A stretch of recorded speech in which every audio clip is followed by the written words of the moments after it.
Walao. Or only just 3 minutes into the pre-streamer and you're 9 already are waiting. Welcome, welcome, welcome. Hello, Maxi. Maxi, we are going to do the thing, right, tomorrow night? With Red.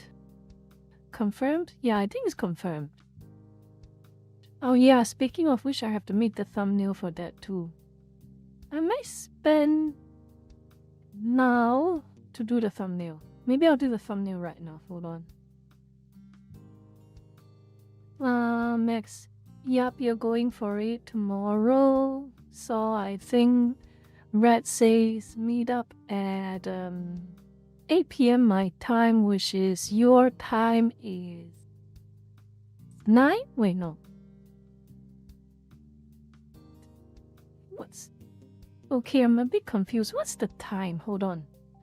Let me check. What's the time? What's your time when you do it? Hold on, let me have a look.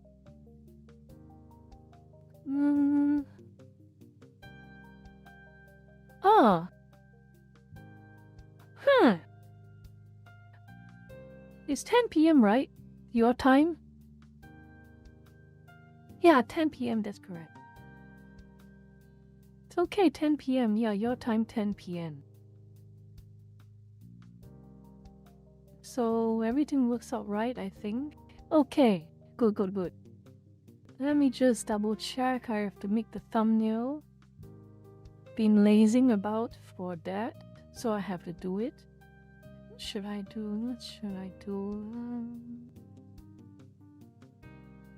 I want to make a unique thumbnail, but that's a little too much work. A little bit too much work.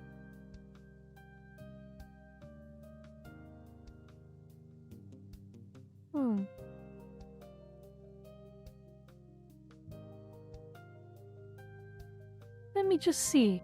What do I want to do? Hello, Lurker-chan. Anyway, what should I do as a good thumbnail?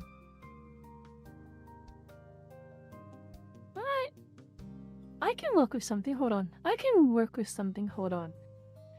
In the meantime, while I do my thumbnail for tomorrow night, we can have a chat. We can just have a nice, comfy chat. Okay?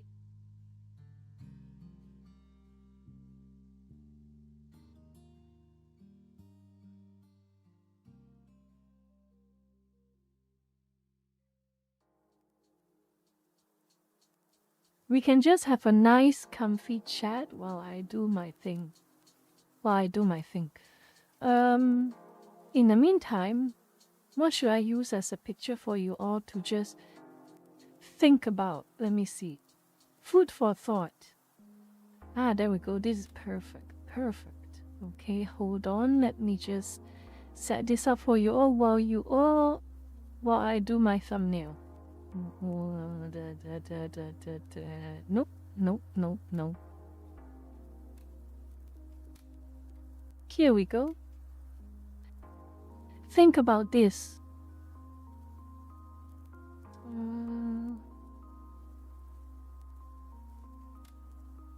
Image, canvas size. I use a small canvas size, don't I? Pixels. Let's try something small. Oh, I can just crop. Yeah, I can just crop. It's easier that way. Image, crop. There we go. Image, size. Pixels. What the hell is pixels?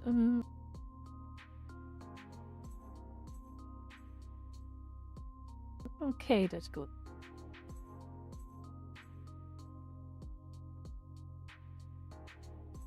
Hello, Ra Power, Zaurok, welcome. Why were you in the hospital, Zaurok? Mind I ask? Was it for something serious? I hope not.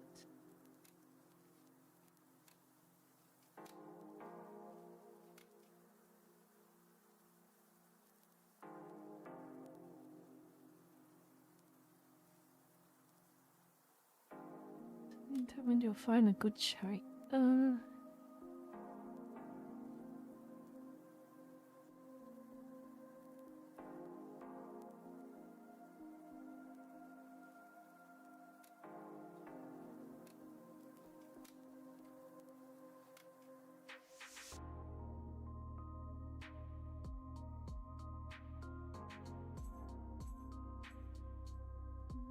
Let me just see, how do I there we go.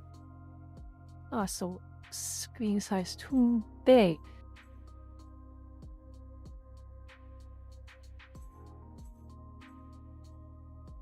Really serious stomach abdominal pain final. That's very good to hear.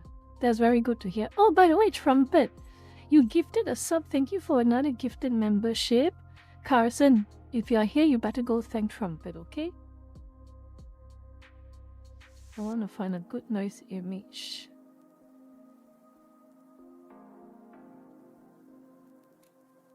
Tang Dynasty architecture, probably.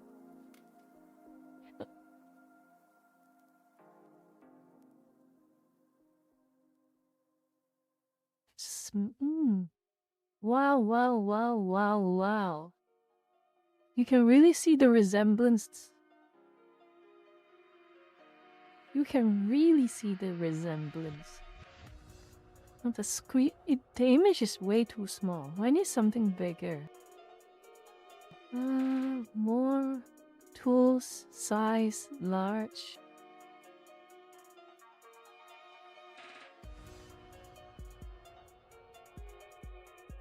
Tang Dynasty architecture is really quite something. Holy moly.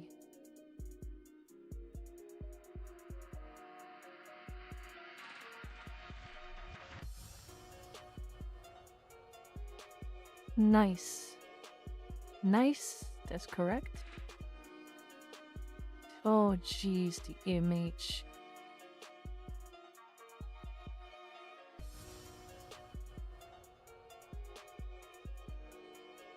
Okay, I can't use this. I cannot use this. Hold on. I cannot use this. Yes, Wispy Jazz, thank you for being here, and I'm doing okay. Hope you're having a good time. Doing well too. I enjoy your streams, and the time you stream helps the insomnia. That's good to know. Tang Dynasty architecture. This is a nice image actually.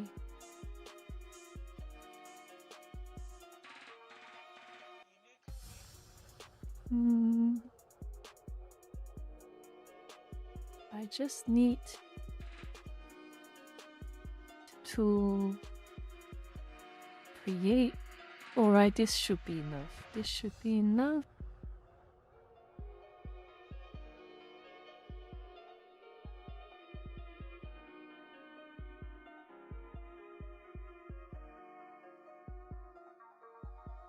Why is the image so buggy? Why is the image so damn buggy?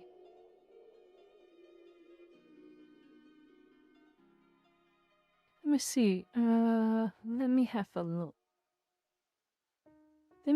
If I save it as a PNG, does it image? Great. Nope. Image crop. Let's give it a test. If I save it as a PNG, does it help?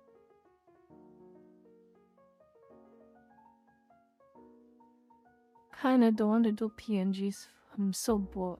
PNGs are the kind of the worst things for. Let me see. The date is...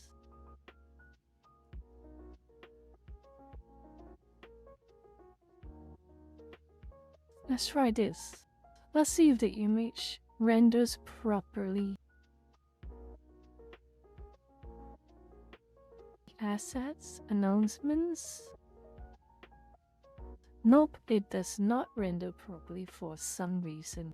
I don't know why. I don't know why.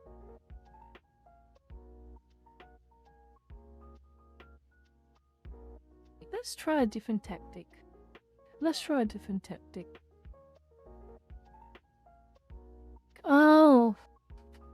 I've been having a really good time with Crimson Desert actually. The problem is I don't know how to make it render 60 frames per second stably, because any game that runs over 60 frames per second messes with my audio while streaming only. Only while streaming, which is not ideal. And the NVIDIA control panel does not behave very well with the 60 FPS cap. Extremely unfortunate.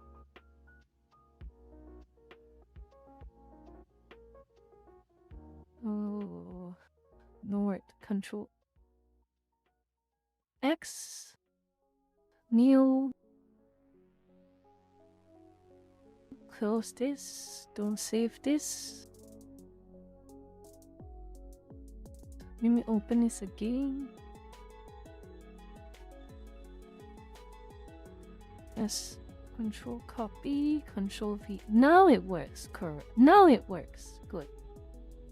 Something buggy happened just now, but I can work with this.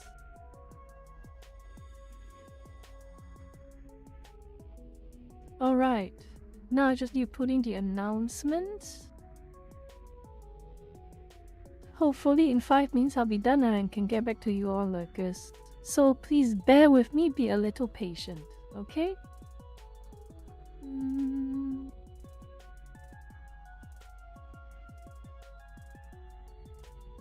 Hello.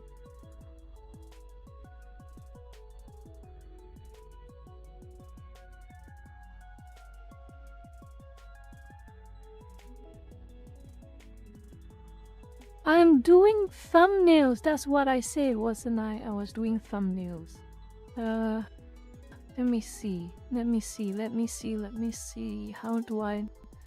I'll show you all when I'm done. I will show you all when I'm done, okay? Cut. And... friends. Twitch. 8 p.m. CNSEA, correct? Which is China time. Let me have a look. I'm bad with times. Hold on. Let me have a look with the time zone. EDT during let me see. I'm worried. It leaves to US Eastern time, 12 hours ahead, which means my time 8 a.m. 8 a.m. Okay, correct. 8 a.m.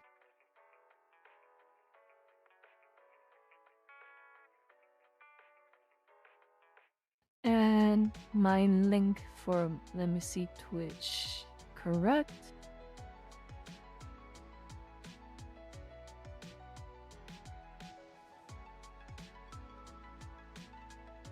This looks good. This looks good. This looks very good. Hold on. Let me just increase the font size.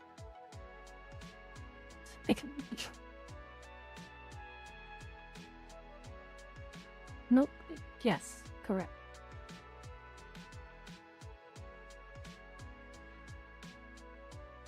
Stroke.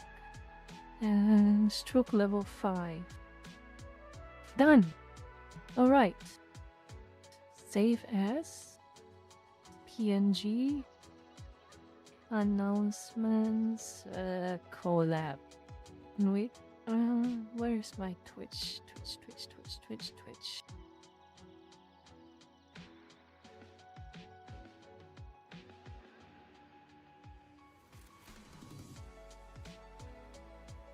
And that's good enough. Okay, I'm done. So what was I doing just now? Okay, I'll show you all. So this was what I was doing just now. Just finished this.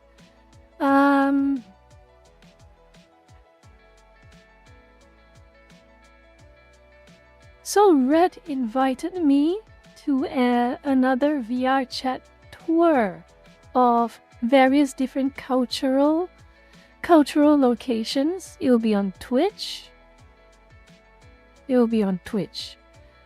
Hopefully,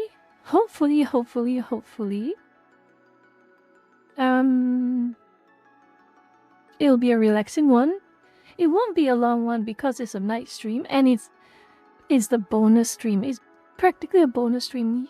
Originally, I planned for having 4 streams this week, but with this, I'll be doing 5.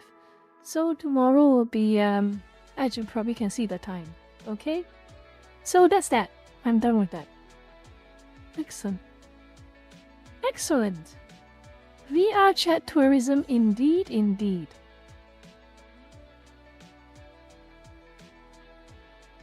Indeed. Oh my goodness, Zaura, thank you for the gifted. Holy moly, thank you, Zaura, for the gifted. So grateful. I hope a lot of you lurkers can make it for the weekend member stream, seriously. Basically, anything goes for the weekend member stream. People can call in to chat. Maxi, I think, is calling in to chat for a bit on Saturday. And y'all can chat in the chat as well. Okay? Y'all can chat in the chat. As they say, you can chat in the chat. I also have to make a thumbnail for the member stream. I have to think of something, but that can come later because it's the day after, okay? But anyway, let me see. Electronic controller, Joestar, Redgrave, Bastion, Aragami. Make sure to thank Zaura for the gifted. Excellent. So right now I can finally play some games. You do my dailies. Pardon me.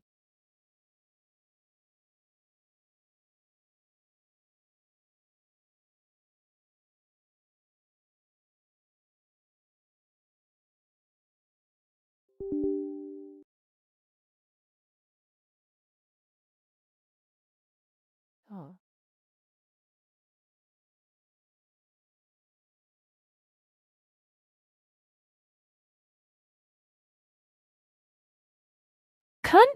Does it not work like that? Hold on. That does not make sense. Wait.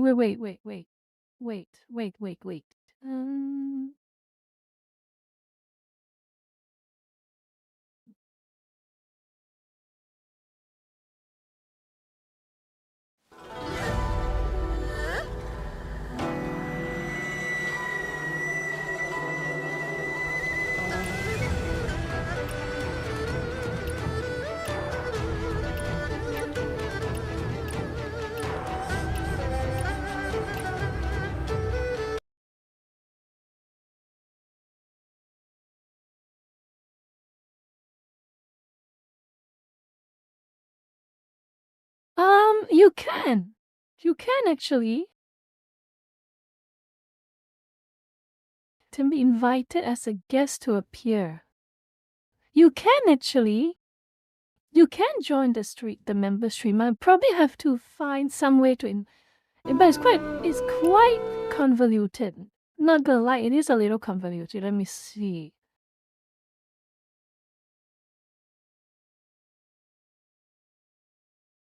It should be able to. Oh. What?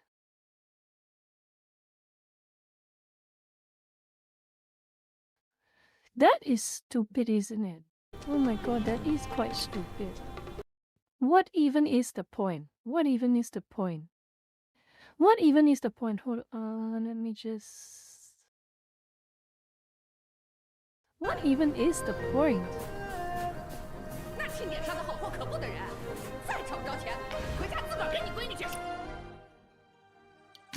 Ooh. Oh. A nice chair.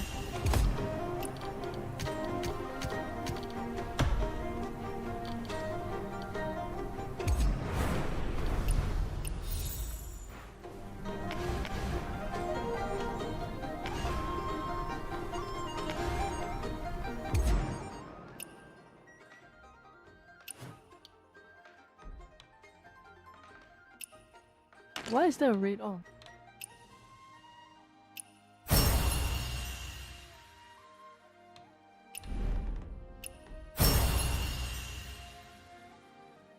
Hair ornament.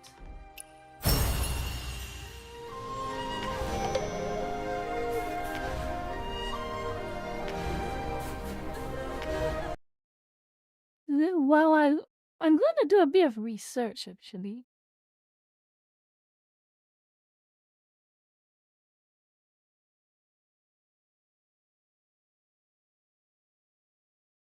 That sucks. That really sucks, honestly. Why is it so convoluted? Why can't moderators be allowed in to a members only stream?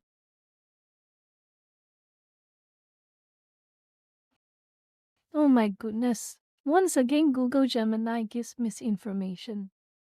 No, disinformation. Wrong wrong information all around. Oh my goodness. I cannot believe this. I really cannot believe this. Hold on. Uh,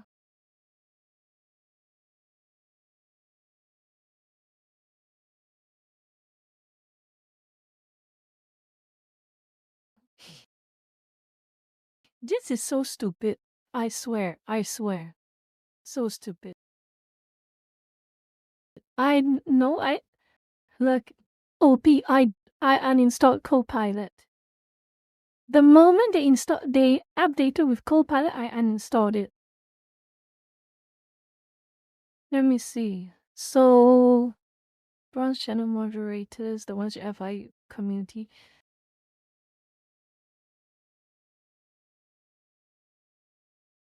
You can. You can. Apparently, by default, you can. It seems. By default, you can.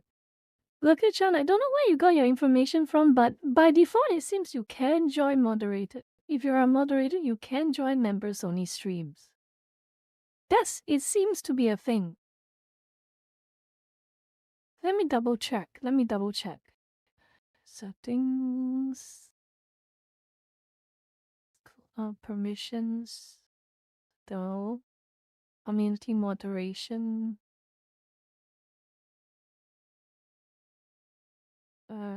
User management.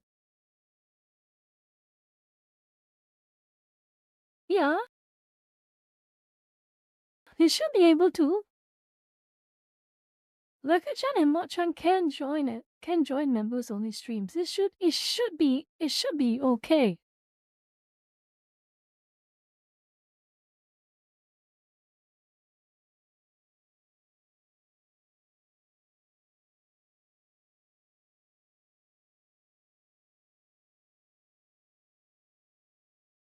Let me see. They don't. Uh,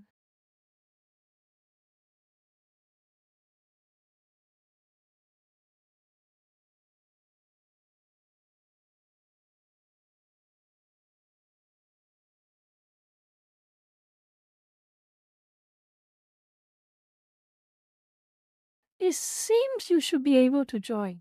But if anything, if you're not able to join, just let me know, okay?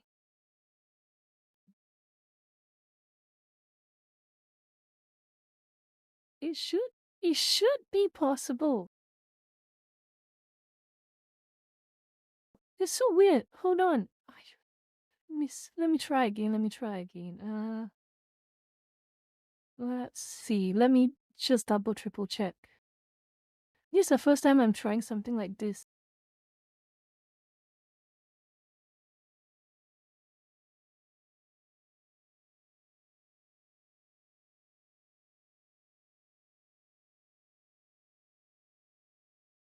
Maybe I have to create a members only stream and then explicitly allow them in. Let's see if that works.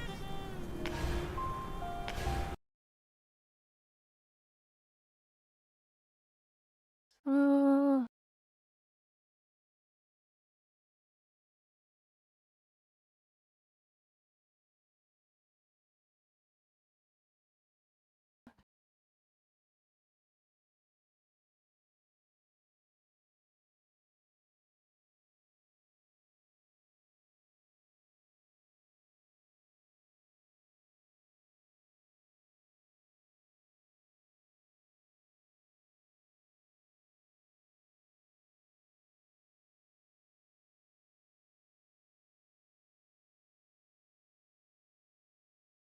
Settings, permissions, add or remove access to permissions. Hold on, let me have a look.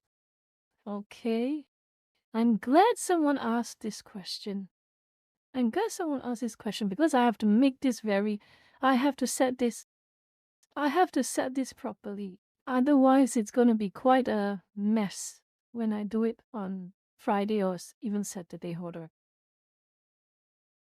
Okay. Settings, permissions.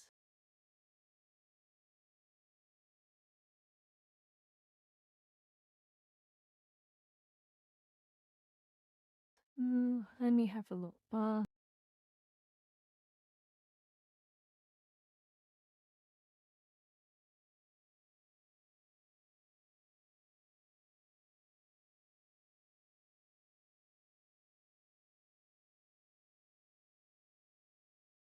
Ah,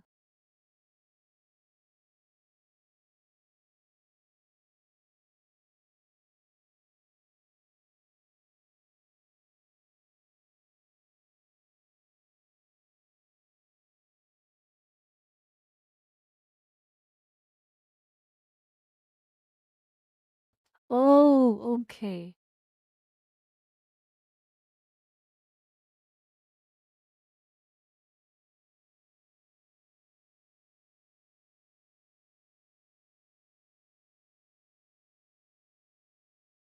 That kind of sucks, doesn't it?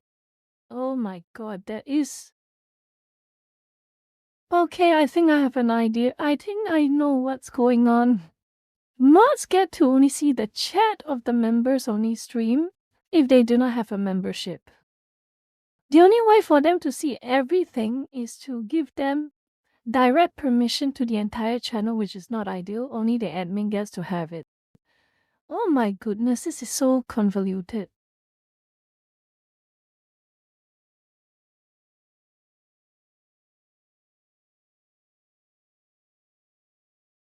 Not today though, Jumba is on Saturday. Is the extra stream.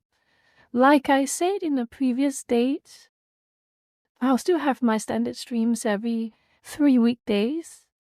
But only if I have the 3 weekdays minimum streams, the fourth stream will be a members only. If for any reason I only have 2 weekday streams, the third stream, whether it's on a weekday or on a weekend, it will be a public stream.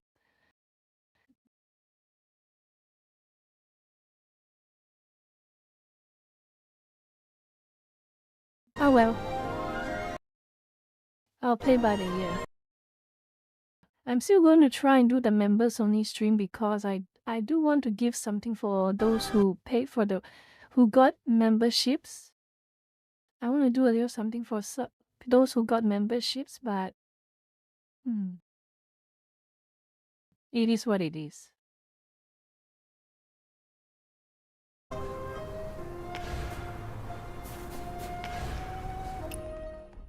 Let's see if 143 energy. I don't have enough energy. Oh, I forgot I have this.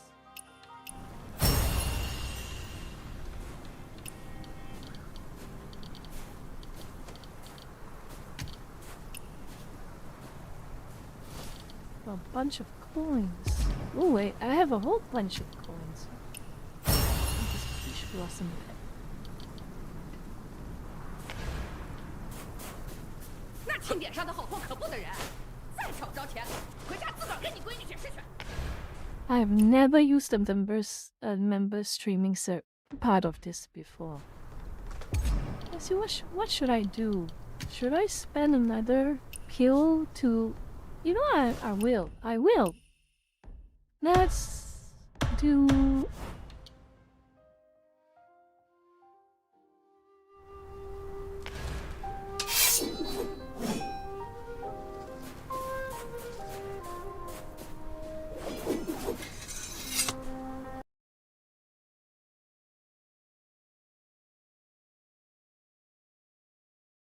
I don't know why YouTube is so weird with this.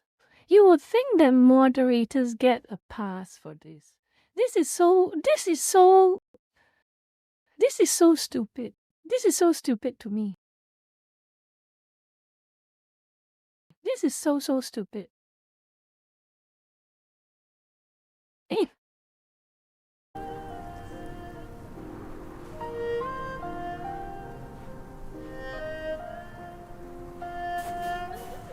Oh, I hope you enjoy it. It's expensive as hell, but I hope you enjoy it. No one is doing the events. Okay, you know what? Fine. Let's see what else can.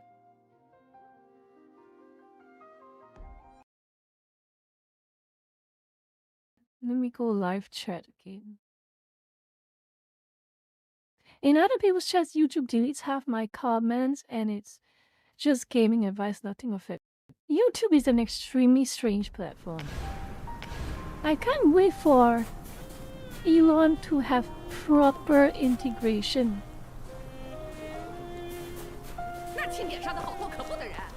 Oh, Mockingjay, hello. Oh, that's interesting. It's one of the oddest takes I have, but I wanted to do that take. Oh, might as well do the story, shouldn't I? I should do the story. I should just do the story. If that's the case, I want to choose a different outfit. I want to choose a different outfit for the story.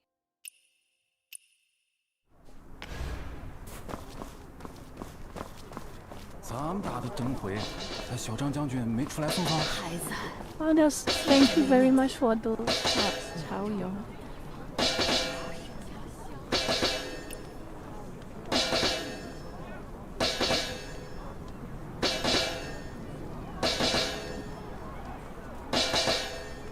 I want who can become a 10-mounted archer as a second rider. Yeah. Look for the unknown boy. Unknown boy? Where do I even begin?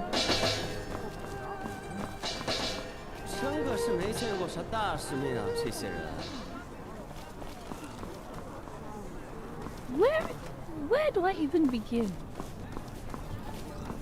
Oh yeah, I want to try this game again. I want to play it. I keep losing. For some reason, I keep losing. For some reason, I keep losing. Because... maybe... And I will...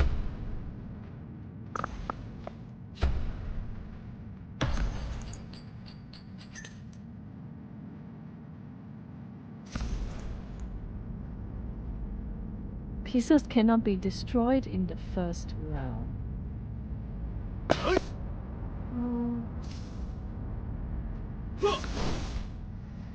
Damn it!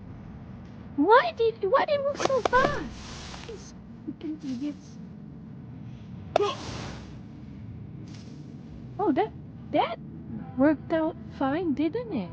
Hold on. Let me try and knock them out.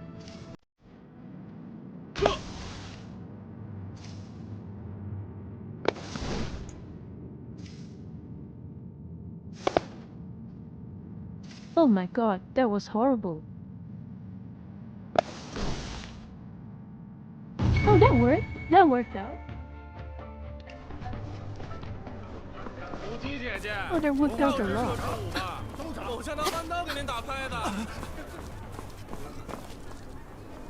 Where is that unknown boy? Where the hell is it? Is it this one?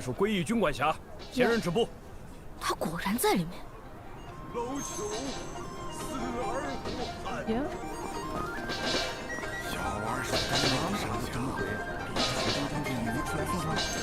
喂，小子，快把钱还来！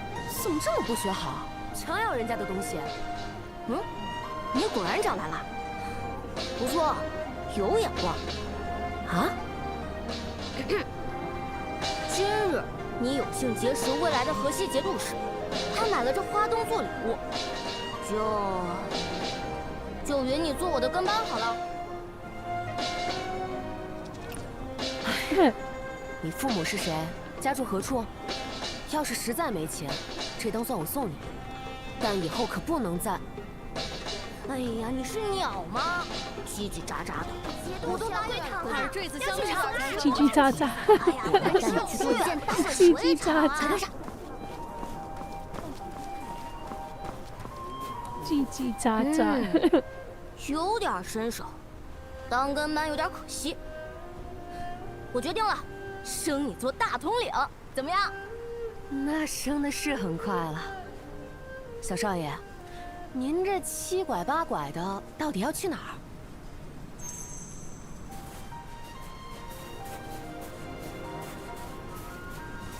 嘘，就这儿。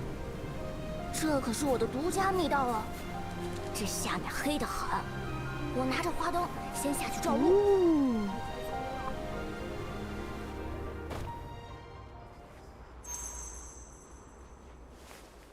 This is fun.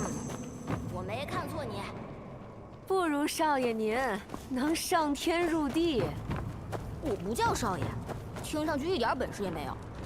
我叫阿回，你叫什么？交换了名字，我们就是朋友了。你放心，我会保护你的。那我又是升官了呀！谢谢少爷。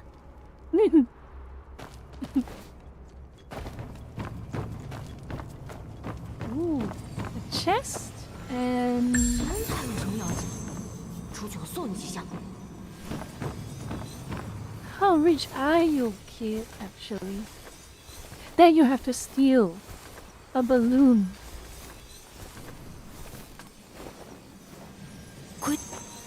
将军已在楼顶待了3日了，我们到底干还是不干？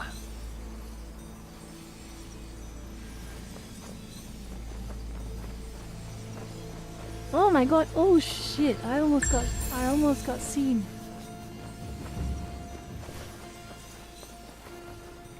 Oh my goodness! Oh boy! Oh boy! Oh boy! Oh boy! That's a lot of guards.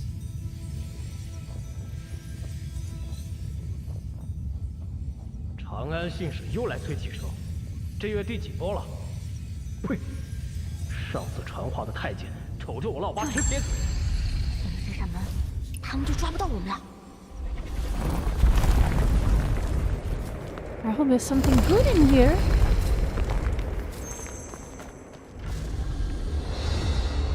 Oh goodness me, that is you. It is a giant snake. Holy moly. Step on snake, I tread on thee. Oh no. I will tread on you.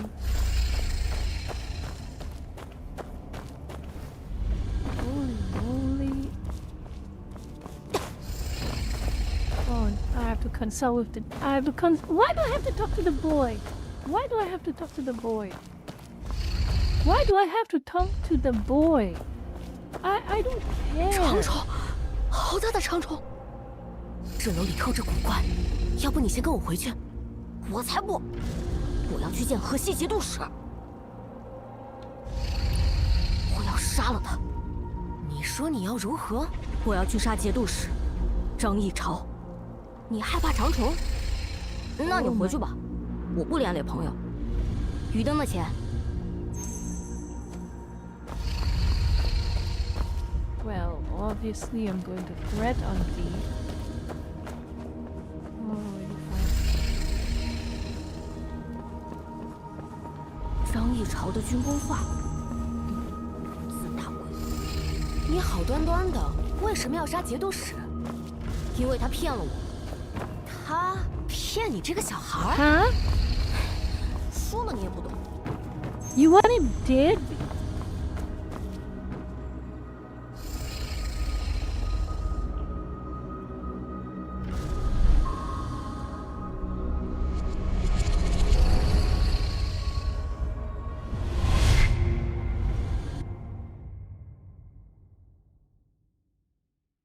阿回，人呢？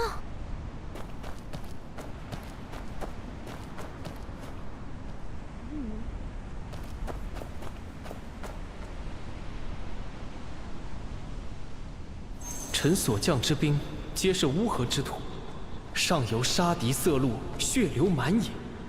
封长清将军此表，读之令人泣血一张。大丈夫当如是。只可恨，安史之乱，谗臣当道，竟至含冤而死。何黄沦陷，疑惑至今。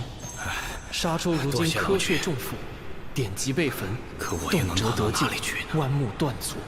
可惜真不知何日才能重见天眼。幸免其中，不独我。老师，苏张议人无户寄生于沙洲，其忍同胞陷水火而独安乐也。强壮者破白为誓，有来日文采者定携沙洲归唐。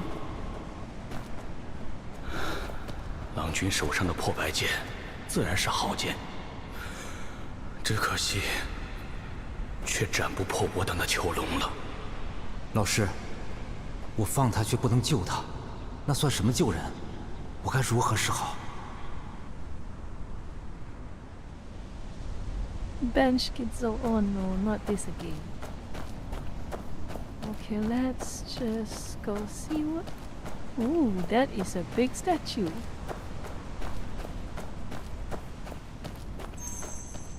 Sang Yitao, 33 years old.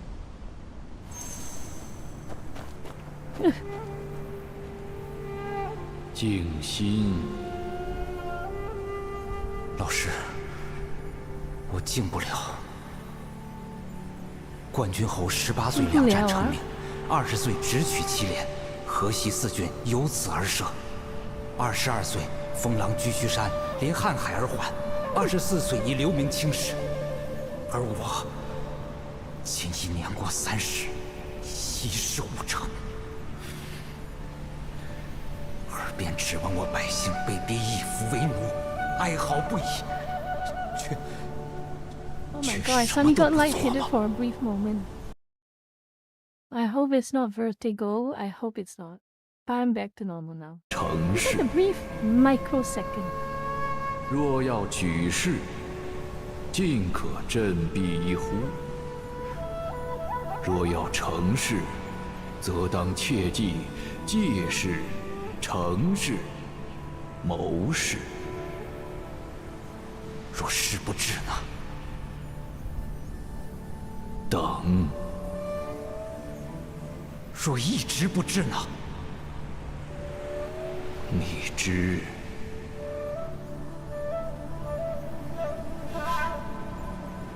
冇會再等。識乜嘢啊？其實。使君，使君，我为唐人。 40余年依旧，我子孙上着唐服，不知长安念知否？使君，我若不得归唐，我子可归唐乎？我孙可归唐乎？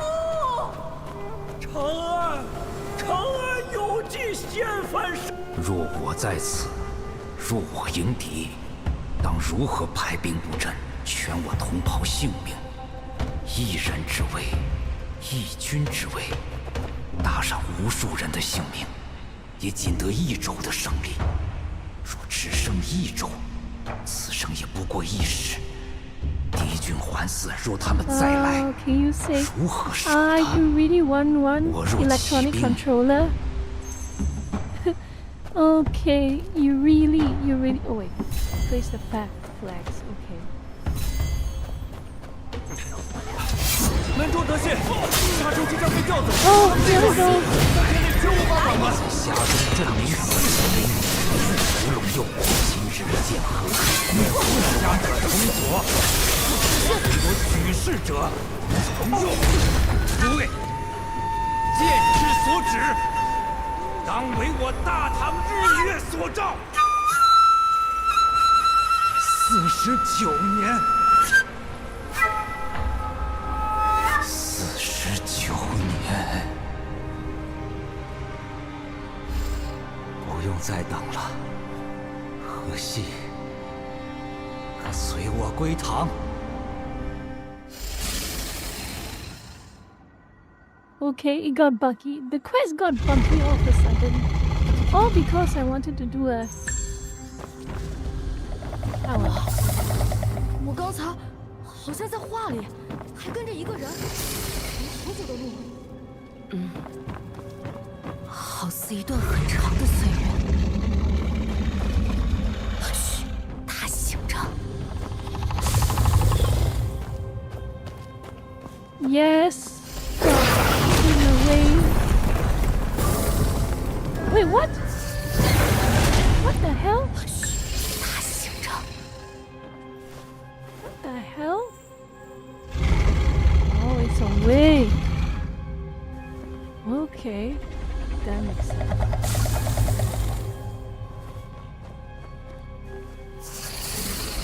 Look for a way to distract the serpent.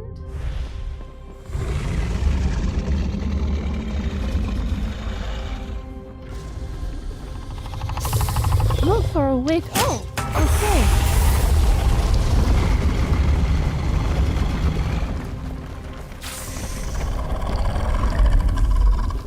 Okay, run.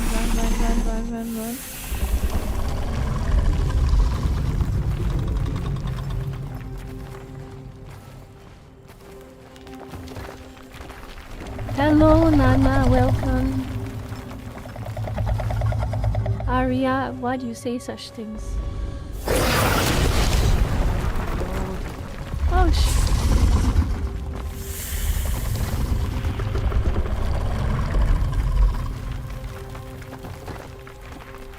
I'm scared, boss.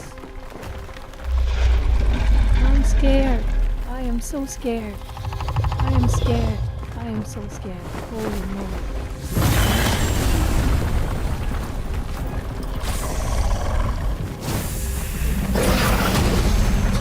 Okay, run. Oh, holy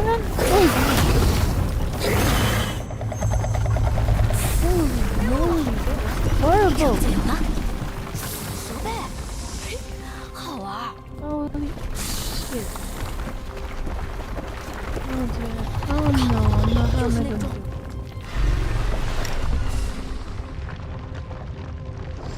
Bell, where the hell is that new? Where the hell is the other bell?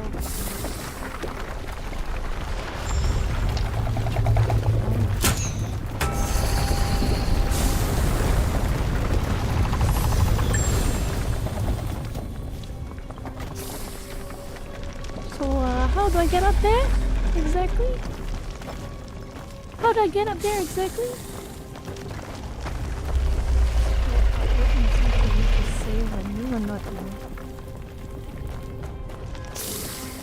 How the hell am I gonna get?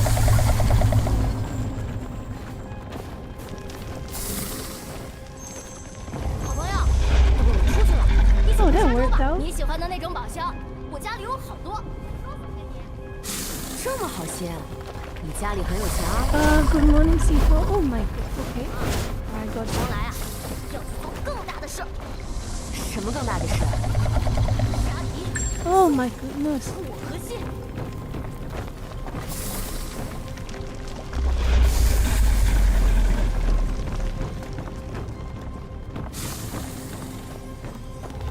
Boy, what the hell are you doing?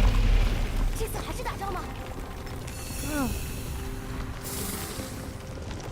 Oh my god.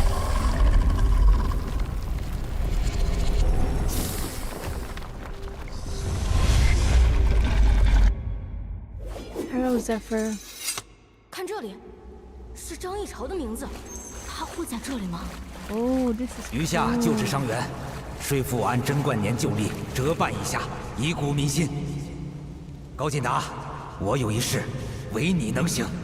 在。我要你分10支队伍，越过沦陷之地，甚至假道回鹘。此行危险，无异于苏武出使。你便交代，要我做甚？要你将此战之果报往长安，河西沙洲，归唐。他为何要派出10支队伍？沙洲、长安千里之遥，还有尘暴、雪山和敌人的截杀。即使派出10支队伍，都不一定有人能活着到长安。刮沙2州已入我军掌中。报！我军现在已攻克酒泉，张爷。乌镇师傅，不如即刻启程。听您向长安攻陷瓜州光复之喜，此刻启程，你在走出瓜州前，便可再获甘肃2州之喜。替我向长安请命吧，大唐的河西要迎来。Oh, I want to wear something cooler 迎 for 来 this. 他们新的节度使， I want to wear something 河 cooler 西 for this. 刮沙甘肃4州归唐。收复河西4州，倒也是了不起的大英雄。将军，如此大英雄，朝廷的经节比敌人的马来的慢多了，咱们不如一起先喝2杯贺酒。 Oh, 想借我的酒壶就说，拿去吧。我就在这儿，待义坛兄长携诏而返。谢河西节度使赏酒。兄长，圣人口含天宪，赐你刮痧节度使 let's see. 并观察使之职。 Imperial decree, title of governor, 只有刮痧 Huacho 2州 and，inspector. 不是河西全境。 That's a lot of statuses. 当年 Oh, 国新大都 interesting. 护郑安 Some 西， politics. 我今只负7州之死，自然还无法与之比肩。朝廷不有法度，咱们就打下凉州城，尽收河西，再请节度使之名。拔杖启程。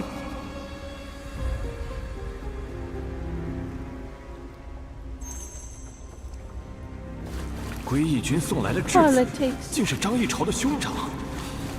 此人不是军中仅次于他的将才吗？这张议潮啊，好手腕呐！倒也有人说是张议谈推夷其之让，自请为之。兄友弟恭的把戏，咱们可见得多了。听说这张议谈的儿子近年也颇有威望， Become the young 叫什么 general. Oh boy, 小 here we 张 go 将 again. 军。 河西 Jealousy 沦 and 陷已 plot. 久，要是真能光复，倒是百姓之福啊！他的敌人可不只是木吞鱼秃呢。他怎么能送哥哥去做人质？太不讲义 Enemies 气了。 inside. 复土之时，君居功甚伟，圣人对君颇为爱重。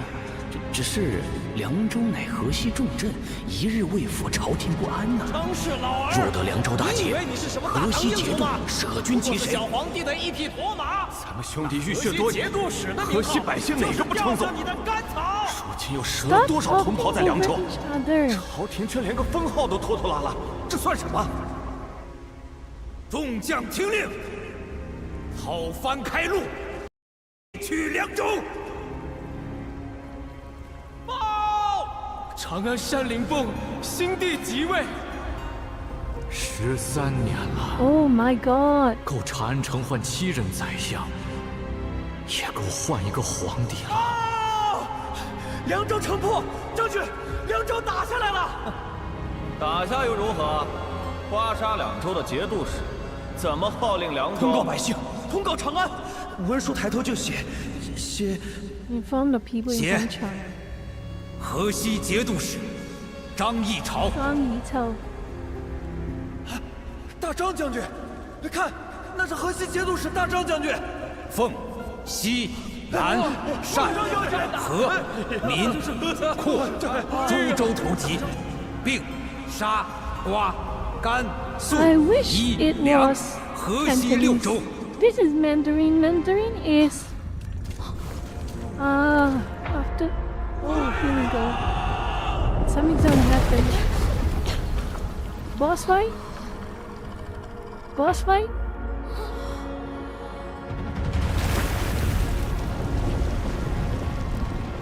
Oh boy, here we go. Imperial. That's the Imperial Seal. Cantonese is harder than Mandarin.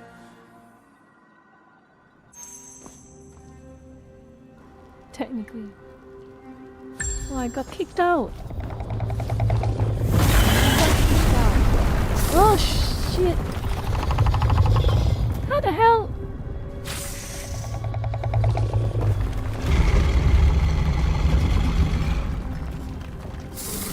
How the hell was I supposed to know he was there?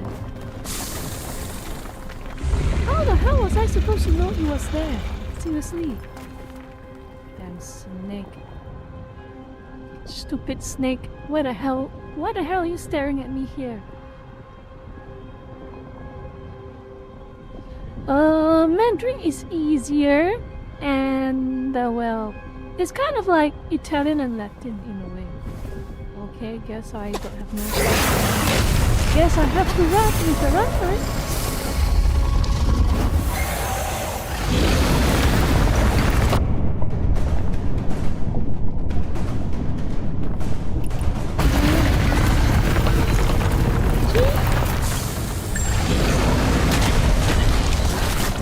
他终于打下了凉州。Oh my god! 应该很开心吧？ Why does this 他 boy 河 get 西节 to 度使的官儿是自 skip 封的 off this? 啊？那不是假传圣旨吗？他怎么？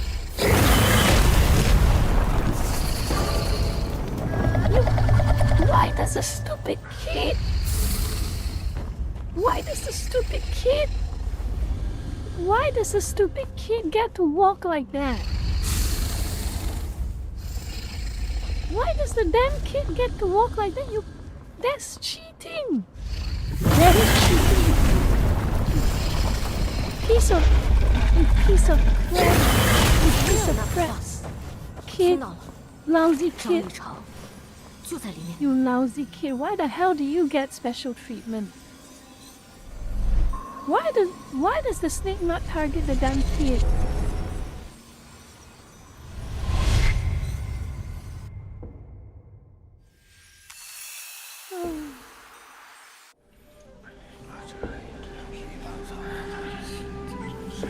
Oh, this is cool.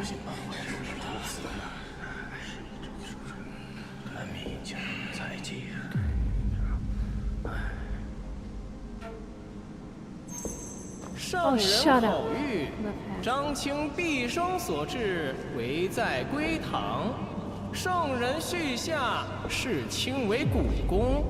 念卿年老，特召书宠。居长安，荣养天年，不必再回河西。那汉人奇怪得很，生在沙州，却整日念叨长安。你我生死相搏的是沙州土地。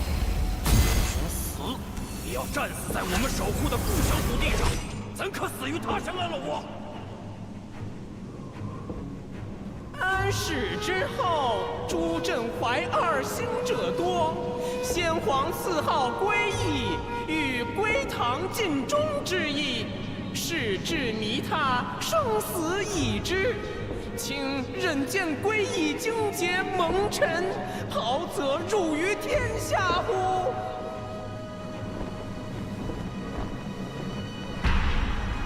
再有5年，将军。 Blue quests are very high budget. Oh my 19年苦战，河西7州几 5 于 more 村 years. 5年，我们定能除内乱，定河西。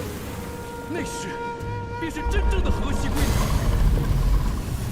你我竭虑一生，怎可此时放手，功败垂成？ 素闻张清有青史 How much 留 suffering 名 is he? I 之 think he's 志， still yeah, 只是 that's 那青 very 史之上 understandable. 有名臣，亦有叛佞。张清亦在冠军侯之 I 后， call it public intoxication. Very, 山之 haha, 权 very smart.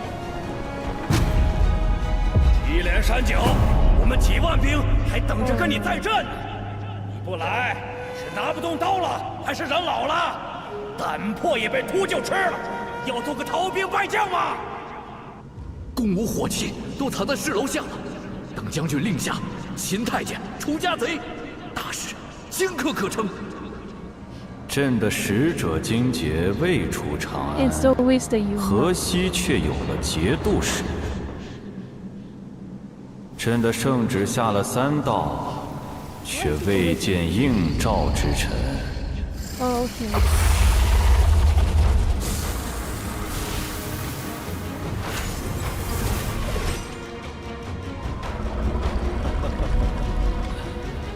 张清不应召，其意汉乎？ Oh, I guess in the end, the Tang Dynasty also was rotting from 汉 within. 乎？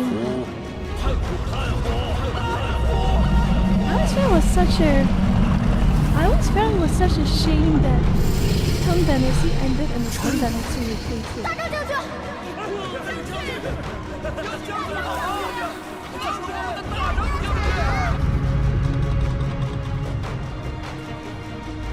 ，I hope I can finish this campaign soon.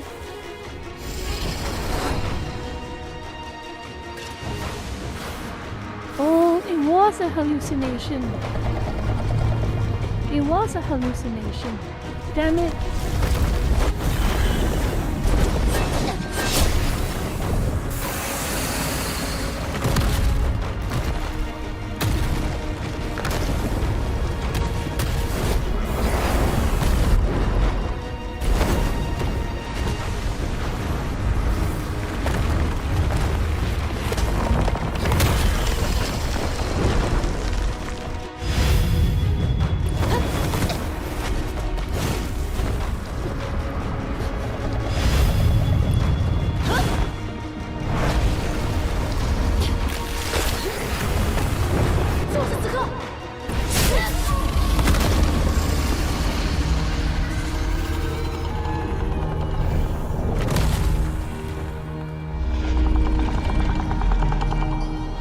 It's all in my mind, isn't it?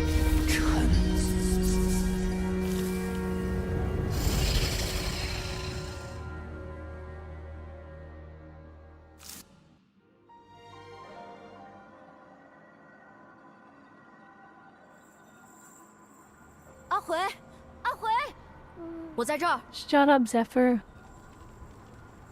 It was a What the hell? Really? He's still 你 there? 要杀的是那条蛇，还是说，那蛇是……那条蛇也是张以超。我也是刚刚才明白，但我现在突然不知道了。杀了蛇，我就保护了凉州吗？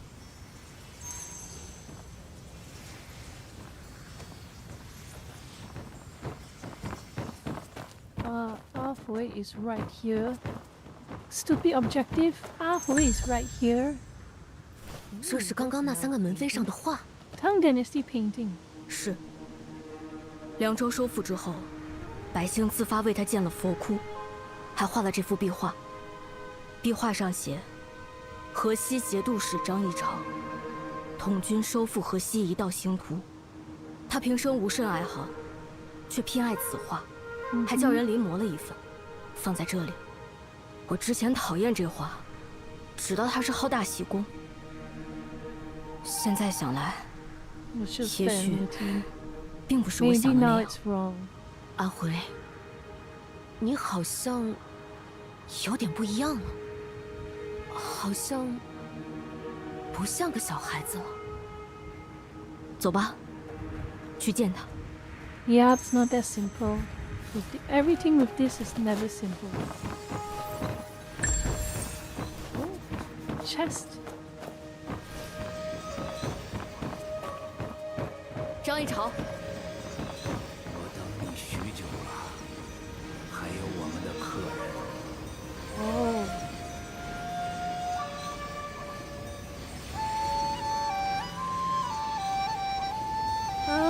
White and white still possesses. Lopez? What were the odds? What were the odds that you were talking about Orochimaru? And this player talks about Orochimaru. Are you? Is that your game? Is that your account? What were the chances? What were the odds? What were the odds you were talking about Orochimaru and then this guy was talking about Orochimaru? Seriously? 这3日，你把自己关在楼上，谁都不见。 催促的旨意，一道比一道更急。长安不愿再等了，兄长已在那里尝试，兄终弟继，该我为之了。而你犹豫了，你放不下想要带领河西归唐的理想，或者说野心。谁又能分辨？ 我年少时，见百姓危厄，矢志富疆。So that is why you're not 习 paying 武 rent. 艺，演韬略， Even though you 修 know 佛 we're 典， running low on 记 rent 史书， money. 却突然发现，天下凡俗万万，良将千千，后人观之，不过戈壁上的沙粒。人一生疏忽，弹指百年，如何能在这沙海上留下点什么呢？哪怕最终还是被时间吹走，我也想要留下点什么。而我唯一想 I 做 want to 的， leave something behind. 就是带领河 Classic 西归唐。 ambition. 此生，我只做这一件事。你也快做到了，就差最后一步，却要你拱手退出，欺世宰基业，相让他人。 But now it wants you to 所以 step 那条蛇 aside. 出现了。是啊， And over 70 years of work to 他是我 everyone. 的私心。他说，我应该留在河西，应该让史官哦记下我的名字，记住我是带河西归唐之人。但是我也出现了。今夜我 Of 杀了那蛇， course. 我也是另一个你。因为 Oh. 我终于明白， Huh? 我要的东西已经得到了。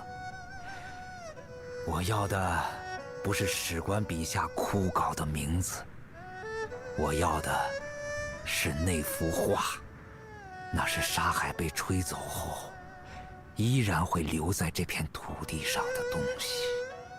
你已经做好决定了。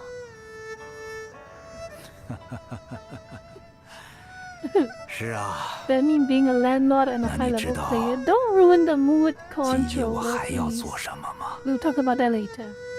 Let me finish this emotional moment.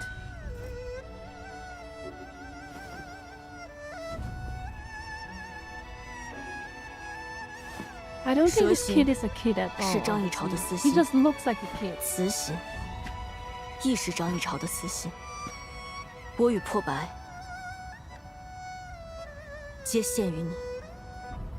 如果这是唯一的解法，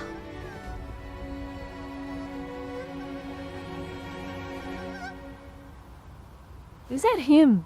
Is that literally him? Or a memory of him?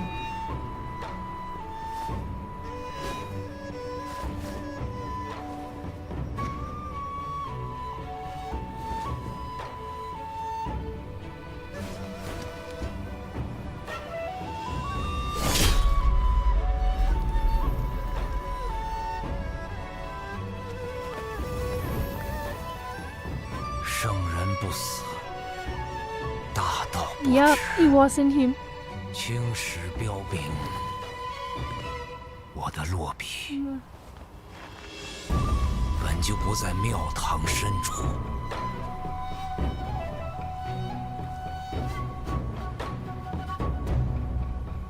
This is quite dramatic. I 而 love 是 this 在 scene.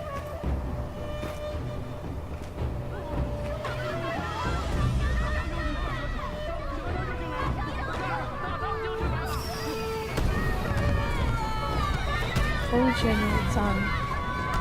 He used to be known as Young General Tang.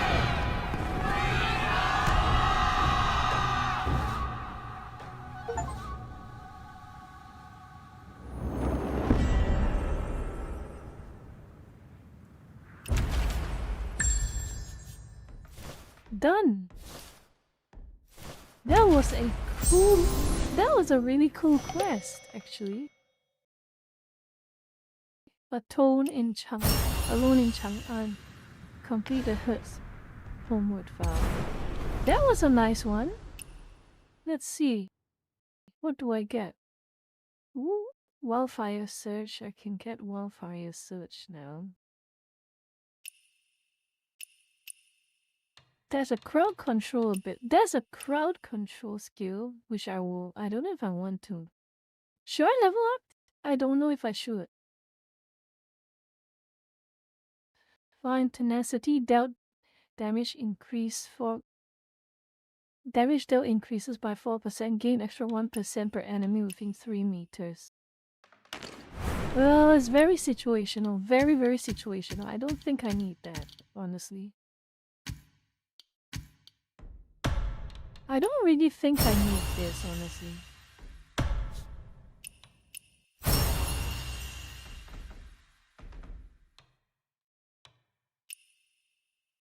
Okay, I'll worry about this later.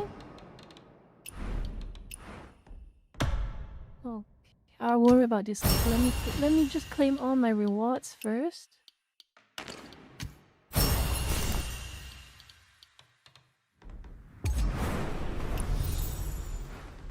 Alright, and compete this. Alright, done. Where am I actually?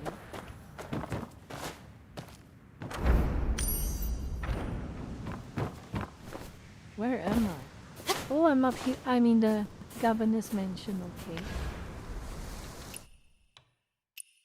Okay, that's it for now. That is it for now. Get into the main meat and potatoes, which is the stream. Okay? We are a little bit over, but I wanted to finish the quest anyway. There's one more quest. There's one more quest for this build of the game, which we will do after I'm done with today's topic, hopefully. But before that, I'm going to take a short break. I'll be out. I'll be back in about a few minutes. Okay, Lucas, I'll see you.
So stupid, stupid, stupid. So stupid. Oh my goodness. So stupid.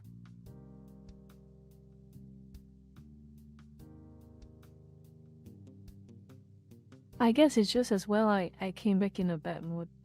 Because we're going to start the streamer. We're going to start the stream topic already. It's just as well that I got back in a bad mood. Oh my god. Holy crap, I'm in a bad mood now. Just as well. Just as well. Just as well. Okay, I don't know how many of you lurkers are here. I hope enough of you lurkers are here, but I'm going to start. I'm going to start.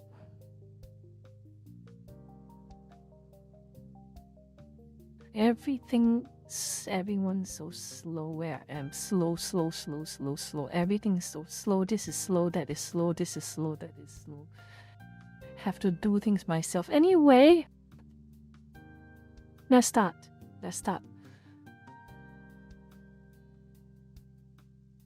Oh my god, how am I even gonna start I can't start in a positive note. Anyway, what I want to I have enough of slow. I have enough of slow control. Oh my goodness, so many things that I have to manage that is so slow. This is slow, that is slow, this is slow, that is slow. Everything is slow. I don't want that. So I'm going to get straight into this topic right now. I hope you all will come back. The delay caused you all to also take a while. Some of you lurkers, I don't know where have you all disappeared off to, but anyway, let me get started.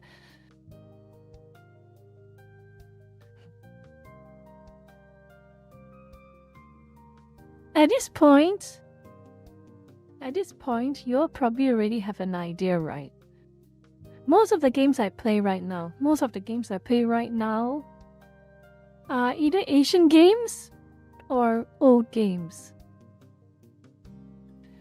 They strayed away because of the middle paraphrase. Speaking of that, I'm gonna have to read the chat.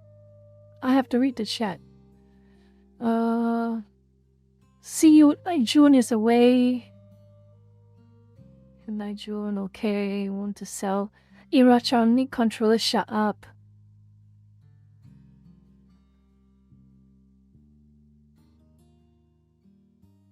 Oh my goodness, all of you all didn't behave. This is so unfortunate. Very, very bad behavior. I'm quite ashamed.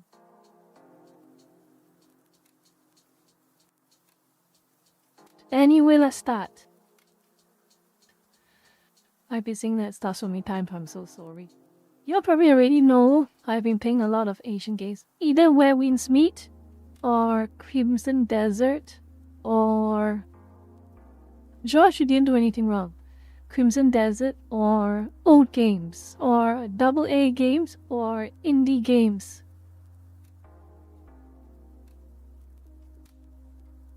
Oh, Veronica, I learned the curse you had for me.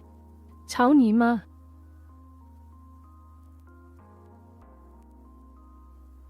That's it, I just told you.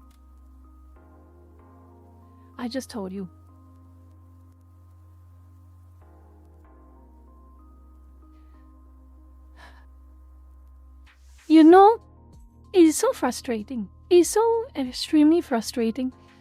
We already get the hint. We already got the hints every single time. We got the hint every single time. The game devs get the hint. The games journalists get the hint.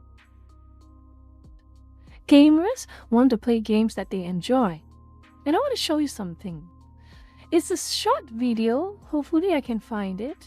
Hopefully I can really find it. Hold on. I'll close some tabs. I will open this. Let me see.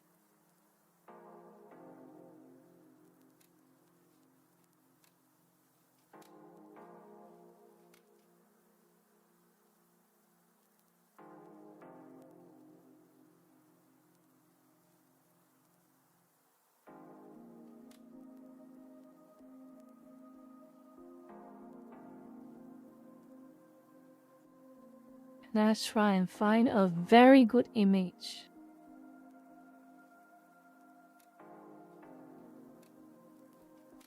I want to find a very good image.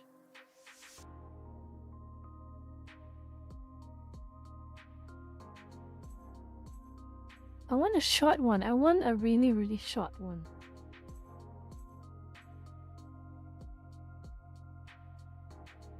Okay, this is fine. This is good. This is good. Oh.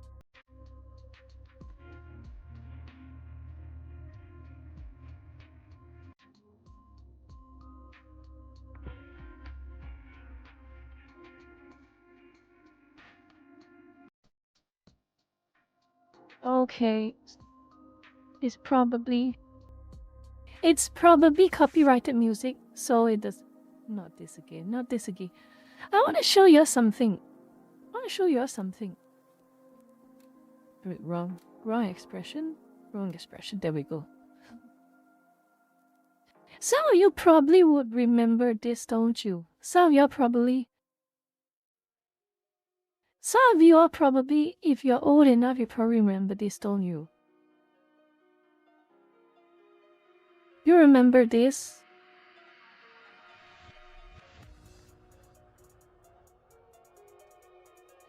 Y'all probably remember this. The Xbox 360 release date, 2005. Okay? This is an example. I will show you another bigger example. Hold on. I want to show you another bigger example.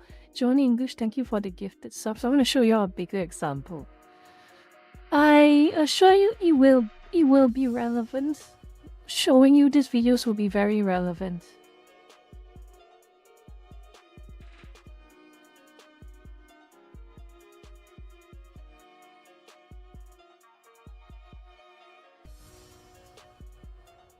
It will be very relevant. I just need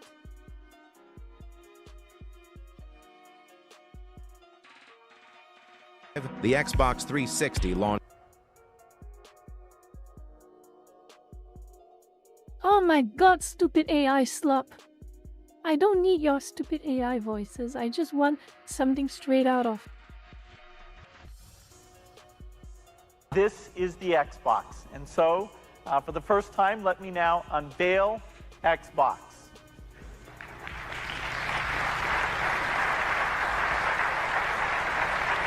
Well, that's Xbox. 3, 2. One hits, and he hands me the box and says, "Don't worry, I'm buying it for you," and raise my prized possession over my head.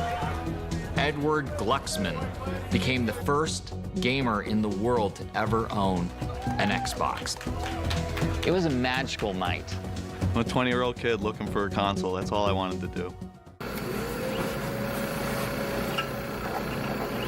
It's lighten up.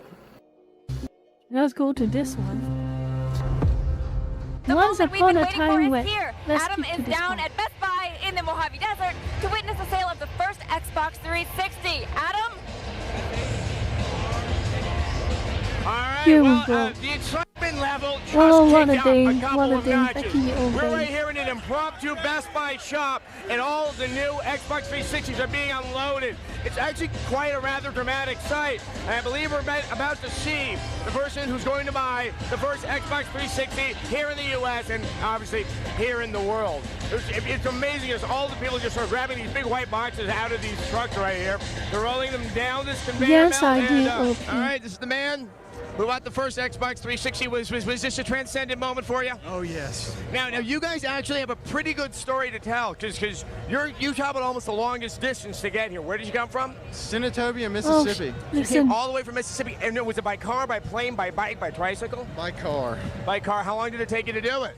About 36 hours straight. Oh, well, how very appropriate. Now, when did you decide, okay, we're going to do it, we're going to pile ourselves into a car, we're going to go all the way down to Lancaster, California? He got the email, and he called me, and it was just on from there.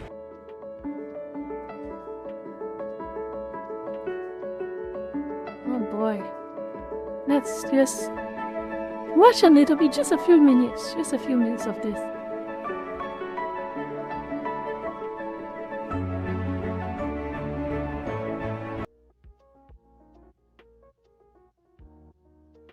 here's the thing though. I still have a soft spot for Adam Sessler. Even as unhinged he has been over the past years, I still have a soft spot for him. Because really, I missed the G4 days. I unironically missed the G4 days, the original G4 days.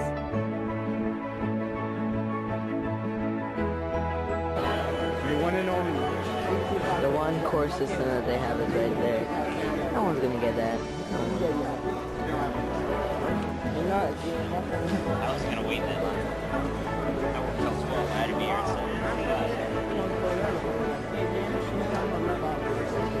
I didn't get to play until I got back from the break. Well, let's keep to this. Let's keep to this part. Oh boy. Xbox 360. It was worth the 17-hour wait. 17 hours for you. I showed up at what? 8 o'clock last night? You were there since... Yeah. 4 o'clock in the afternoon. Yeah, so you had 13 hours, I had 17 hours. Alright. It's worth it. This is what it's all about, folks. The Xbox 360. Anybody want this one by any chance? High definition graphics, full surround sound, all the bells and whistles, but what good is all that if you don't have any games? But Call of Duty 2 is packed with set-piece battles that are bigger than just about any other war game.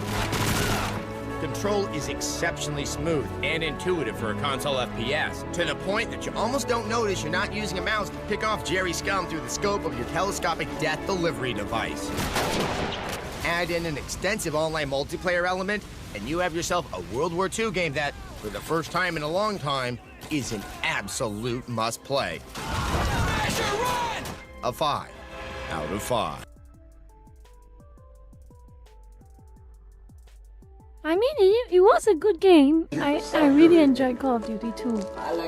It's really nice. Call of Duty 1 and 2 were peak on me. Okay, y'all get the point. Y'all get the point, okay? Basically, y'all get the point. I miss those old days. I really miss those old days. I really miss those old days when Sony or Microsoft or Nintendo just released something new and it's a special moment. It's a special moment when you go to the game store, any game store or tech store, you just buy your console, you come back and you're so excited. I miss those days. I really do miss those days. And somewhere, somehow, in the late 2010s, things started changing. It started changing. Around 2014, in fact, it started changing actually. And I look back and wonder, on one hand, I kind of want to ask why, but on the other hand, I know exactly what happened. It was absolutely depressing. It was absolutely depressing. I don't know what I would trade, but I would trade quite a lot to bring back that old feeling of a game console was not just the weak man PC, because essentially it is now the PS5. Why would you want a PS5 if you can just spend a little extra for a beefier PC? Well, back in the days before the RAM shortage and all of that crap, okay? Why would you want to spend money on a PS5 if you could buy a beefier PC? Why would you spend money on Xbox, on the new Xbox, whatever Series X or whatever Series whatever that is, if you could just buy a beefier PC? You can do all kinds of things other than playing games, and most of the games that are on the PS, the PlayStation and the Xbox are on PC. Firstly, it is a product failure. A product failure that turned us from the rose-tinted days of the old console days into like cynical. We just don't care anymore. We upgrade our hardware once every 5 years, around 5 years, once around every 5 years, and we never touch it, and we don't touch it until the next 5 years. And it's usually the PC we upgrade. It's usually the PC that we upgrade.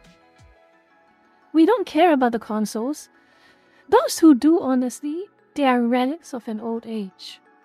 Those people on Twitter, those people on Facebook always talking about, oh, PlayStation this, oh, Xbox that, oh, Nintendo drones, oh, Xbox fanboys, PlayStation fanboys, all of that, it does not matter. It does not matter. A PlayStation, you do not need a PlayStation to enjoy most of the games. Yes, Johnny English. Basically, ZQ was the flashpoint. But I think it happened a little earlier. During the Anita Sarkeesian days, it started happening a little earlier. And what do we have right now in the current year? I wouldn't say now, but I would say a few years ago, maybe 2-3 years ago. What happened in the 2-3 years ago? We have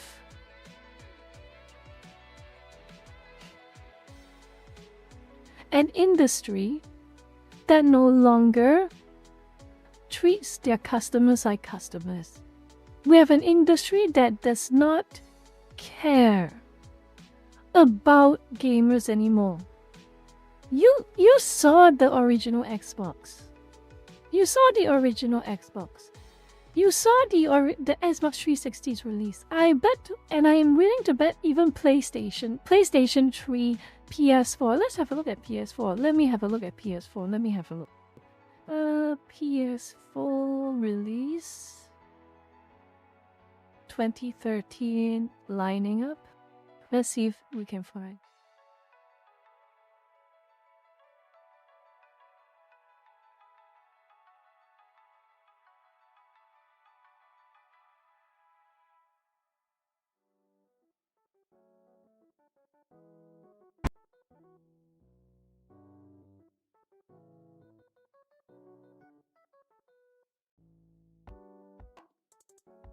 Nope, not this video.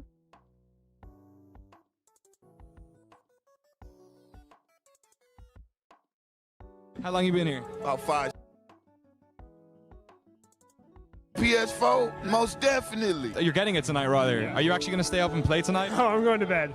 I'm taking tomorrow off from work. I'm going to play all day tomorrow. Oh, really? It'll be great, yeah. You'd be happy going home with one game today and then maybe get a couple of more in a couple of days? Yeah, definitely. When they start releasing more, that's when I'm going to buy them. Digital, too. 5, 4, 3, 2, 1. Yes! How long you been here? About 5-6 hours. Would you be happy going home with just one game?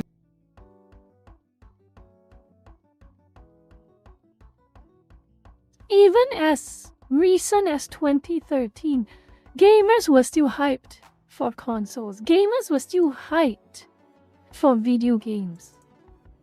There was genuine positivity. Everyone loved video games. There was genuine excitement. And somewhere around 2014, things started to change. And it started changing a bit too dramatically, and the magic was all gone. Really, the magic was all gone. And what do we have now in the current year? What do we have? Let's bring a very recent example. We have things like this.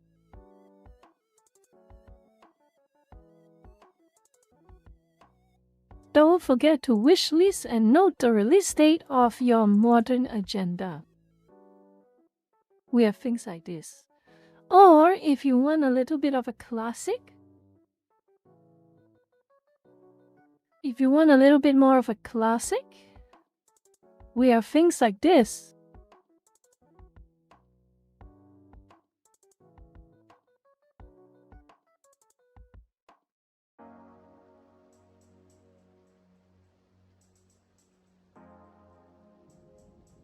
Then you have the usual, the insults, insulting the gamers, the very same gamers who gave you so much hype, like in the Xbox 360 days, who gave you so much positivity, like in the PS4 days. You just toss them away. For what reason? For what reason exactly?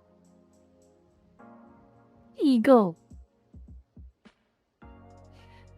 At some point, you realized you did not care about your customers anymore. Someone in there, or many people in there, they just realized they stopped caring about the customers anymore. What do they care instead? They care about leaving their mark. They care about what they want to play. They care about the agenda. And what do they have to show for it? Underperformance. Below expectations. Why do the gamers hate us so much? Negativity. Review bombing. They keep blaming the gamers for every single problem they experience, but never for once do they look back and say, how did it end up being like this? You really think that gamers would rather spend their time talking about how much they hate a game online than actually playing a video game? Do you genuinely think that? Really? I would rather spend a good few hours playing a video game I enjoy than to rant on Twitter about how much I hate something. Than to rant on Twitter about how this new DEI policy from this video game development company end up destroying all their products. I would rather play video games.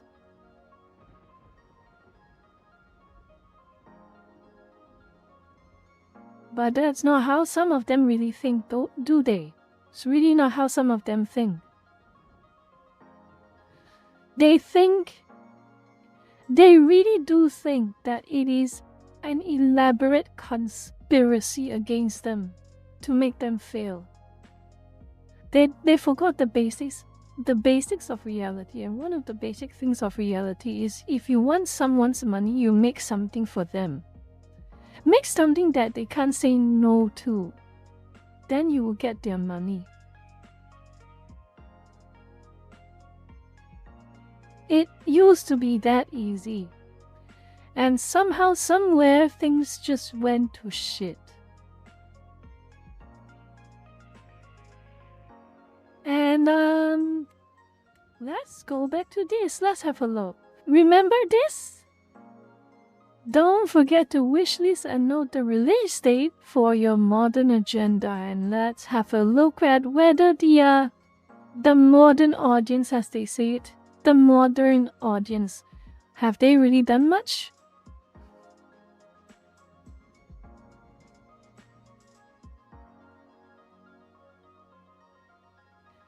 Where is the modern audience? Where is the modern audience? Lurkers, help me for a brief moment, please. Help me locate the modern audience. Help me locate the modern audience. Where are they? Where are they? Lurkers, where are they? Where is the 20,000 modern audience? Where is the 20,000 of the modern audience? Where is it?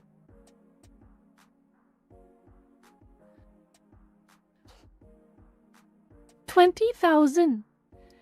Where is that 20,000? Where the hell is that 20,000? Please explain to me. 20,000 likes. 20,000 likes. In the bag. It's in the bag. The modern audience will come out in numbers like 20,000 to support this modern agenda gain. Where did they go?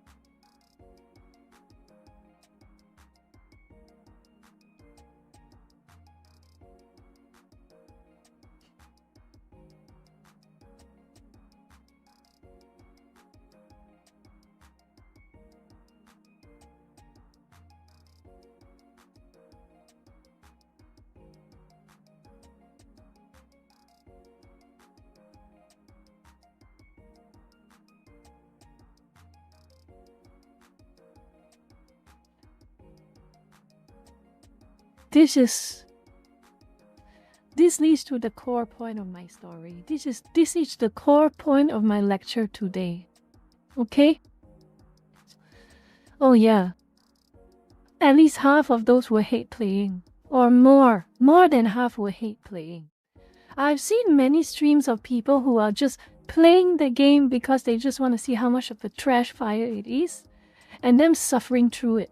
More than actually people who are playing the game because they genuinely wanted to play the game. But it goes back to this story, isn't it? It goes back to this very important story. And I want to posit a very important question. A very, very important question.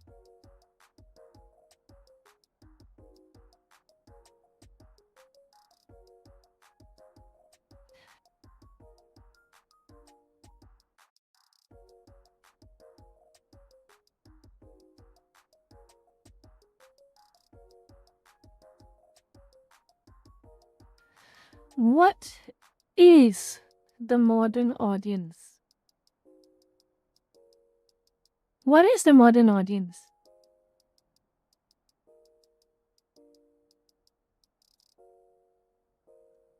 Because I think, this is my opinion, I think the modern audience is an illusion.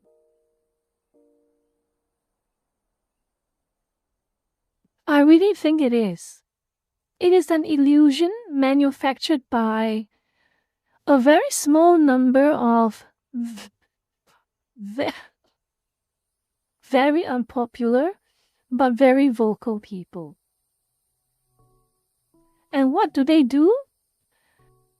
They have their own little plan of action. And their plan of action stems from narcissism and probably sociopathy. The modern audience is a grift.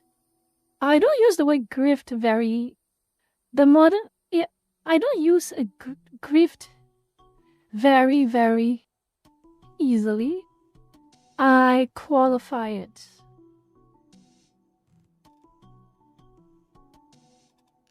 I qualify it.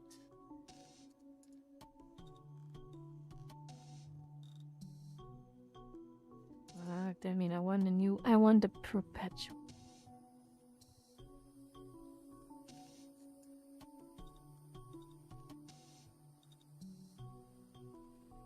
The modern audience is a grift.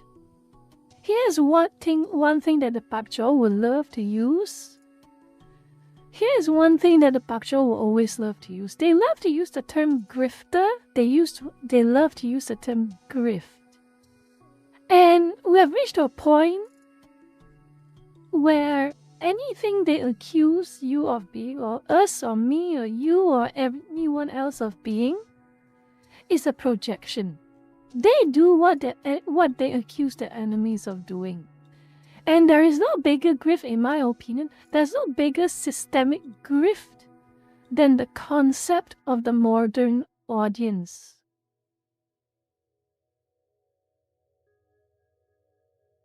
This is why things like DEI became a thing. This is why things like bridge became a thing.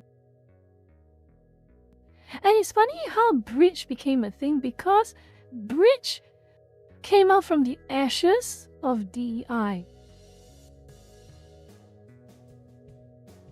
And I'll explain to you a little bit, because I'm getting ahead of myself.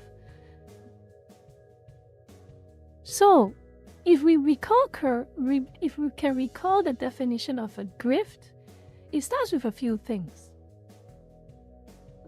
A few core things, colloquially, okay? Dishonesty as a means of self-enrichment and or self-prestige.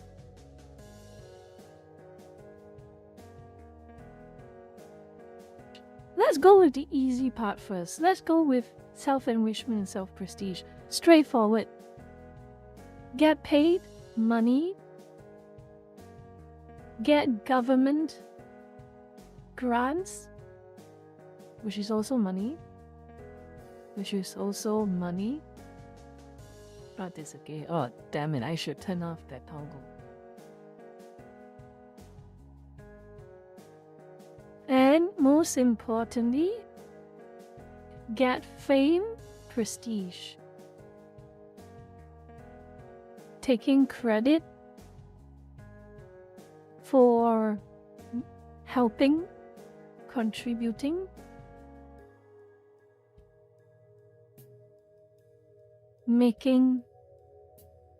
writing a huge AAA game or movie. That's the easy part. That's the very easy part. That is the extremely easy part. Now the question is, how do they do it?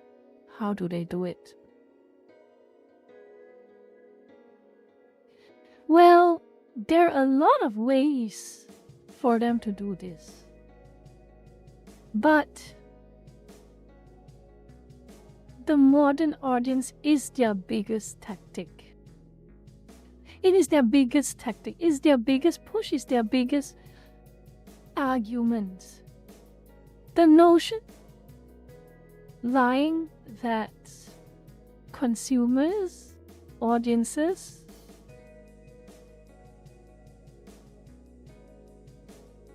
want what they peddle.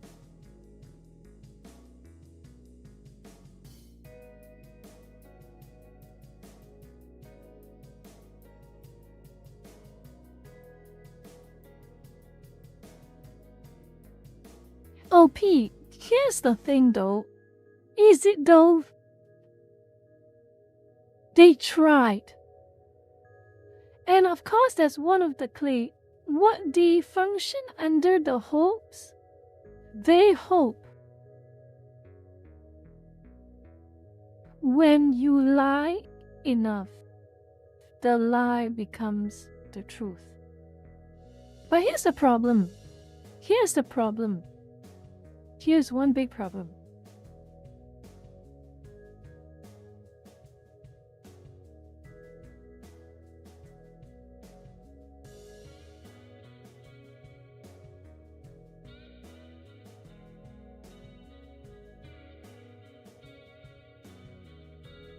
The world isn't communism. The world does not have a totalitarian propaganda wing, an oppressive wing that forces people to behave in a very specific way forever. That's not how it works. The world isn't communism. You can't just tell people a lie and force them to believe a lie until eventually they subconsciously believe it to be the truth. You need Ingsoc. You need an Orwellian monolithic government that oppresses you 24/7. And here's the problem. Here's the big problem. If you don't have this type of structure, you cannot force people to think the way you want, behave the way you like. And Nakachan, here's another thing for you to consider. Deprive future generations of all good content, making propaganda slop the only way they can. But can they sustain it? To create a new generation that does not know any better is near impossible now with the current evolution of everything.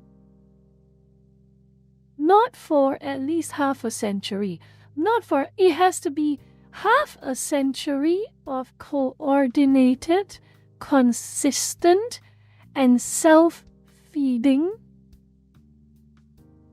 gaslighting, the pushing of the modern audience slop, for there even to be the slightest semblance of change that they want.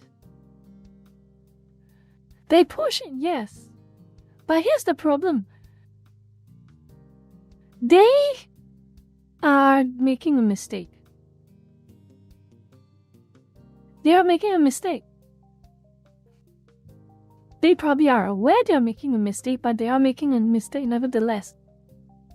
The boiling frog phenomenon. The boiling frog phenomenon.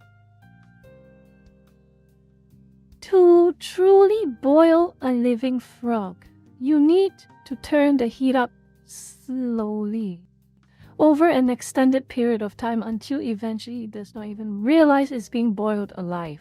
But here's the big problem. When you undertake censorship, when you undertake an elaborate and coordinated attack of your own customers, of your own consumers, that is a problem for you. Because people get wise. People understand. People start to understand that you are working against them from the very beginning, and they will not trust you. Anything you say, they know better. They will never trust you. And this is the case with games journalists. In 2014, they did everything wrong. They went against the boiling frog reality. And let's just say it was a mistake that they never recovered from. It really wasn't. We will talk about the games journalist thing during our revisit of the Gamergate lectures, which I will do maybe around May or June, give or take. But long story short is to properly control, to properly lie and social engineer a population. You cannot do it suddenly and spectacularly, obviously. Because people get wise. Humans get wise. Someone attempts to... This is the same case as... Let's talk about our Hong Kong and Chinese drama series, okay?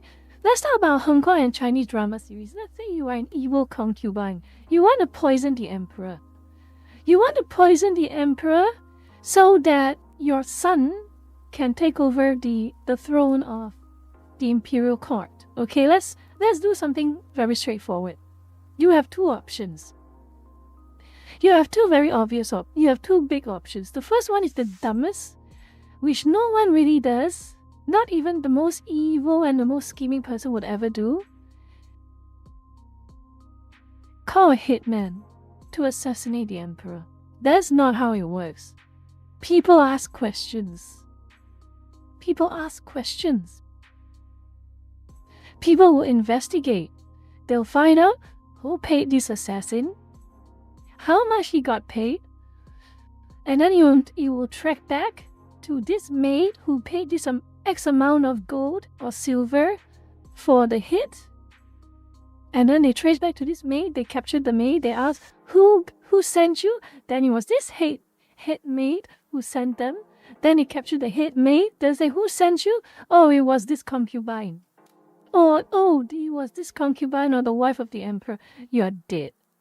You are dead. It literally is that simple. You are dead. So what do they do instead? What does the evil concubine do instead? Oh, very simple actually. They go to some random apothecary, a poison maker, a gifted poison maker apothecary who asks no questions. You give him a huge sum of money, and he gives you a medicine pouch, a very large medicine pouch that is stocked for an entire year. And his instructions are simple. If you want to kill someone without leaving a trace, add 1 packet of this powder so that make sure he drinks it every night for an entire year. And by the end of the year, if you do everything correctly, he will die. And there will be no evidence of poisoning. It will be as if his health just declined and he just died because he was too weak. And that should be the secret ingredient. That should be the cheat sheet on how to control something, control a situation. That is the boiling frog metaphor. But here's the problem. Either the people in these positions of games journalism, the people who are in these so-called consultancy groups, the Sweet Baby Inks, the Black Gamers Coalition or something like that. The people who peddle their consultancy services, here's their problem. Here's their biggest problem. They are too obvious. They were too obvious.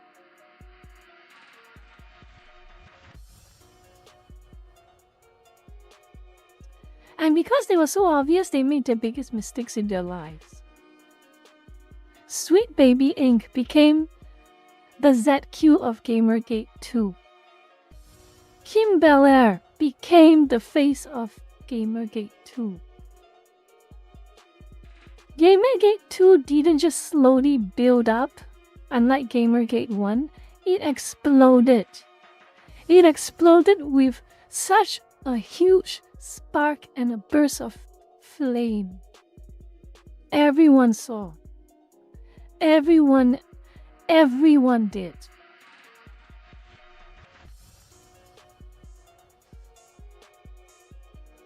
So, back to the whole idea of the modern audience, okay?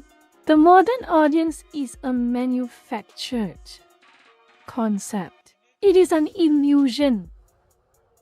It is a paper tiger. It is a paper tiger that has manufactured consent.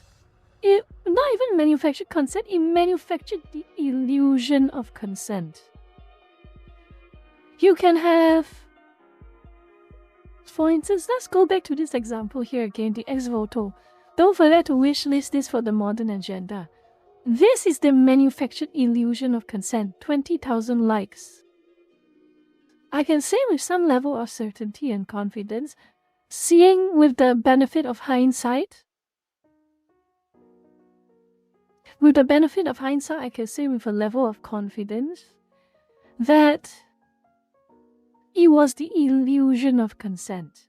That 20,000 were not real people. Some of them were, make no mistake, some of them were, but I would say a whole bulk of them were bots. Some people who are from the so-called modern audience or are trying to lie to you that a modern audience exists, spend a pretty penny to get botted likes for this post. To give the illusion that the modern audience, firstly, exists, and secondly, is larger than it is. That's the problem. That's the problem. You can lie with pretty words all you want, but at the end of the day, words are only words. You have to dance. You have to walk the talk. And when it came to walking the talk, did the modern audience suddenly manifested itself and give this game the success it supposedly deserves? No, it did not. It very well did not.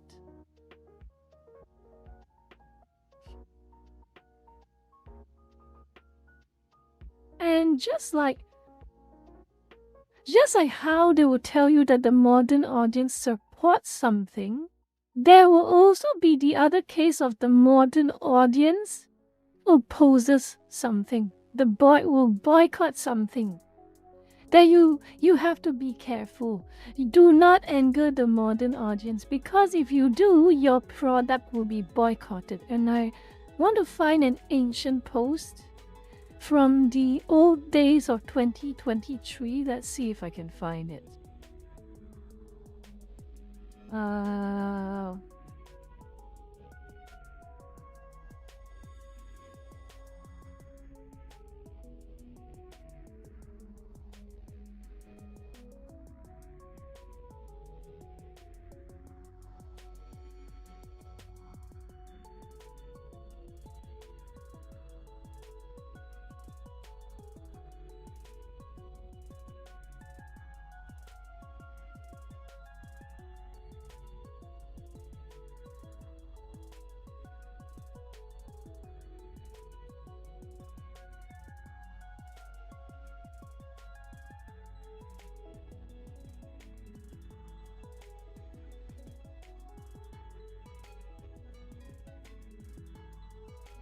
I wonder if I can actually find this because it was hilarious.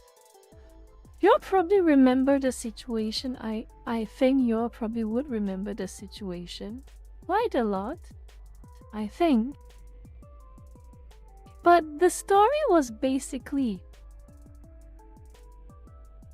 the story basically was someone was it's Hogwarts Legacy. I'm going to spoil out right now. It's related to Hogwarts Legacy.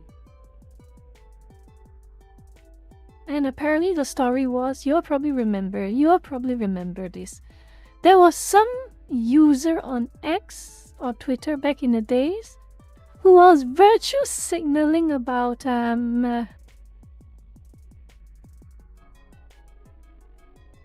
how people should boycott Hogwarts Legacy. Y'all remember that? Okay? Boycott Hogwarts Legacy. And it turns out, would you like to guess what happened?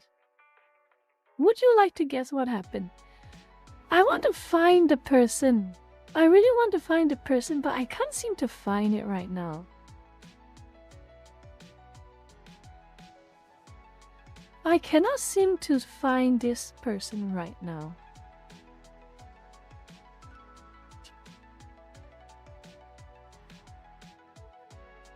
No, it was worse than that. It was worse than that. I'm looking for it.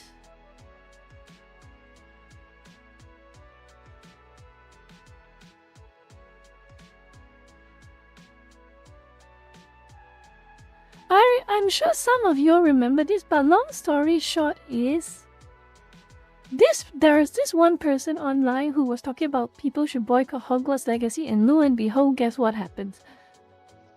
People found out his Steam account and he was playing Hogwarts Legacy. Got a good few hours in as well. They outed him for it. Even the so-called, my point is, even the so-called modern audience who are supposed to boycott a game they oppose, they can't even do that. They could not even do that.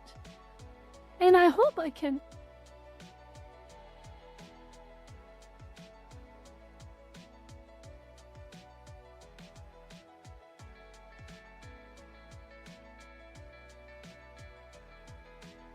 He could not even do that. That was what was hilarious to me.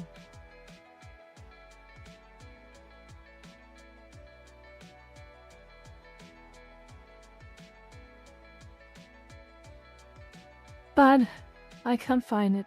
It's probably buried somewhere. I don't even know what were the keywords that I typed in.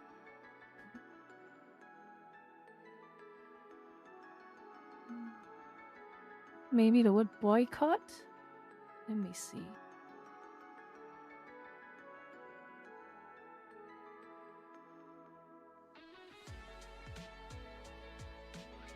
Ah, yes, what a classic.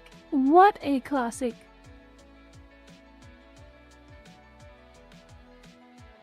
Another one too. One more.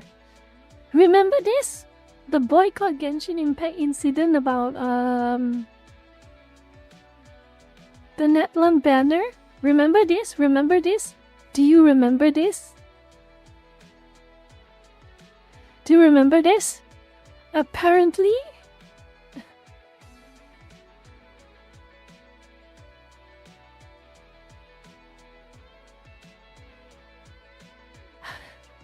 boycott Genshin Impact. Oh, interesting. You say boycott Genshin Impact, but nothing in the do's and don'ts of the boycott says stop playing it. Or I mean, just don't spend money on doing the gacha. I didn't say stop playing it. The modern audience are pathetic. The modern audience are absolutely pathetic. They cannot even boycott a game properly.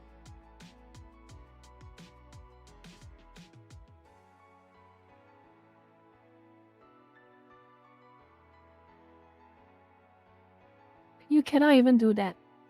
And it's hilarious to me. It is hilarious to me. So, what have we learned so far? What have we learned? 1. The modern audience are unable to materially support something that claims to pander to them. 2.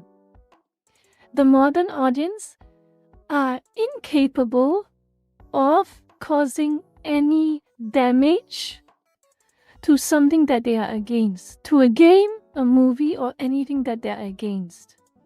In fact, if anything, the so-called modern audience creates the opposite effect. Trumpet, thank you for another gifted. Mastin, make sure to thank Trumpet.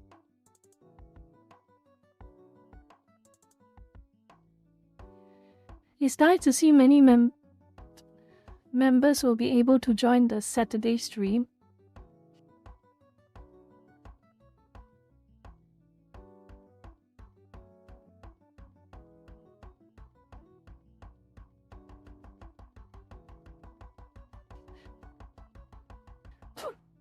But at either way,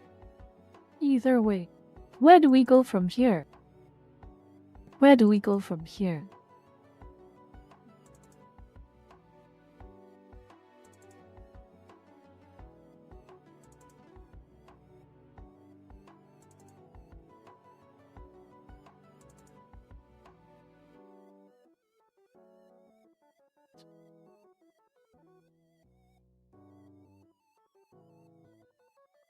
The devs, the movie producers, the stories. Don't read that. That's a bit of a spoiler. Sorry about that. A bit of a spoiler alert. That is for me to just contemplate on. Don't read that. Spoilers. But we're gonna have a little bit of a watch along later on. Okay, we're gonna have a bit of a watch along. Funny how the Boulder King comes into play on all of this, but we'll get to that when we get to that. But either way, the devs, the producers, the showrunners, the corporations, they try really, really, really hard to pander to this modern audience, because they thought it actually existed. The people who are the loudest on Twitter, who are the loudest on Reddit, who are somewhat loud on Facebook,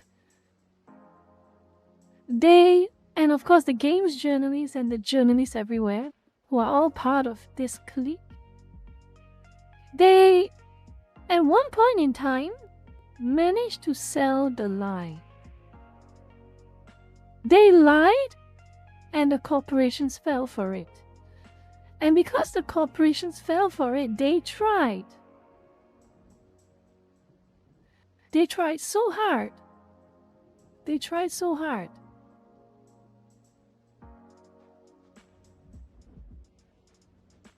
Let's take a look, for instance, the unfortunate case of Square Enix, okay? The unfortunate case of Square Enix 2 years ago, a year ago. Wrong.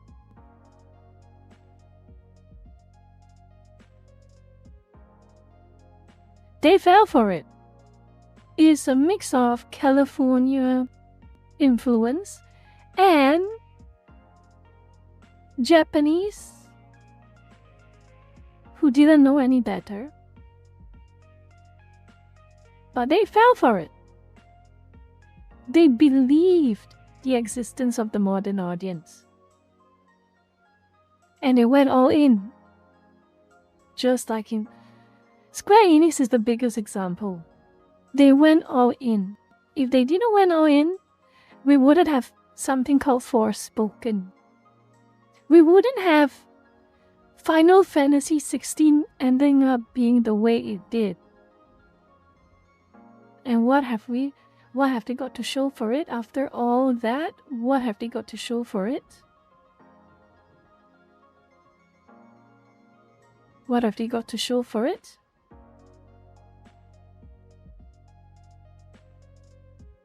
Failures. failures and its fans stop giving a shit.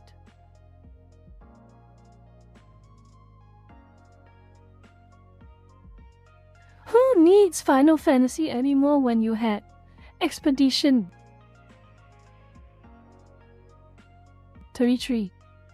Who needed another return to form Final Fantasy when Expedition 33, a fraction of the size of Square Enix, could do what Square Enix failed to do?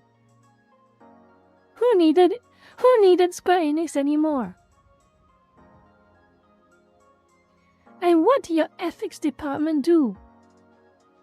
What did your ethics department do exactly? How did it ensure the success of your company?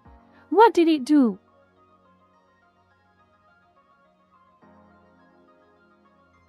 People didn't give a crap about your ethics.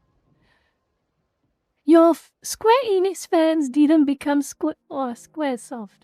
We'll go back to the old days. We're going back to the classics. Squaresoft didn't become Squaresoft fans because of ethical reviews tailored to different regions.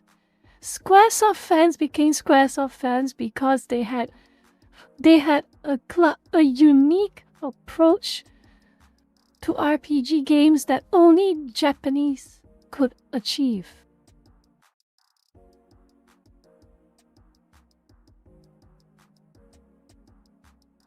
What did you show for it? Where was the big profits? Where was the smash hits? Where was the major critical acclaim and success?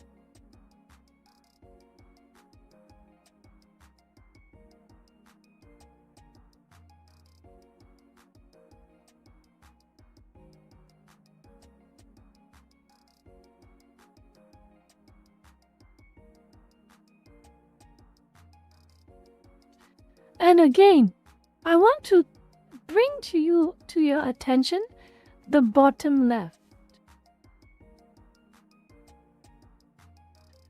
That interview, the interview on the bottom left. One of the original, if I recall correctly, creators of Dragon Quest, he called out this modern audience and the catering to the modern audience, and how Square Enix was being controlled by Californians who perpetuated the modern audience myth. He said it in pretty harsh terms, trying to be like absolute gods, evil disguised as good. There's no such thing as content that doesn't make everyone uncomfortable, because beauty and ugliness, good and evil, they are different for everyone. There is a religious concept from the West, especially in America, specifically California, that influences their approach to all of this. Their approach to compliance is really narrow-minded. Doing business with such a ridiculous place is frustrating. Because of that, Japan gets negatively influenced. And this, by the way, this interview from this creator was taken down. It was shut down. I think it was originally released on Famitsu, and it got taken down. For one reason or another, it got taken down, and that's the censorship part. People saw it got taken down. This interview got taken down. The English translation of the interview got taken down, but too late. People watched it. People wrote articles about it. People made posts about it. And here's again the problem, the boiling frog. When you panic delete someone's interview, you censor an interview, you silence an interview, people notice. And they notice for a good few months. And Square Enix continues to fail. And they failed even harder because they probably pushed to censor this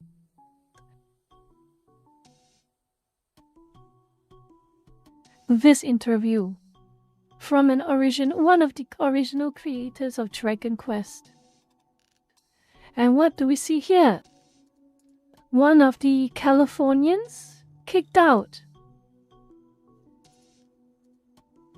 It all comes tumbling down.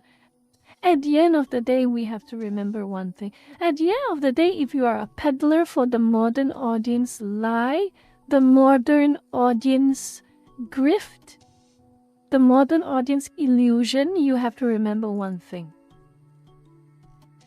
Your lies mean nothing if it cannot generate money for corporations. At the end of the day, there is only so much venture capital to go around. There is only so much BlackRock money to go around. And funnily enough, I'm going to show you a video of an interview with Larry Fink of BlackRock. But we will get to that later on. But what I want to say is simple. There's only so much life support you can receive. There's only so much life support a corporation can receive. And when the life support dries up, the corporation will, guess what? Find other ways to make back the money they are losing. And how are they going to do it? The customer, the consumer, the gamers, the moviegoers, the comic book fans. At the end of the day, they will have to come crawling back to their customers. And the customers are well within their right to say, F off. You burned us and we want nothing to do with you. They could very well easily do that. And Square Enix has suffered that situation because of Expedition 33. You will have nothing and you will like it.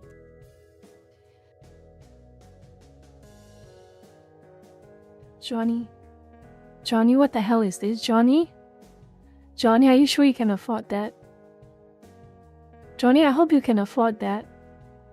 Oh my god.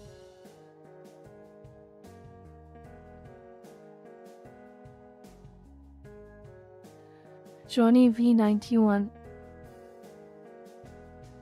I'm shocked.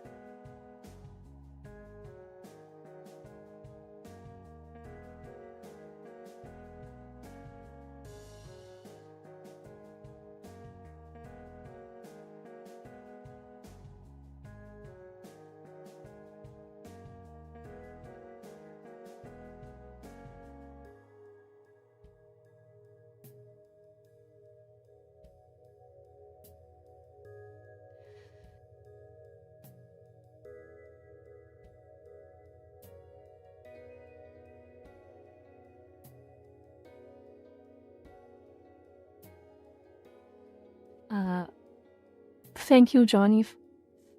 Oh my god.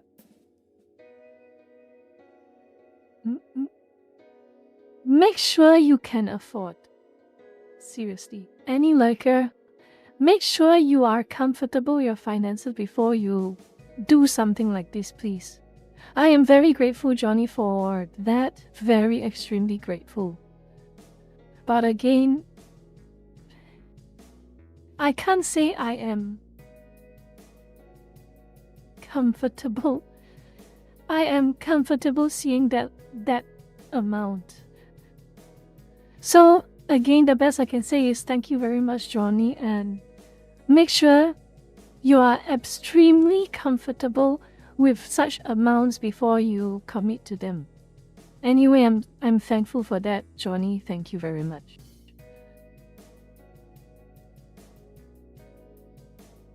Let's get back to this topic because I'm getting this is, oh dear, oh my goodness. Thank you very much, Johnny. Thank you. Where was I? Lucas, where was I? Lucas, where was I? I'm a bit at a loss. Where was I? What was I talking about?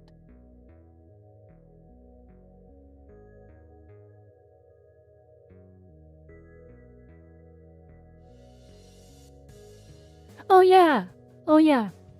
What was I saying is basically that Square Enix suffered the brunt of this. Square Enix suffered the brunt of this because simply there are smaller game companies, smaller game studios that do what Square Enix did but did it better in the current year.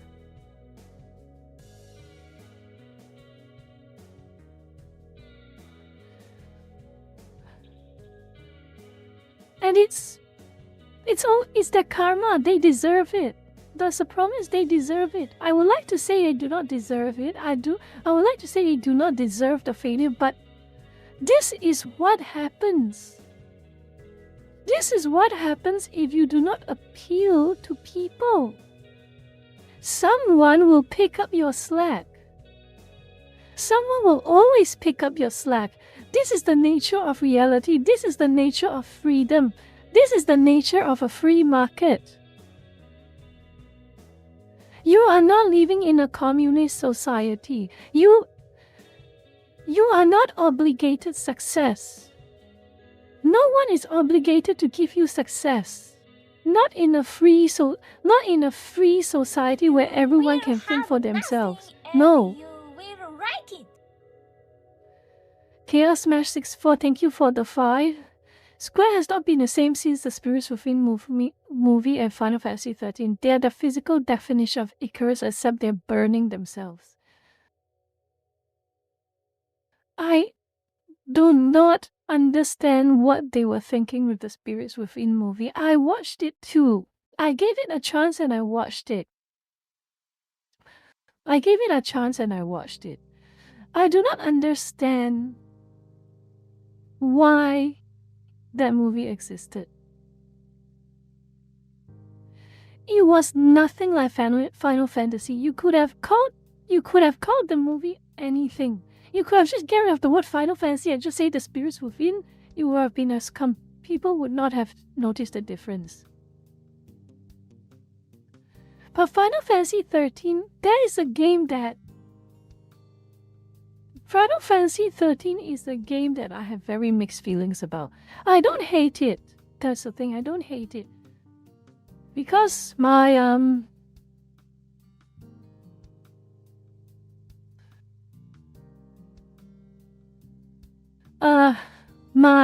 turn cringe brain accepted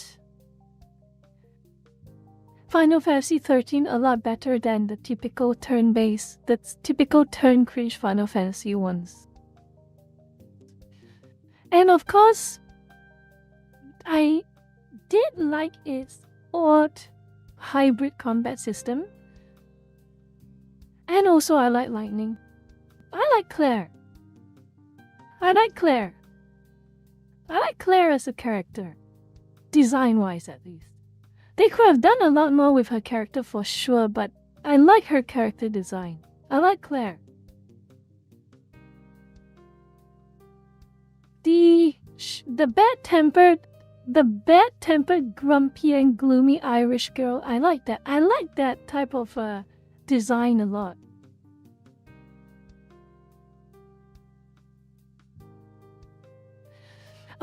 Do you get irritated by the word normalize, which the modern audience uses? Because I'm starting to hate the word no matter the context. I do. Why do you have to normalize something that is... Why do you have to normalize something that is normal? That is a very important point. That's an important point for me. I mean, I can tolerate something that is abnormal, or that is not normal to me, but things are not normal for a reason. There is a reason why normalcy is normalcy. You do not force normalization. Normalization is organic. Normalization is organic. When people as a whole start to change and develop and evolve from older norms, the creation of the new norm has to be organic. You cannot force normalization. Because if you are forcing normalization by virtue of it being forced, it is not normal. I don't know if I'm making any sense or not, but that's what I think.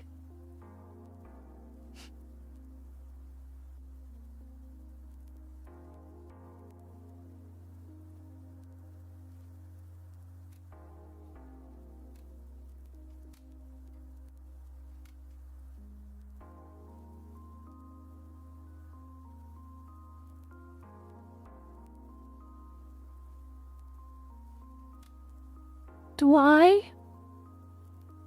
I? Okay, here's me personally. I will know. There are two things I will do. In two very specific situations when we are talking about normalcy, we're talking about... here's my approach to things. If you want me to be objective, I will be objective. Even if it ends up not being the thing you want to hear or you want to see. But on the other hand, I want to be courteous. If you do me no harm, you're polite to me, you're kind to me. You don't even have to be kind to me, you just have to be arm's length enough with me. I will afford you the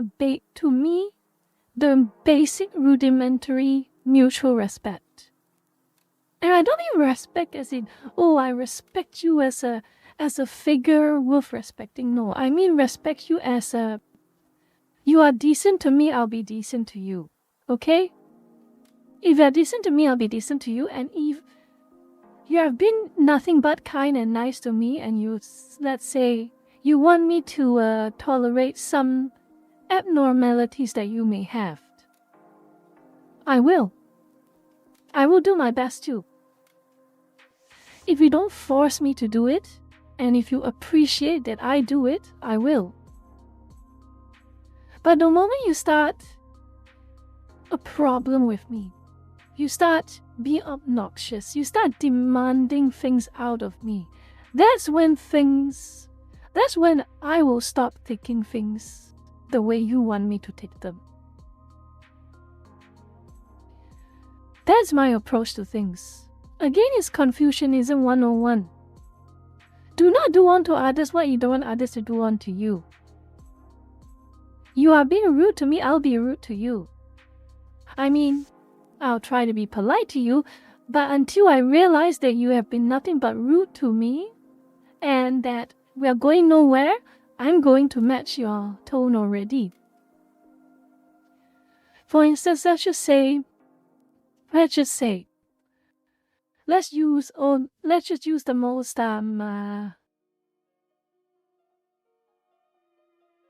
basic things at this point in the current year. Let's just say a trans person. Okay, a trans person. If this trans person has been nothing but nice to me, been kind, been gentle, been civil, talks to me with a level of honesty, talks to me with a level of mutual respect, and they come out and say, oh, could you refer to me as let's say as a she? Okay, I will, because you have been respectful to me, I'll be respectful to you. But on the other hand, you come out and say, and you started harassing me, you started being obnoxious to me, being passive-aggressive, being condescending, being sarcastic to me, and then suddenly you want me to respect something like that? Excuse me, who do you think you are? Because at the end of the day, my approach is that I don't give a crap about your identity. What I care about is how you behave. How your personality conducts itself. That's what matters to me. And this is the problem that a lot of Pak Chor tends to have. They think me judging someone based on their personality, their characteristics, the content of their character, means I am bigoted. No, I'm not being bigoted. You have a personality problem. And you should look at yourself before you start pointing the finger at me for reacting to your personality problem.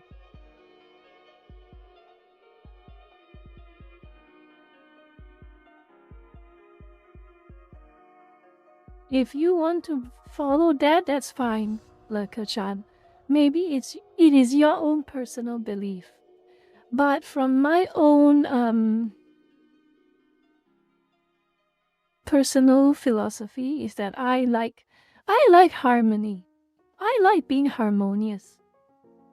I like personally, I'm growing out of my shitposting days, personally, when it comes down to its foundational core, when it comes down to foundational core, I may be idealistic at this point. I may have become a little bit too idealistic than my older days, but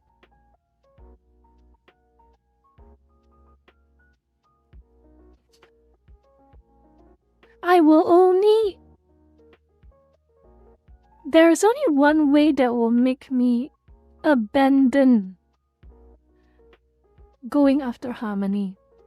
Is when you probably saw it happen. The harassment campaigns, the personal insults, uncalled for reactions. Someone gives genuine feedback and someone else responds with insults. Someone responds with slurs, someone responds with labels. I can't take that. I won't respond to this type of people with slurs or insults but I might, if the labels apply, I will respond with labels, but I will make sure they know exactly why I have a problem with them. That's my approach. I want someone I have a problem with to understand precisely why I have a problem with them.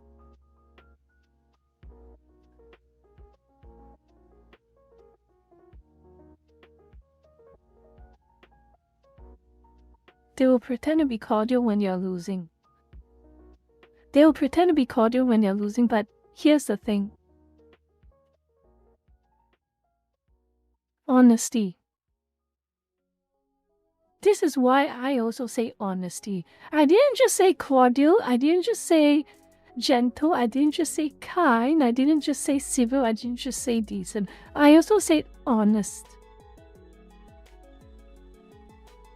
If a liar is lying to me and I can see they're lying, I'm going to call it out too.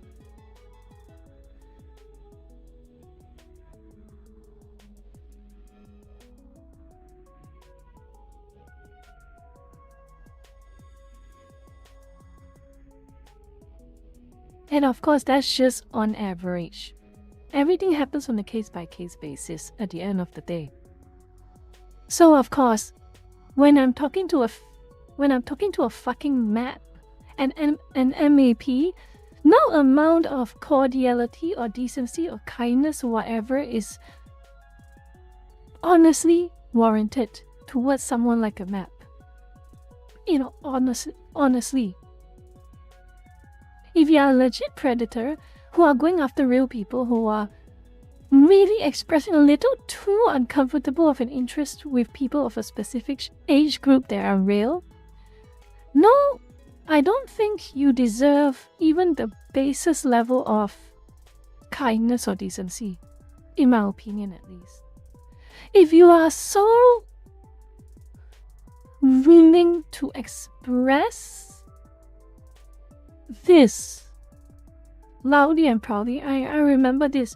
I remember this back during the days of old Twitter. There were so many legitimate MAP accounts that were never banned, that were never deleted, that were never suspended. And funny how that was when Elon Musk took over.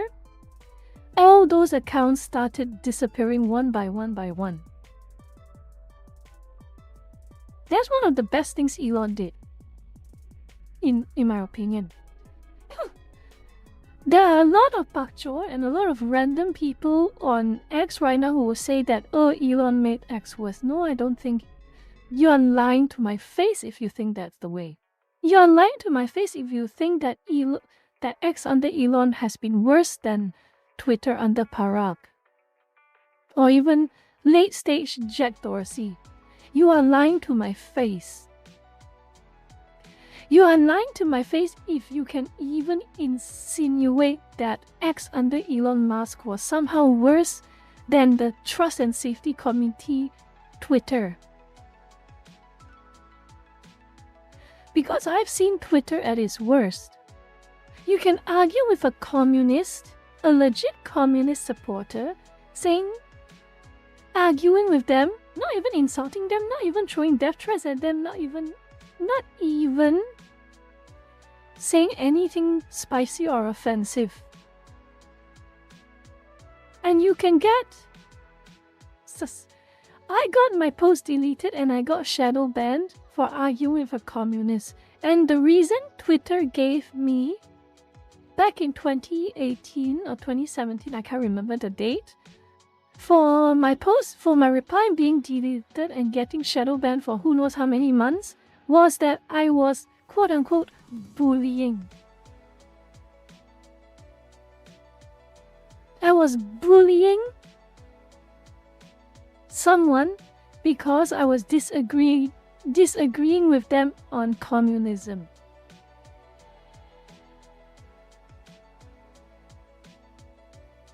And of course, there's still, again, there were two types of accounts that for some reason continue to exist up until Elon took over.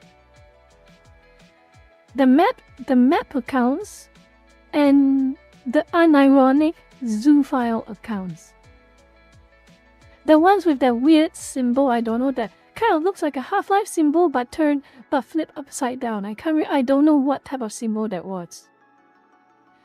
They were never banned. They were never banned for years.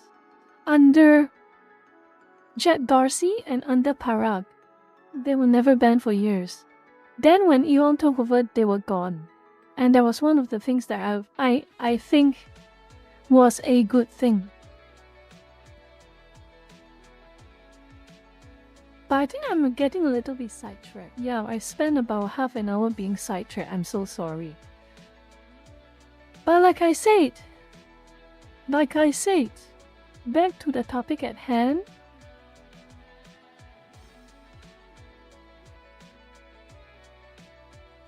Back to the topic at hand. When you run out of other people's money, and if in the case of other people's money, the venture capitals, the hedge funds, the BlackRocks, the Vanguards, the State Street money, what happens next? You have to crawl back to the customers. You have to find some way to make it up to them. You have to please them all over again. You have to build back all the lost trust you had, saying don't like it, don't buy it. And you deserve it. You deserve what came to you because you made it happen. It was completely self-inflicted. You should have known better. You should have actually properly held polls, taken feedback from the customers who bought every single Final Fantasy game from Final Fantasy 8 or 7 through to Final Fantasy 13. They even gave you a chance with Final Fantasy 13. They even gave you a chance with Final Fantasy 15. You should have listened to their feedback. But you did not. Who did you listen to? You listened to the Californians poisoning your company. You listened to the consultancy firms who lied to you about the existence of a modern audience. You went all in. You started throwing away all of your old customers to chase this mythical modern audience, and when it turns out that the modern audience was just an illusion, a lie, and an elaborate lie, oh, you're so shocked. You're so upset. How could this happen? You knew what was happening.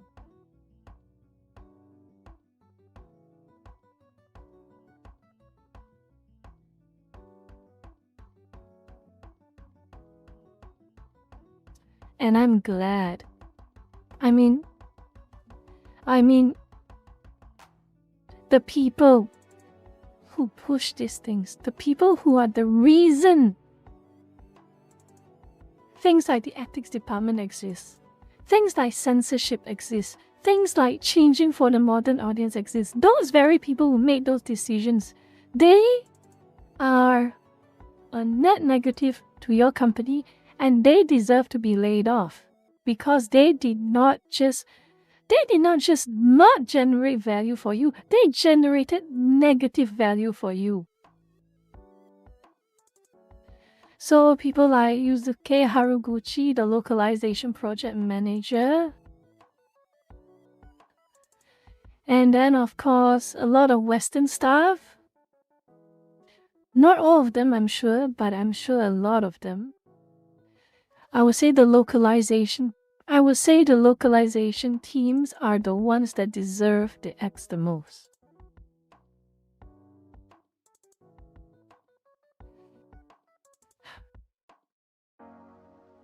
But let's just pivot back to that part about what we talk about BlackRock.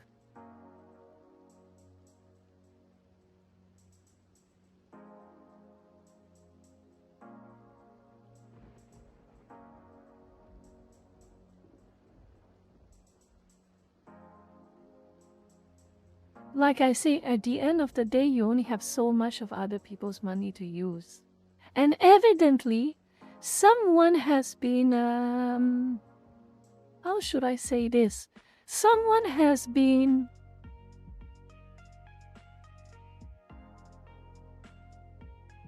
pressuring Larry Fink of BlackRock. I'm sure a lot of BlackRock's clients have been saying, why are we losing money? A lot of BlackRock's clients are probably saying, why the hell are we losing money? You are supposed to manage our assets.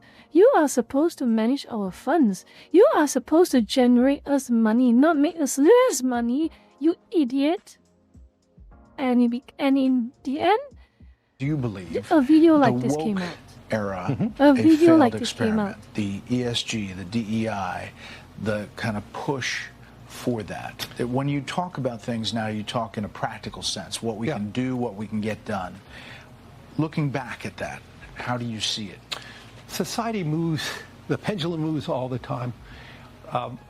In BlackRock's cases, we are responsible for managing money for everybody. And even today, as you said, maybe these, renewables are less talked about it. I can tell you right now, we have many investors worldwide are investing in renewables, trying to emphasize solar and other things like that. We're working with Occidental Petroleum right now to building the best carbon capture factories in Texas right now. So do I believe the pendulum 5 years ago was too far? Yes. You do. I believe we're more I'm personally more pragmatic too. And I believe... But do you think BlackRock pushed some companies a little bit further left than you thought? It was never our intention, because our job is to be... I got to be a fiduciary to everybody who gives us money. Our response...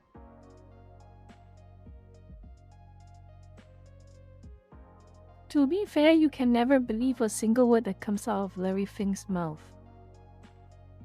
Not too long ago, he said something along the lines of, our job is to force behaviors. I will never forget that. But the only reason Larry Fink is saying this right now is because he is desperate, in my opinion.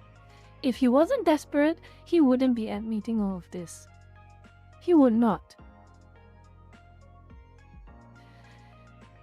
There is a lot of word salad, yes, but at the end of the day, what Larry Fink is saying is he agrees with this interviewer that wokeism is a money sink. It can never generate you money. Never. And why am I so confident to say never? We had close to 10 years of this experiment. We had close to 10 years, near a decade of this experiment. The Star Wars sequel trilogy, Rocksteady. We had Forspoken. We had Dragon Age the Veil Guard. We had now Ex Voto. We had Dustborn. We had Concord. We tried over and over and over. They tried over and over and over. And every single thing that came out was failure. It may not have been the biggest failure, some of them, but it was a failure nevertheless. We're going to talk about Starfleet Academy later, look. Master, we're going to talk about that later. So don't worry about that. But long story short is,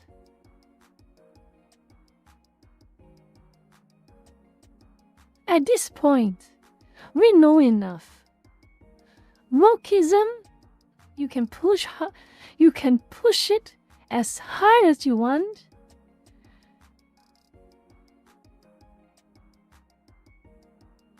At the end of the day, you have to push it. It does not work organically. If it worked organically, you wouldn't need to force it. Just like making a games for gamers. You do not have to force the success. The success builds itself up for you. This is why it's very important. This is why it's very important in Taoism. Again, in Taoism and in Confucianism, Lao Tzu and Confucius, they make very important points. They make extremely important points. If you want things to go your way, you do not force things that don't move naturally to go your way. You have to ease yourself into the flow of things. You ease yourself into the flow of things and then direct the flow or direct yourself within the flow towards success. And there is no clearer example of this in effect than a business or a corporation, a game dev team, a movie producer, anything, catering to their customer, catering to their fans, catering to their core consumer. There is no greater illustration of that mindset. It is a tit for tat. It is a this for that. Two hands to clap, as they say. You make your customers happy, your customers will make you happy by paying you. They'll pay you with a smile on their face if you make them happy. Look at that Xbox 360 release day. Look at the PS4 release day. Gamers forking over $500 with a smile on their face, excitement in their voices and their eyes. They want to give you money because you made something they want. They are willing to part with their money in the blink of an eye if you make something that they want. Conversely, you make something none of them want, no amount of forcing them to pay for it is going to work. Nothing. And this is what Larry Fink is forced to admit. It's not his money. It's his client's money. And eventually enough of his clients realize what he's doing with their money. Responsibility, Brett, is to making sure if we have interviews one of like our this. investors wants to invest 100% in hydrocarbons in Texas, I'm investing 100% of the money in Texas.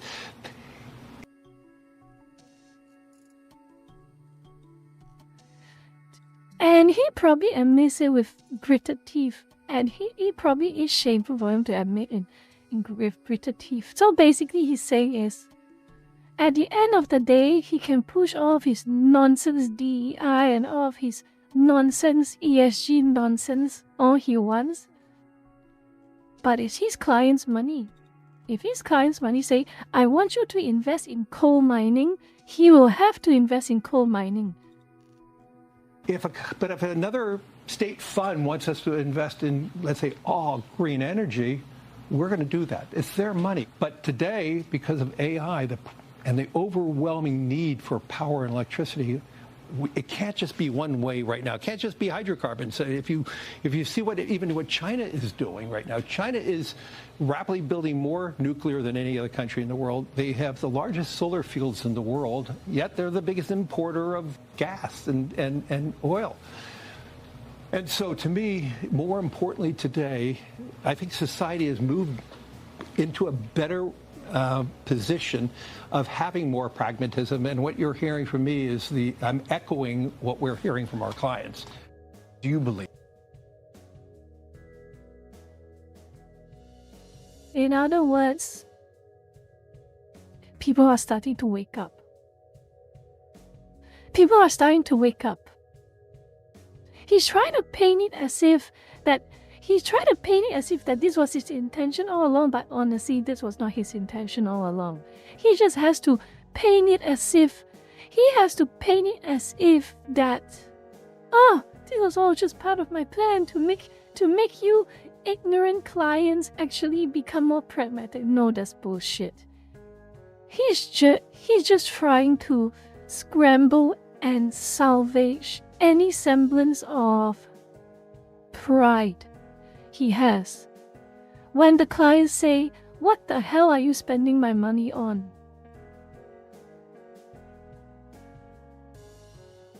So what does this mean in the short to maybe even possible longer term? I feel that the ESG thing, the cracks are showing. The cracks are showing, and with a little luck, with a little more awareness being spread around to the normie investors, with a little more education, as in more people educate themselves, as Finana would say, educate themselves, ESG is going to be in for a rough time eventually. May not be happening right now, may not be happening in a few months' time, but eventually.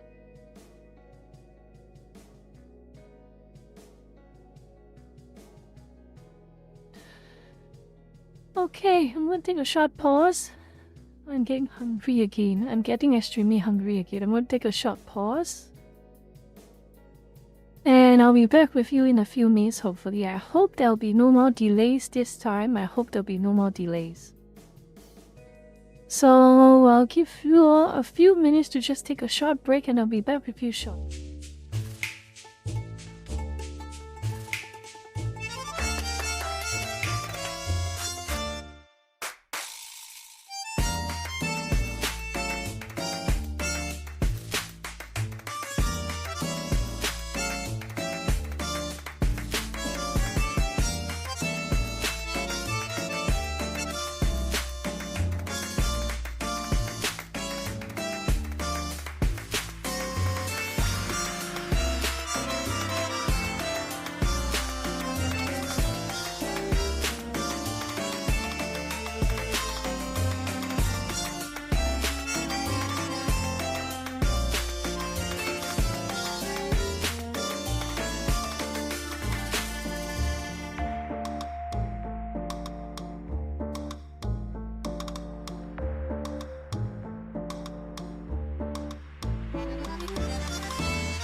Okay, I'm back. So, it's quite the momentum shift, isn't it? Back a few years ago, the modern audience was like, oh my goodness, the modern audience is the future. The modern audience, we all have to placate the modern audience. We have to cater to the modern audience. Well, it is a losing battle for the modern audience. The modern audience, let's say this is World War II, the modern audience would be 1944 at this point. Not really 1945 just yet, but 1944. So, what's another good example? Oh yeah, we'll have a nice quick example. To show you how badly the modern audience have started losing.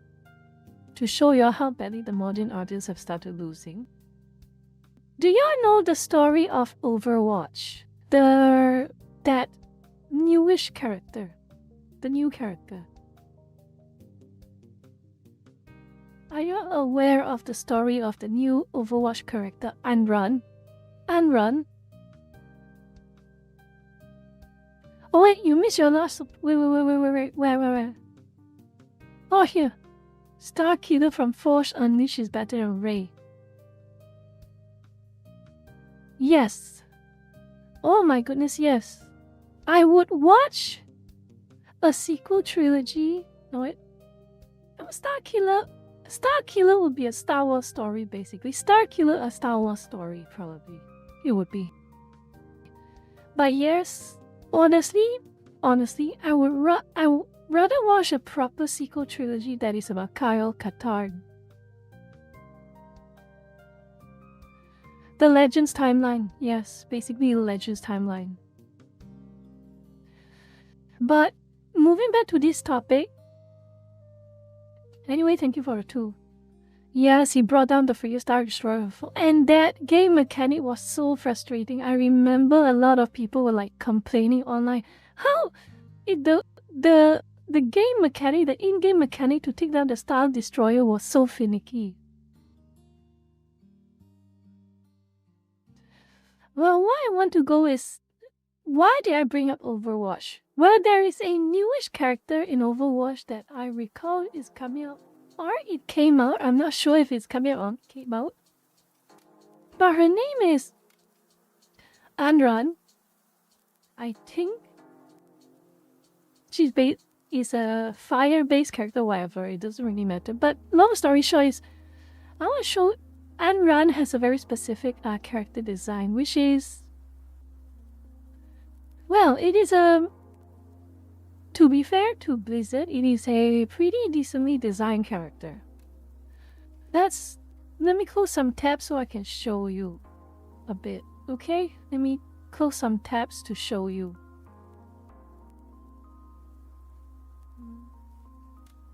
Oh, it started. Terrible. It's loading. Give it some time. Sorry. Give it some time.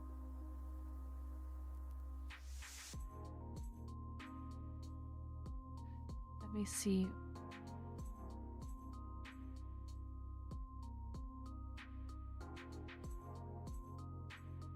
I'll show y'all her default one first. Her original look. This is a good enough one. This is a good enough one to use. Open image, new. Shut up. Open image, new tab. Shut up. I don't need to save your damn image. Oh, let's just show you this anyway. So this is the character. I'm sure some of you have probably seen it on social media off and on. But it is not a bad looking character. It's okay design. Design-wise, she's okay. Well, apparently, while the game had a the game was, when the character was unveiled, she also had her cartoon basically her cartoon introduction, her show introduction. But let's see. Things got silly. Things got extremely silly. So this is the cartoon version, and then this is the in-game version, the original in-game version. It's okay design, not my most favorite character design, but here's the thing. People on Reddit were not happy. They were not happy. Specifically, they were not happy with her nose design, and they were not happy with her facial features. They were not happy at all. So Autumnwalk wants me to write a description. The nose change is bad. She looked so much better before, as in the cartoon. So Redditors being Redditors and Redditors being Papjaw, a lot of criticisms. A lot of criticisms.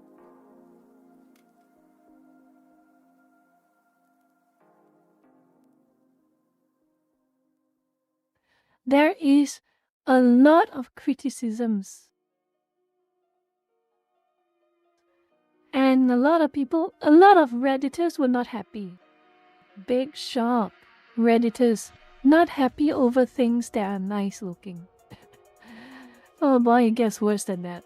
Well, let's see. The voice actor for Anran also virtue signaled. In response to the Redditors.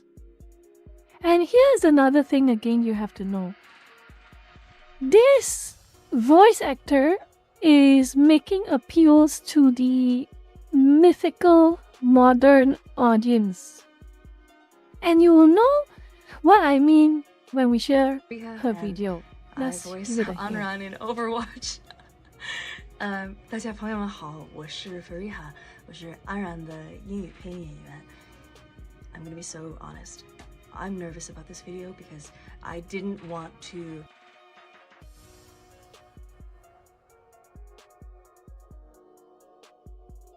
Come on, if you're going to speak some 普通话, at least be louder. Don't make it sound so awkward. If you're going to, as the Papjaw would say, culturally appropriate, at least appropriate it properly. Yes, I went there. Address the elephant in the room, but I didn't want to step on the devs' toes or speak on their behalf because it's this tightrope in my mind of trying to honor the community and everyone's criticisms because I agree, and also give grace to the. Look at no.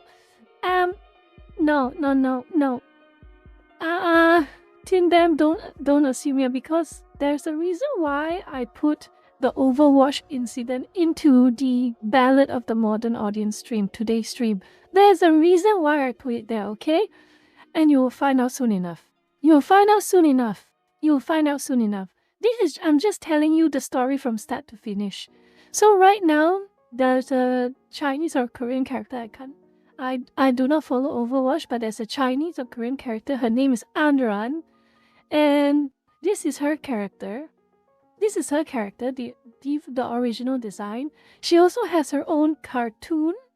Of course, every character introduction has a cartoon. So Redditors were upset. Redditors were upset because of her jawline and her nose. Redditors were upset. They complained.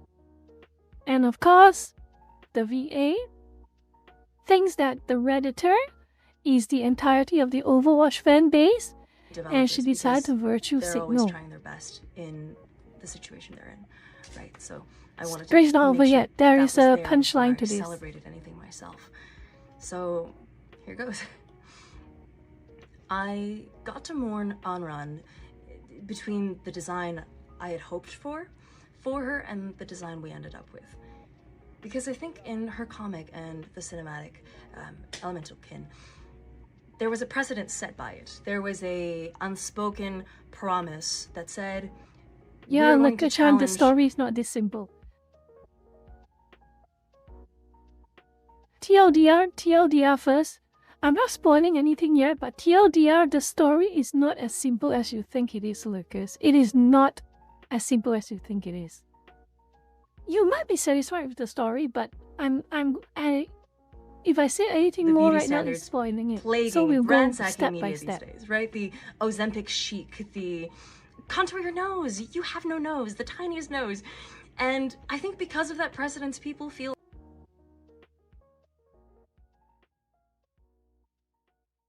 You know what's the irony of this part? Contour her nose. The VA contoured her nose for this. With P, just don't say anything yet. The irony is that the VA for Anran, this person right here, contoured her nose for this. So what the hell is she saying? It's so obvious she applied makeup to give her nose better shading, to make her nose look smaller than it actually is. So what are you talking about? Overwatch is a trailblazer at challenging that, right? Of trying to break those molds, of trying to explore the bounds of what it means to be good, what it looks like to be heroic. And I think the result we got says something else. It says something that leaves a bad taste in our mouths. It's not the bold, optimistic swing that we know Overwatch to make, and it's a look that isn't congruent with her personality, right? She looks like the younger sibling. She looks Jindem, you might be more surprised. docile. Somehow, as You a might. fire hero, she looks more docile than the most docile peacekeeping support in the game. And I've been seeing everyone's redesigns and quietly bookmarking them, but I wanted you to hear that this concern is important. This is a hill worth dying on. It's worth speaking on, because I believe that the more we speak up about the things that truly matter to us, the more we'll see ourselves reflected in the world around us, the more we'll see our values in the world around us, right? And I want you to know that I shared all of this with the dev team. Not only that, I was encouraged to be as open and honest as Let me possible, go to and not over hold and go take a anything nap. back. And it's my hope that this isn't for naught, right? That they see it, they hear it from you all too. And while it's not my position to decide what can be done and what gets done about this, I will keep championing it, championing for the version of her that we all wished for, right? And I want you to do the same with boldness, with kindness, and with hopium. Because Overwatch is not an exploration of what the world is. It's an exploration on what the world could be, right? So, much love if you made it all the way here to the end. I hope you have so much fun playing Anran. I know I am, but...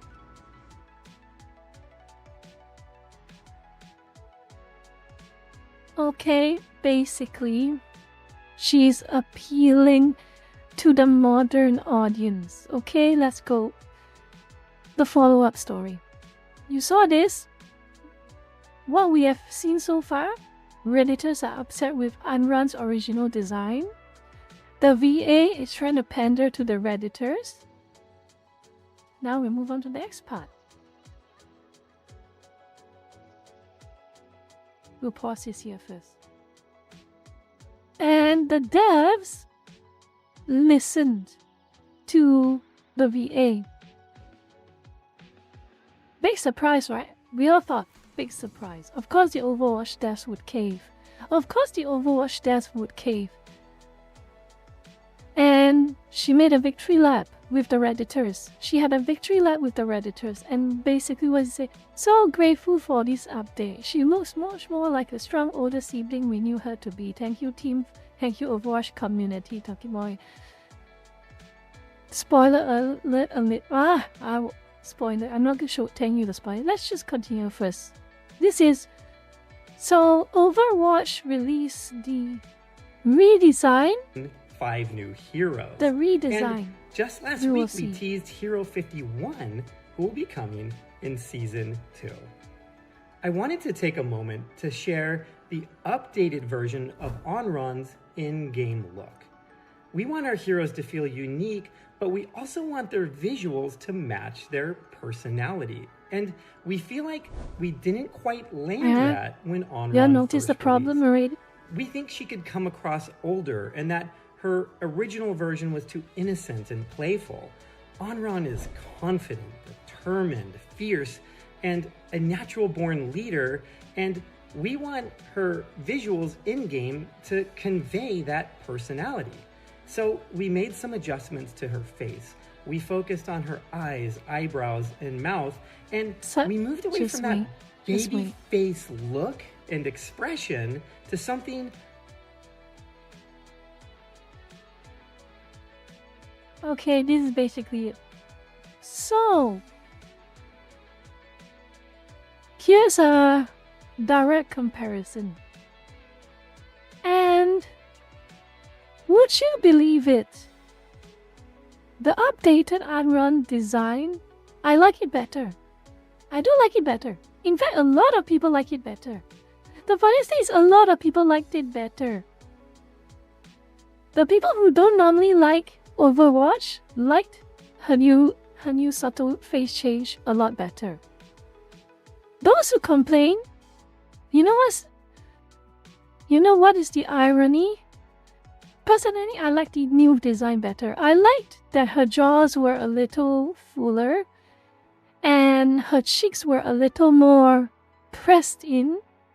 I feel that is a nice design. That's more balanced. The problem with the original design is that it looks too childish. It looks too baby-faced, which I kind of don't like. It was too typical Disney character type of design.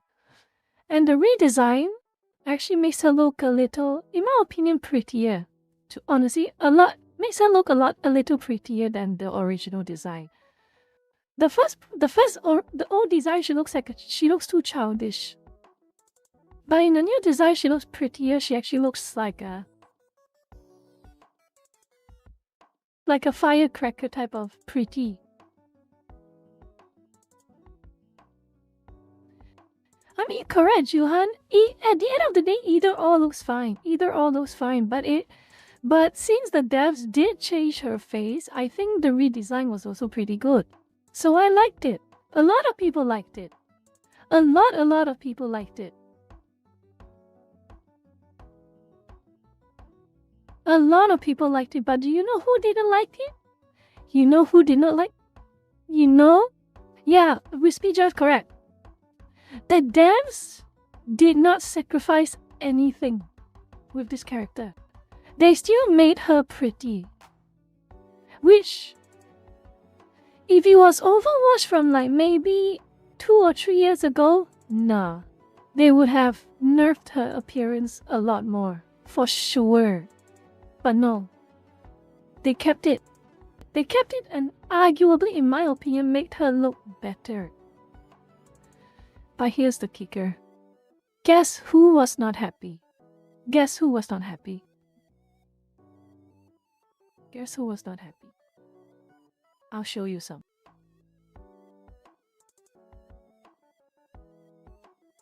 The Pakjo were not happy. Pakjo wanted her face to look more squared. So they did this. The VA herself as well, she went on stream saying that she didn't like the appearance. But of course the Pakjo were not happy. The Redditors were not happy. They wanted her to look like this. So they photoshopped the new design they wanted. For instance, this individual wanted her to look like this. So right now, pretty nice. Both designs are pretty good. This person wanted her to look like this. Okay? Another one?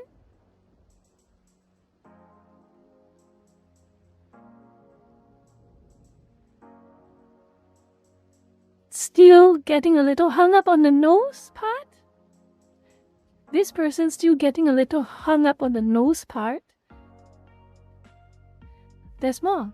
I've collected a few examples because it's funny. It's another one for you.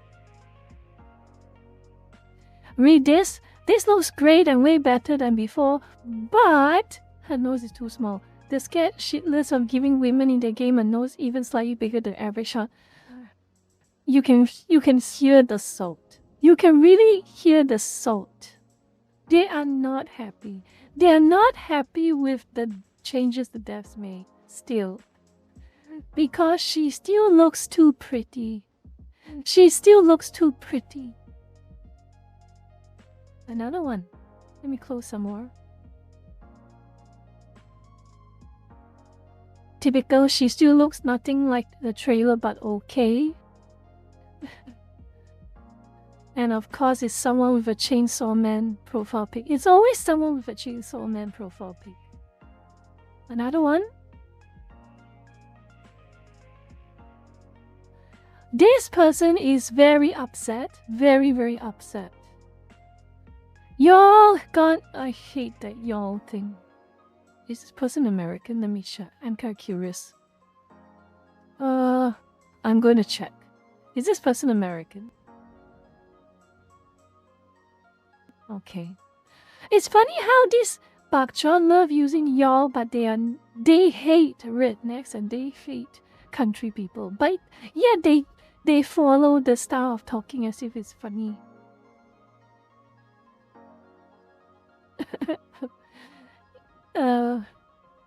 Very not happy. They are not happy. Evidently, they're not happy. I'll show you a few more. And there's a big mask off too. Also, again, not happy. It's about the nose. And I'm going to show you a mask off reply. And you are going to see this reply and you're going to think, these are the anti-racist, these are the anti-bigotry and all of that. All for empathy. And you will see this reply and let me tell you, this is funny. So, the Reddit post brought up this one. So Reddit also brought up the character change, the design change. And OP, you're gonna laugh. Lucas, you're gonna laugh. You're so gonna laugh at this. So one of the comments, well, to be fair, some Redditors did like the redesign, and personally, I do like the second design more than the first design. So fair, it's a fair take. But oh boy. This one from Slumber Stroll. Ready, Lucas? You're ready for this, Lucas? It is this comment from Slumber Stroll that is, oh my goodness, so much more. You want to see this? Ready? Are you mentally prepared, Lucas? You have to tell me, are you mentally prepared? I am mentally prepared to see some very stunning, brave, and anti-racist statement. I'm going to zoom in. I'm going to zoom in a bit more. Okay? 3, 2, 1.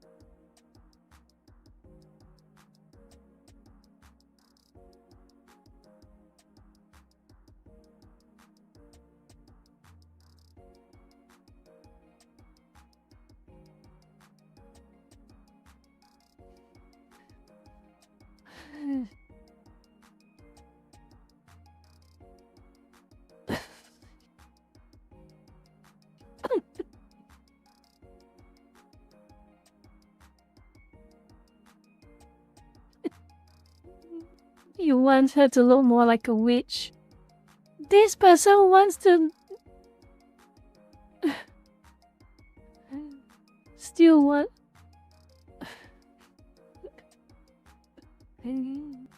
What did this Slumber Stroll mean by that? What did he mean by that?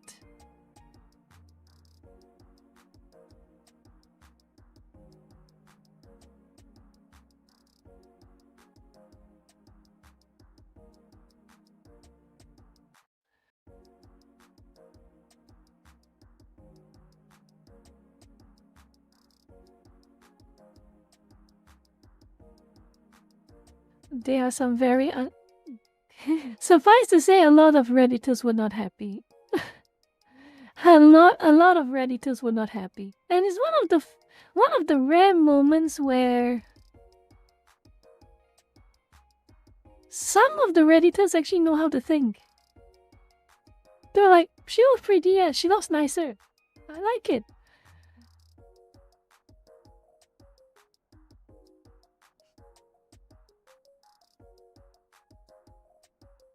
They're really obsessed with noses. They're extremely obsessed with noses.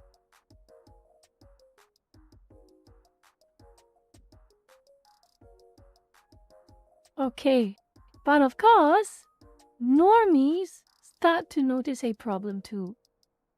With these people who keep complaining. These people were so obnoxious. They were so obnoxious. They kept complaining. The Overwatch devs listened and tweaked her appearance to make her look a little older, make her look a little more matured. But they still kept complaining. They really did. So some of the normies noticed. Some of the normies really noticed. Such as this one. Before checking the replies, the balance of coolness and cuteness is well put together, isn't it? After checking the replies, wait, apparently this is not okay. So this is a normie, and you're like, what the hell? What do you want? This is basically saying, why? What the hell do you want? You're not happy with that, you're not happy with this. So what makes you happy? That's basically what this post is saying. And one more.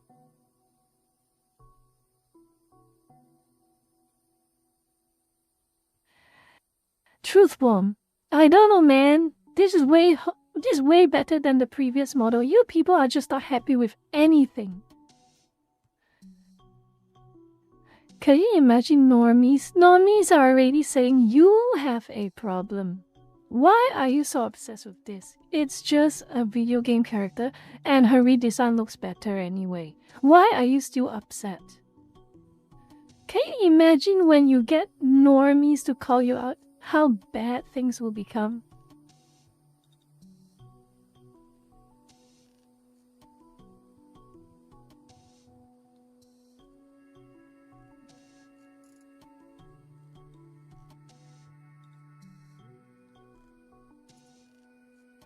So yeah, it's a smaller topic, but funny. You know what this signifies at the very least? There is a small but noticeable shift within some parts of Blizzard, at least some parts. Overwatch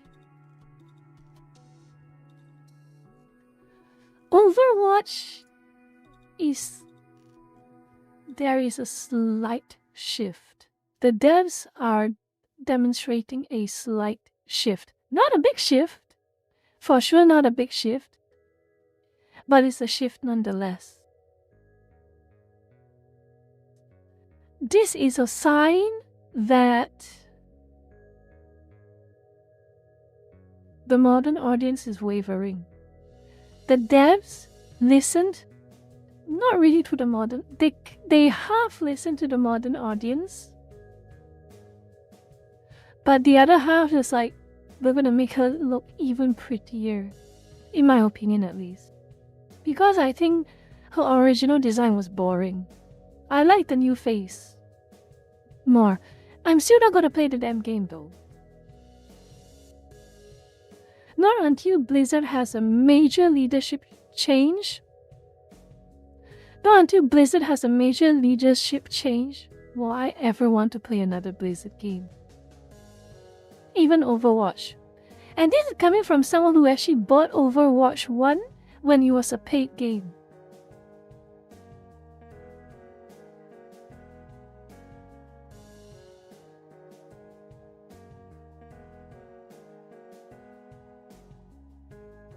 Okay. It was a funny story. Let's move on to the new one. Oh boy. It's a small story, but I thought it was entertaining. It was very entertaining. I'm gonna snack on something, but for now, again, I want to show you all this key point. While I snack on something, I'm going to let this slide appear for now.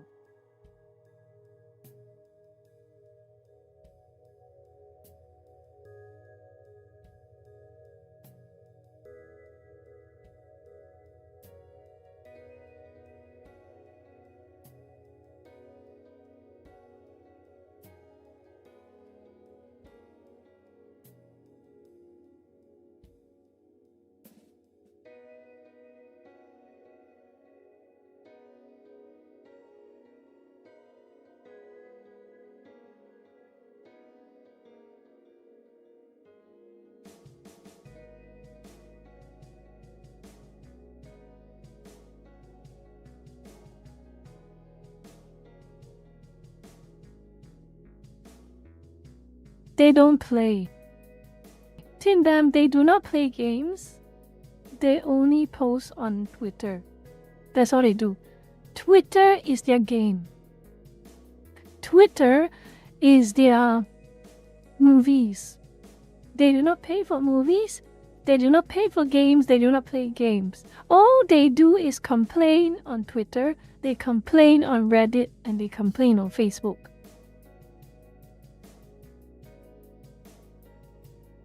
This is why modern audience games never get successful, because they never buy them.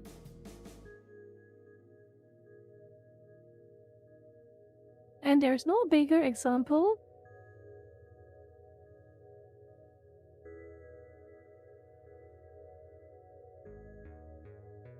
than this.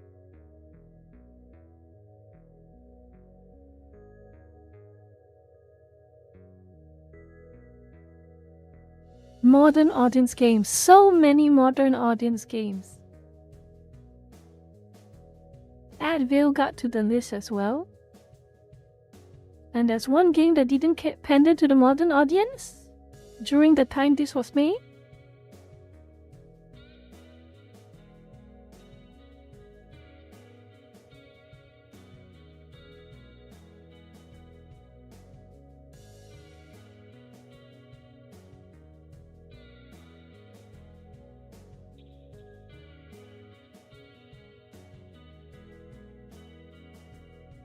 Where was the modern audience? And by the way, let me show you a few more. Let me show you one more. Another game that didn't cater to the modern audience.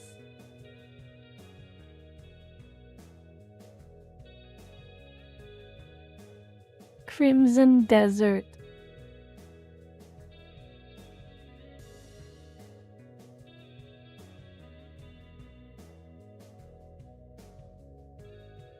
Let's have a look at Crimson Desert's play.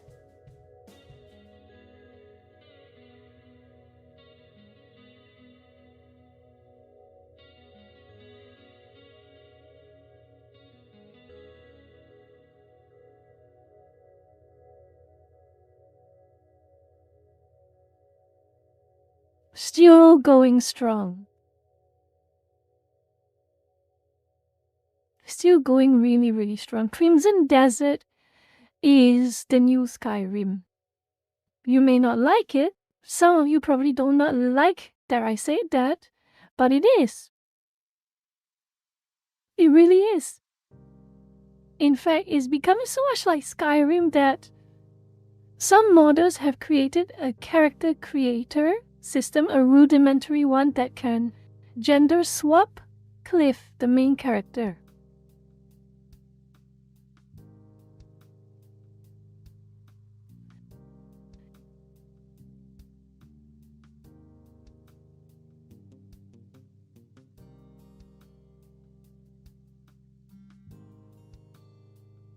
But you know what? There are two games that I have bought out of spite. Look at there are two games that I have so far bought out of spite. And I bought the deluxe edition of both games out of spite. The first one was Hogwarts Legacy, because the pakchor who were harassing people over it made me extremely upset. So I bought the game and its deluxe edition, pre-ordered it out of spite. And I enjoyed the game a lot. It was a shorter experience that I wanted, but I enjoyed the game a lot. And then there's Crimson Desert. All those games journalists writing trash after trash after trash of Crimson Desert. And then IGN's early review made me snap. I'm like, I'm going to buy your game. I don't care that I'm paying a premium right now. I'm going to buy your game. Out of spite. And I did. Until now, how many hours have I got in the game? Let me have a look. Until now, 50 hours into the game. And I'm taking my own sweet time with it.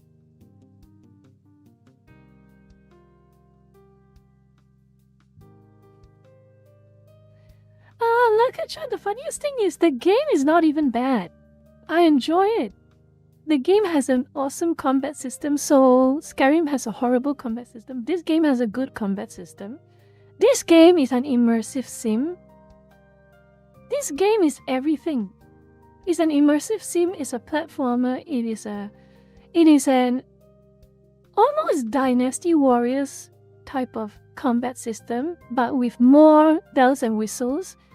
Even has a fighting game system, like a dueling style fighting game system. It has just about everything. I'm kind of shocked as well. I play often. I play often, but for some reason it's only 50 hours. Surprisingly, I'm nowhere near close to the. I think I'm like in the early mid game, not the mid game or the late mid game, but it's like early mid game right now. Because I do a lot of collecting loot and leveling up and grinding level ups for my characters. Oh yeah, and Pikami. Pikami made me buy Hogwarts Legacy out of spite. She didn't deserve that. Till now. I will not forget. I will not forget.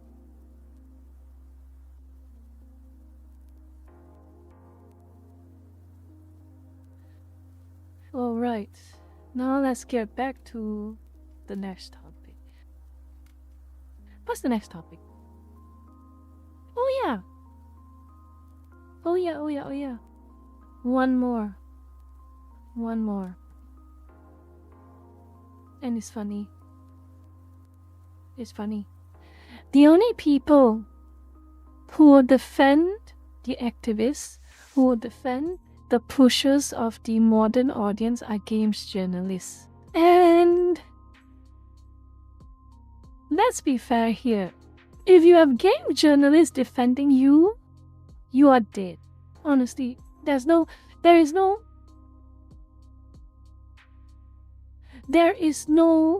two ways about it. If a games journalist supports you, you are done. Your reputation is down the drain, down the mud. If a games journalist thinks you are good, people will understand that you are bad. I'm sorry. I don't know how you're going to fix that when that happens.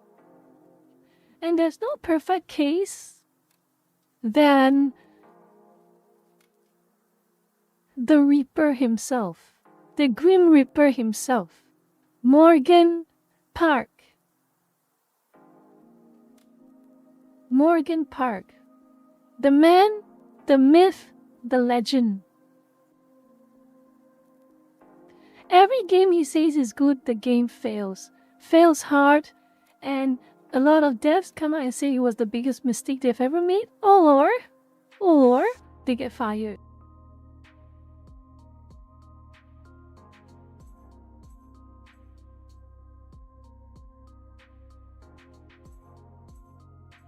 So I do believe, Leke-chan, that spite is a completely understandable and justifiable reason to do things at times. Nope, he's not. It is a white man, apparently. I saw the photo. He's a white guy. You can see his photo yourself. his face appears quite often. But he's called the Kiss of Death. Morgan Park is the Kiss of Death.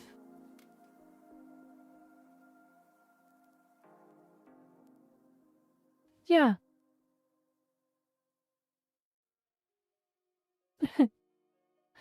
Oh boy. I just no life the internet a little too much. But funnily enough, I still touch a lot of grass. I have reached some weird balance where I can, every time I'm off stream, I am extremely busy. I touch a lot of grass, and sometimes I wish I don't because I just want to be at home. I just want to be at home in the back rooms, in my nice little dark corner, and just playing video games all day, every day, while all the Mr. Squiggles watch out for any intruders, but it is what it is sometimes.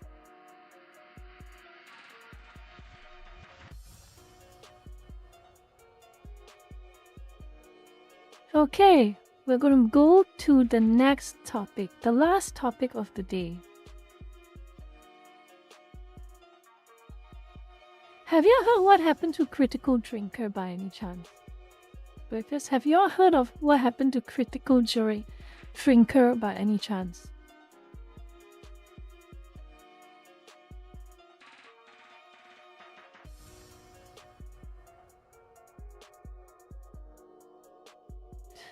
Well, not exactly. Some will say he was cancelled, some will say he was cancelled, but he wasn't cancelled insofar as more of the case of the usual suspects making a big fuss out of him. So Critical Drinker had a podcast with a writer by the name of Andy Weir. This one, you can watch yourself, is from the video Critical Drinker After Hours. Are you sure your photo? Andy Weir. He was the writer of what is a movie that is out. I don't know if it's out. I want to watch it if I get a chance. It's called Project Hail Mary with Ryan Gosling. Literally Us. Project Hail Mary with Literally Us. Okay?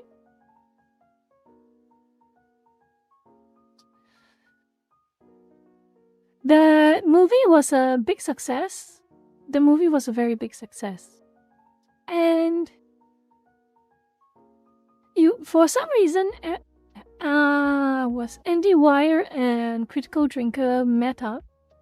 They probably knew each other or wanted to have a chat with each other. They had a really good time with each other talking. They had a really good talk. You can watch this yourself. It is over an hour long. It's 1 hour 30 minutes. We will not watch this stream, but you can watch it in your own time. But long story short is Critical Drinker and Andy Weir, they had a good time talking about sci-fi, talking about books, talking about fandoms and all of that jazz, okay? That's not it as much as a problem. What became a problem, how, of course, the usual suspects got upset that he got into a podcast with Critical Drinker, but that's not the biggest problem. The biggest problem is this one. He made a comment about the new Star Trek, that what was Starfleet Academy thing. He basically, long story to TLDR, Andy Weir correctly, by the way, in my opinion, said that the new Star Trek series was trash. It was bad, basically. It was shit. And he tried to pitch his own idea for the new Star Trek series. The showrunners rejected him, because of course they did. And then he said they released some trash that now is called Star Trek Starfleet Academy. And we know how that turned out. And Andy Weir was completely correct.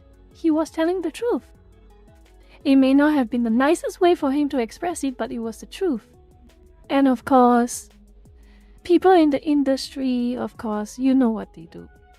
How dare you say this? How dare you say Star Trek Starfleet Academy is trash? How dare you be so rude to this? What's this guy's name? What's this guy's name? Alex Kurtzman. How dare you be so rude? And you know what? He apologized. Of course he did. He's a person from the industry. Of course he would apologize. I would have preferred he didn't, because he was telling the truth, but he apologized. And that is the curse of being part of the industry. You have to apologize even though you are telling the truth. It is what it is. He made that mistake. You'll probably stick with him for a while. But you know what was the funniest thing? The funniest thing was that the Pak Chor, and later I will show you later as well, the Boulder King himself, Matt Jarbo, Mundane Matt, also used to be known as Mundane Matt, once upon a time, they tried to frame it as if Andy Weir apologized for being on the Critical Drinker podcast. He did not apologize for being in the Critical Drinkers podcast. He apologized for saying the Star Trek show was shit. Big difference. But of course, when has the Pak Chor ever not lied about things? When have they ever not misrepresented things? Two very important differences. Wire apologized for saying the Star Trek series was shit. He did not apologize for being on the Critical Drinkers podcast.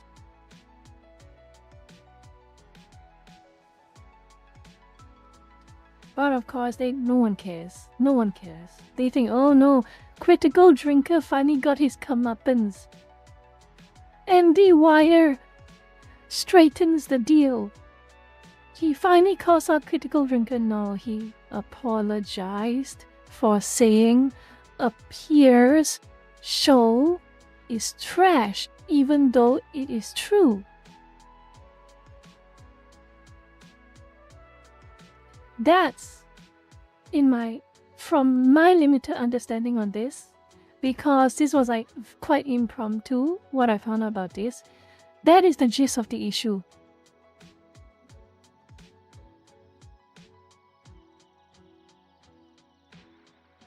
But yes, is it any... But here's the problem, okay? Here's the big problem. Again, the modern audience didn't come to support for this. So one of the actors, Star Trek Starfleet Academy actor, says season 2 will be gay as hell, vows to go out in flames. Spoiler alert, the show did go out in flames. He thinks he was so stunning and brave. The actor is promising to be even louder and more annoying when it comes to representing his character. The stand-up actor says he plans to go out in flames, humorous nod to the franchise's first openly gay Klingon. Well, unfortunately for you, Tor, Karim Diane, unfortunately for you, the modern audience didn't come to help out. They didn't. Because the modern audience did not exist. And season 3 got cancelled. All they have is season 2. The end. They have no one to blame but themselves. Not even... yeah. Not even LGBT people who just want to have a good show wanted to touch this abomination. It is not your shield all over again, like from 2014. Not your shield. Yes, there are gay people. Yes, there are trans people. But they do like watching good shows. No one likes watching trash politics.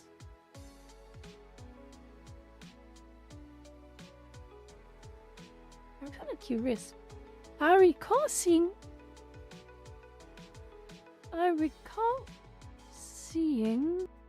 he tweeted about how sad it is that his show was cancelled or something like that. Where is it?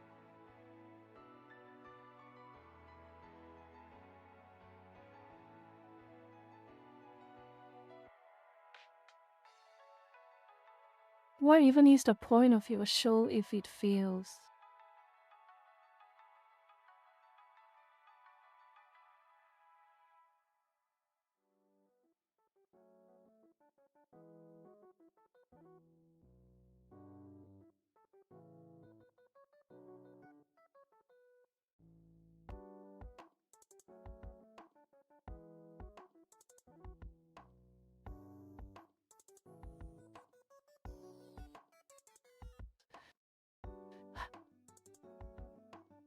I am so tempted to make this post. I am so tempted to make this post. I am so tempted to make a post. I am so tempted. I am so tempted. I don't know if I should. I don't know if I should. I don't know if I should. Should I?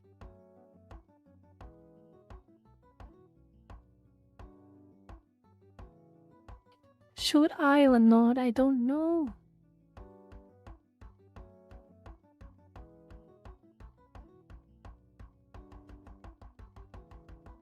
Okay, I'm gonna make an edit.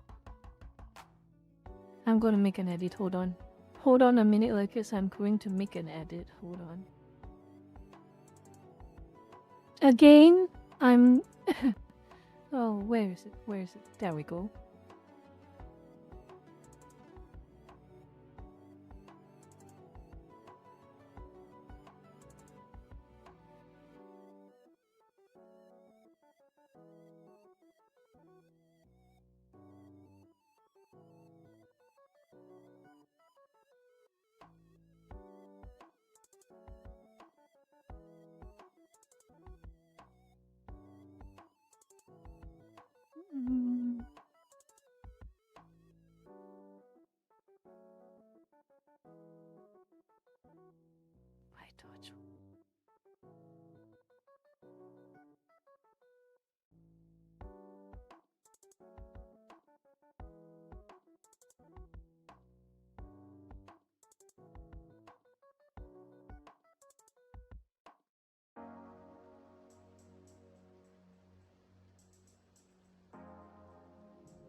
Let me see.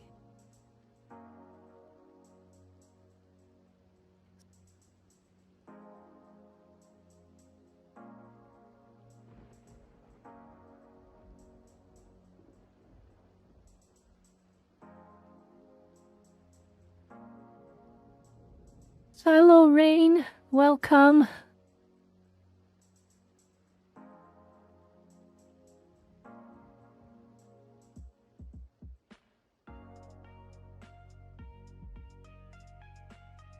Should I post this? I feel like I'm being a little mean, but should I post this?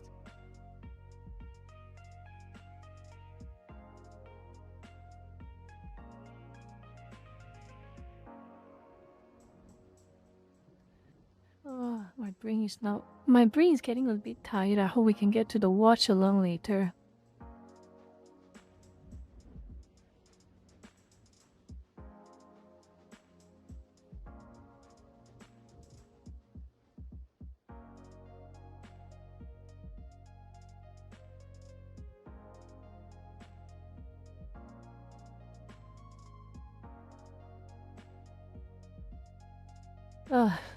Okay, done.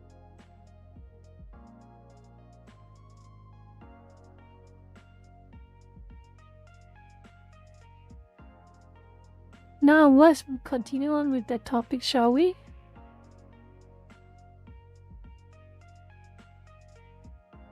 Let me go on finishing the topic. And of course, journalists being journalists, and journalists always lying to your faces. They're trying to paint it as if it's such a tragedy. They're always painting it as if it's such a great big tragedy that, oh no, so many fans are disappointed. Who is disappointed?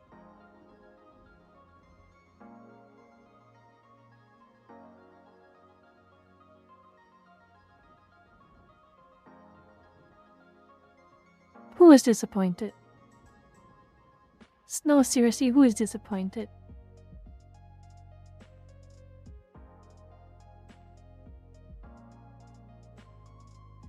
This show, we saw that video, right? We saw that video, remember, on millennial writing? This show was the worst of the worst in terms of millennial writing.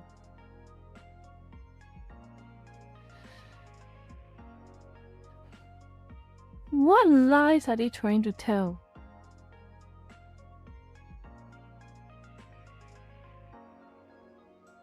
Honestly.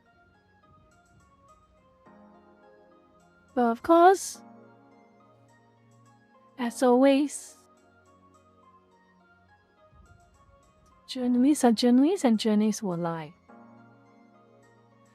And then we move on to the last part of the stream's topics.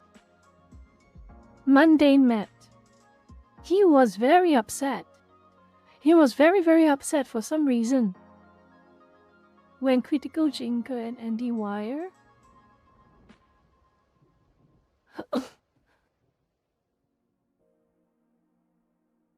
had that very cozy podcast.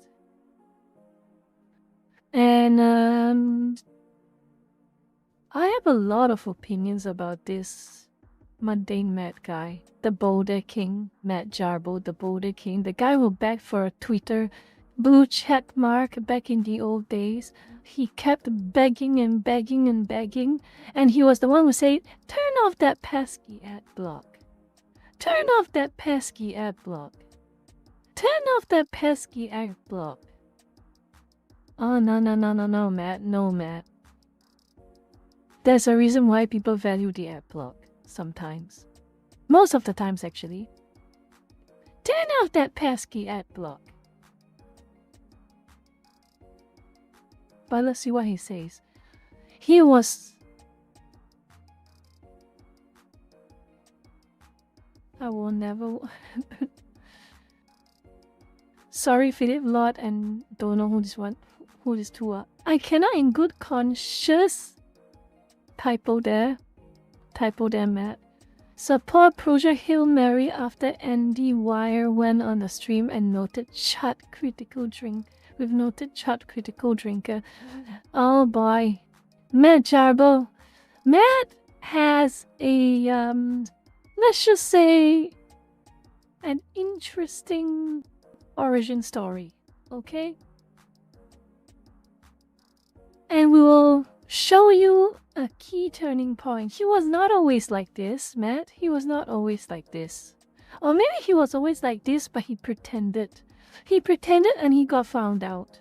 Yep, that's more accurate. He was always like this. He pretended and he got found out. For years, this man tried to destroy everything that you guys stand for, and to give him a pass like that is a bridge too far. No. If you actually bothered to watch a Critical Drinker episode, he only ever gives constructive feedback.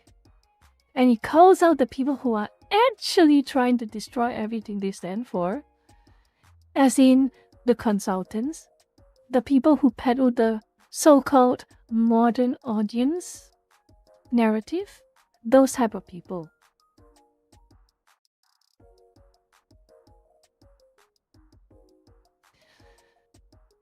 Oh.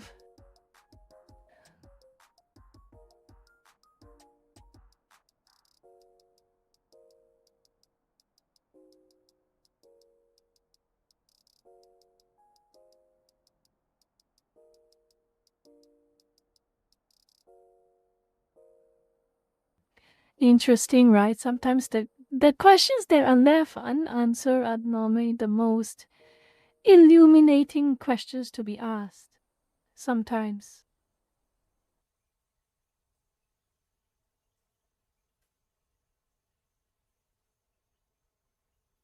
But of course, I'm not going to let him take this lying down, Lucas. Oh, no, I'm not going to let him take this lying down.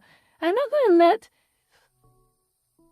let's just say Matt Jarbo, the Boulder King, Mundane, also used to be known as Mundane Matt.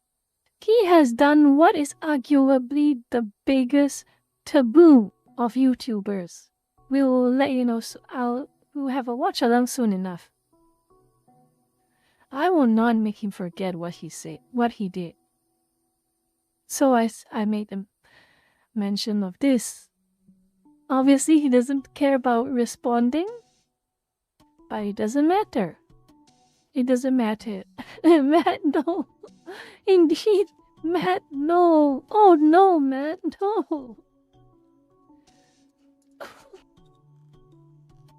And now, he's getting really upset about the critical drinker. Oh my god, I hope it's the last part I can yep because I'm getting a little tired. The message. That's the grift.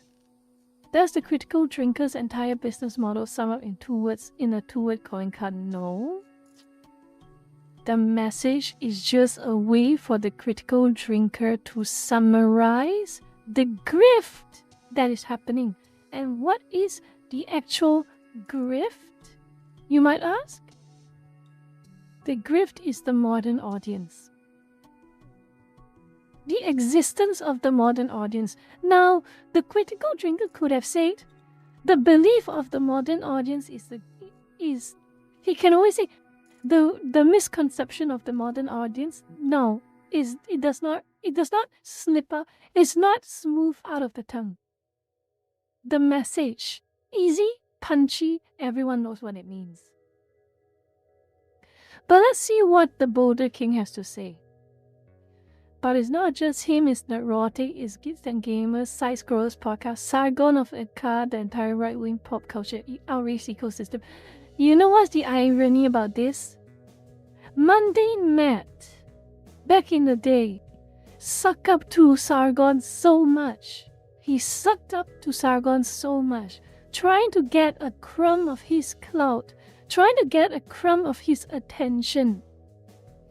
And when he got outed for what we're going to see soon enough, now all of a sudden, they were always his enemies. Now all of a sudden, it was the right-wing pop culture outreach ecosystem. All of a sudden.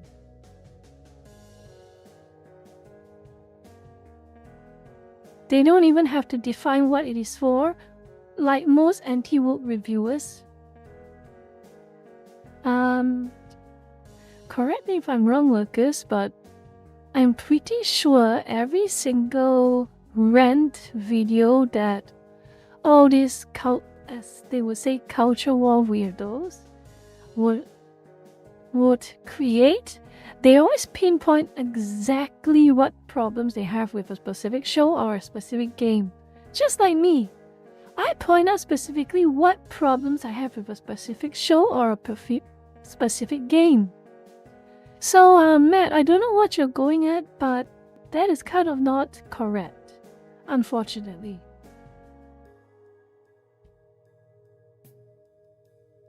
Actually care enough to engage with the narrative mechanics of a movie or a game? I'm pretty sure they did. Heck, even Angry Joe did. And Angry Joe is like, he likes to pretend that he is not a culture war weirdo. He always tries really hard to pretend to be woke sometimes. But at the end of the day, he also gets upset when games become stupid. He was so upset with Last of Us Part 2. I still remember he was genuinely unhappy with Last of Us Part 2 story. He genuinely felt disgusted and angered by the story of that game. the grief runs on this manufactured outrage are more like, okay, here's the thing, Matt, Buddha King, please, you have to explain to me. You call right-wingers chuds, sure. You call right-wingers reactionary, sure.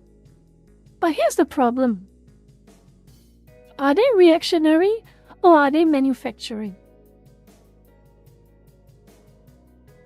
Which is it?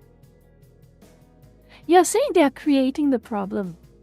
But on the other hand, you're saying they're reacting to the problem.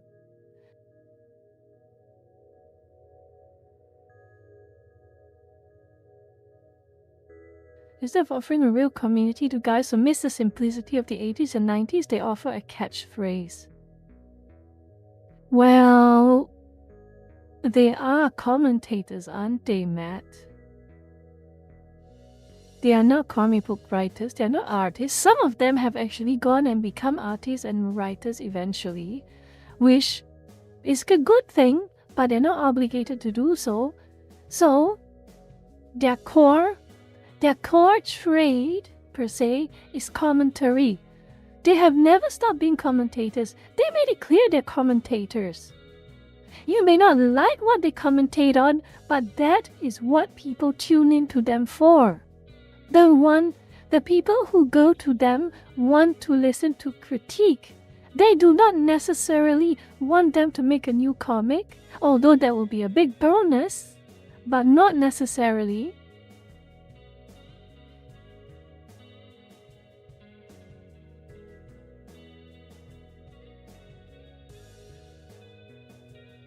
They blame a changing diverse pop culture landscape to keep you isolated in the gut. No. The biggest irony is that this is the buzzword that he uses. Diversity, equity, and inclusion. It's anything but diverse or equitable or inclusive. It is a misnomer. DEI, ironically, made all games, all shows, all comics monotonous. They all end up saying the same things, looking the same way, having the same characters, having the same themes, having the same plot, having the same main characters, having the same villains. So again, we have seen for a few years now, at the very least, everything ends up being the same. For instance, the biggest example, every modern AAA game has that one actress. I don't know, I can't remember the actress, but it's that one actress who is everywhere.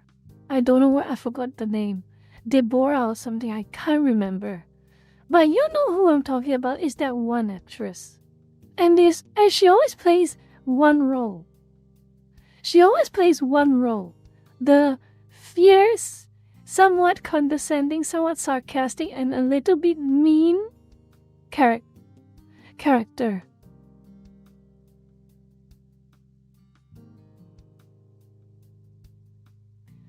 Yeah, look, so I don't know who, I forgot her name. Hunting for a reason to be angry at a screen for 2 hours rather than just participating in society.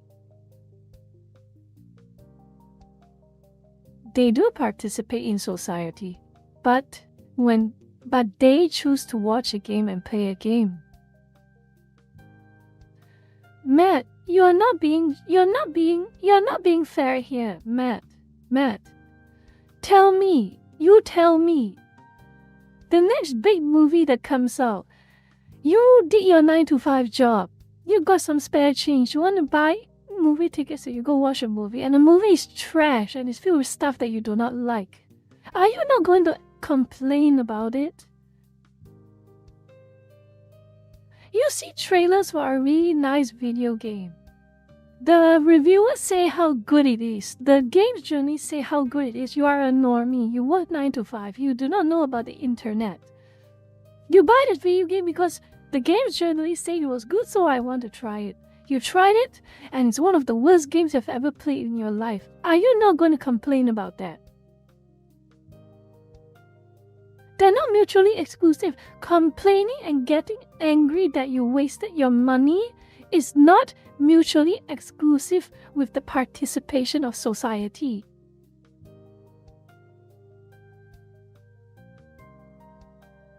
I don't know what I can tell you about this that you... Or maybe you refuse to understand it. Maybe you refuse to understand it. Maybe.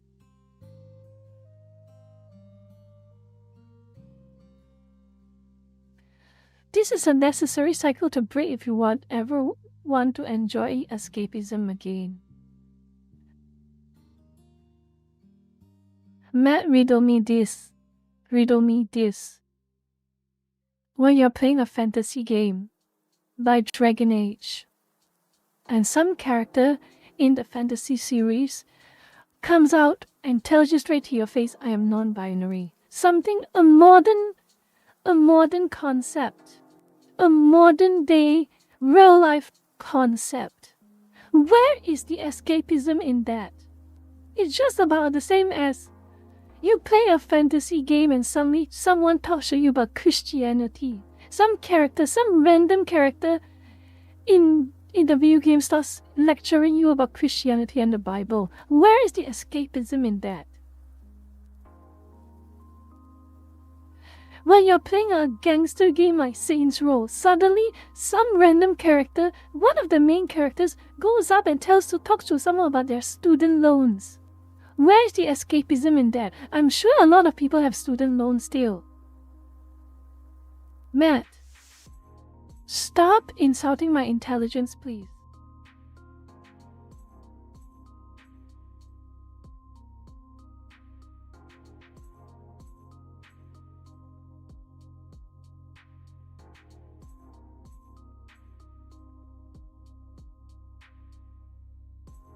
Is the message real? Foundational critique of modern storytelling? Yes, it is. Because there's one thing that most of these so-called right-wing bigots and culture war weirdos will always do when they complain. They will explain to you very clearly why they are complaining. Unlike, say, Pak Chor on Reddit, they will complain, say you're racist, say you're bigoted, say you're problematic, and when someone asks why, the response is, they just are. You're not giving me... The Pak Chor never ever give me anything to work with. Explaining why you're upset goes a long way to ensure that people understand why you're upset. And this is something that the Pak Chor will never understand. They think that by virtue of you asking why you are upset, that itself is a problematic action. There's a cop-out.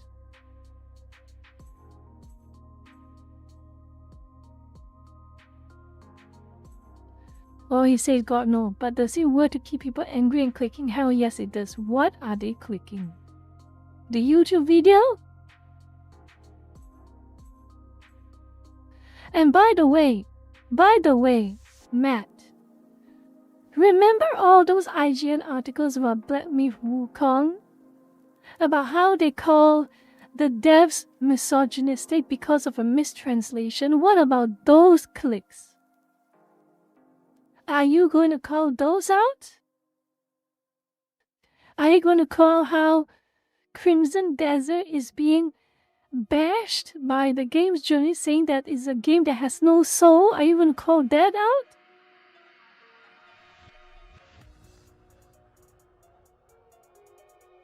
Are you going to call out those games journalists who attack Hogwarts Legacy because Harry Potter as a series was made by J.K. Rowling, therefore it is a bad series and problematic? Are you going to call that out? No? Oh, funny how that works. Funny how that works. You'll never call those out, but you only call out one thing. You call out career commentators. Remember, these are people who are upfront to tell you what they do for a living. They commentate. They give opinions. They do punditry. It's all opinion giving. That's the source of their income. That is their occupation.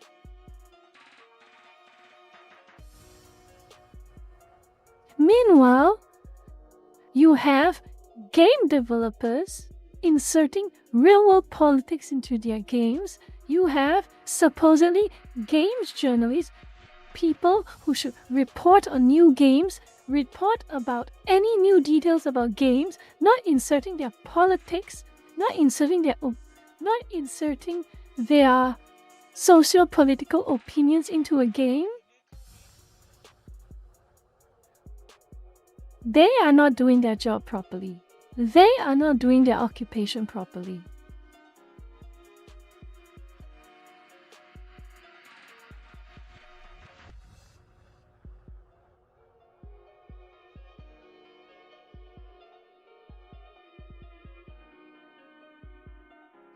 Why?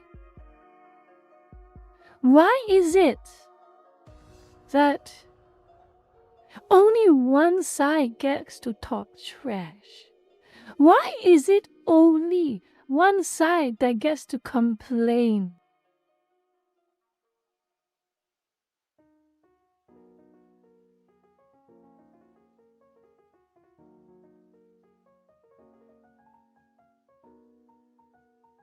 Maybe it's...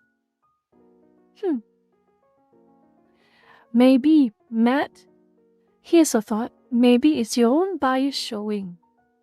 It's your own bias showing. You're trying so hard to pretend you didn't have a bias. Oh, by the way, here's a punchline. Here's a punchline.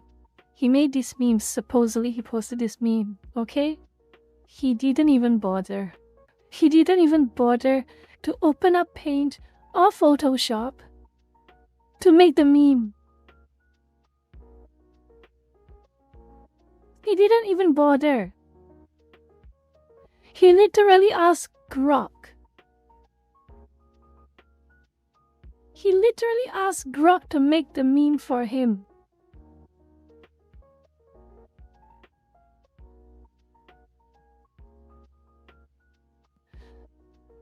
Okay.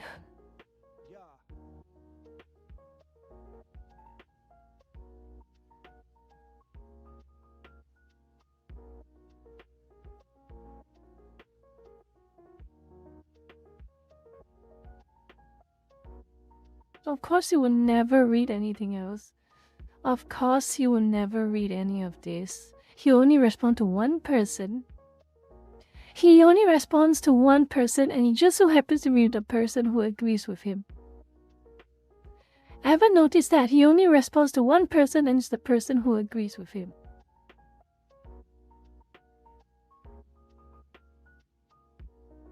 Ha! Okay.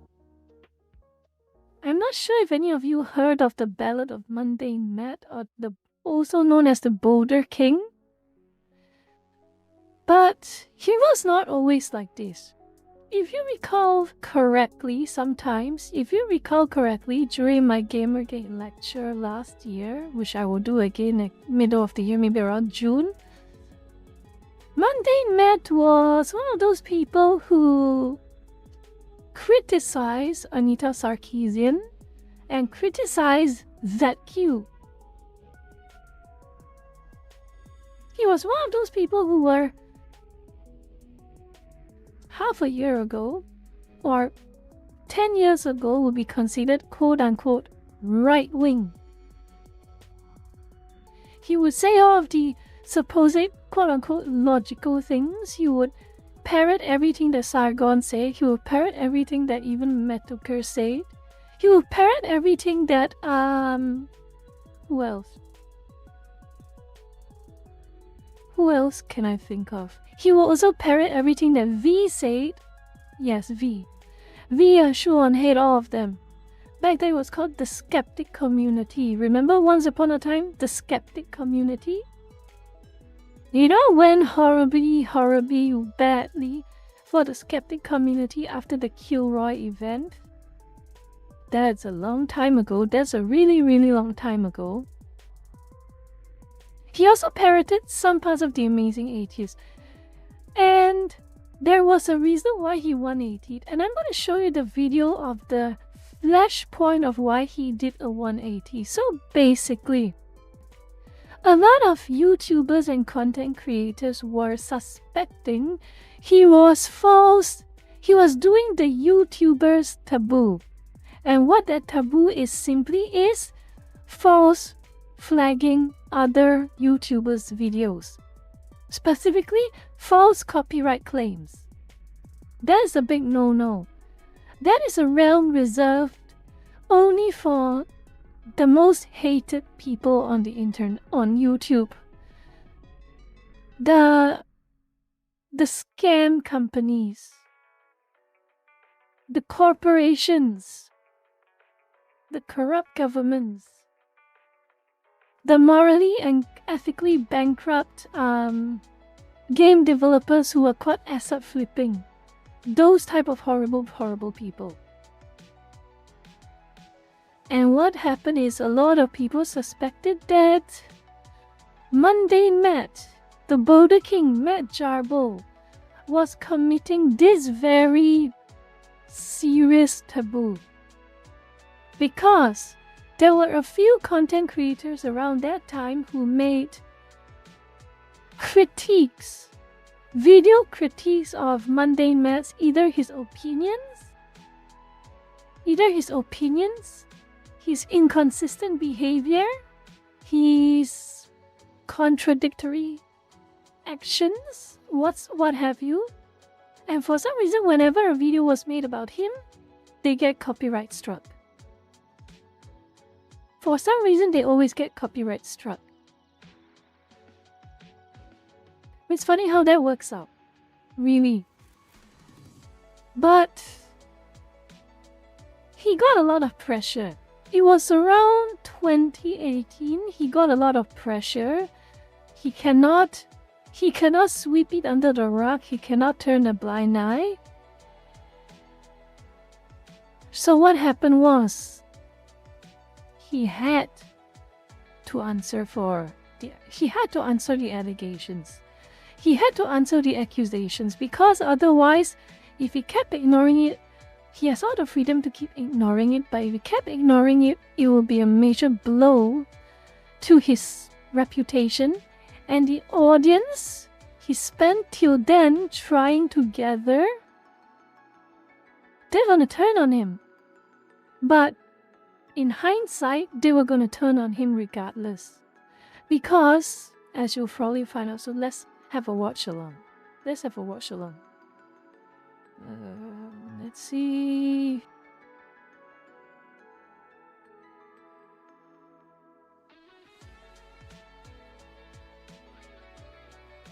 And by the way, it's ironic. So remember this post, Lakers, remember this post.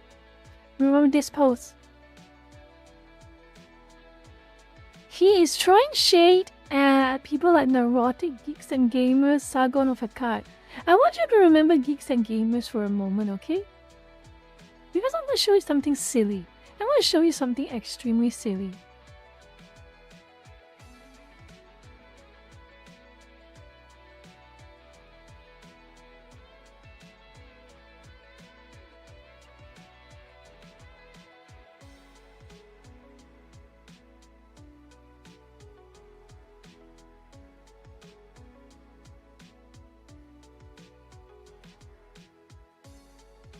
He had a very nice podcast with Geeks and Gamers before he got outed for being a false DMCA issuing fraud. Funny how that works out, doesn't it? Funny how that works out, how quickly he turned on what were his friends. Funny how that works out.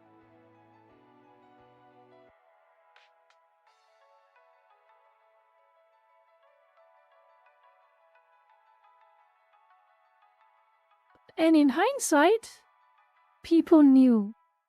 People knew. People knew. He knew. They knew. They knew.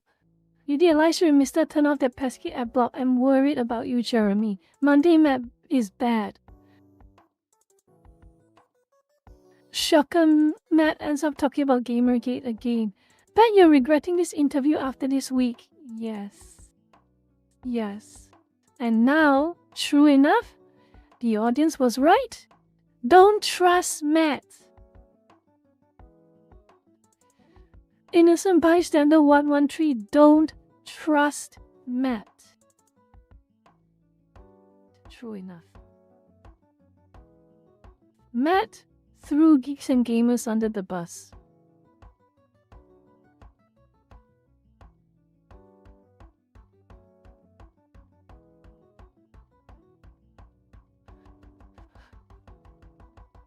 Prophetic was what it was. Prophetic. He completely turned on them. He completely turned on them, and everyone saw it coming. Everyone saw it coming. Everyone saw it coming.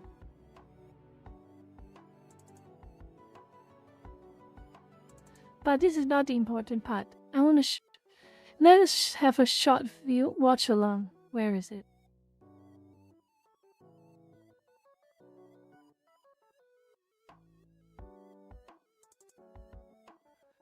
What the...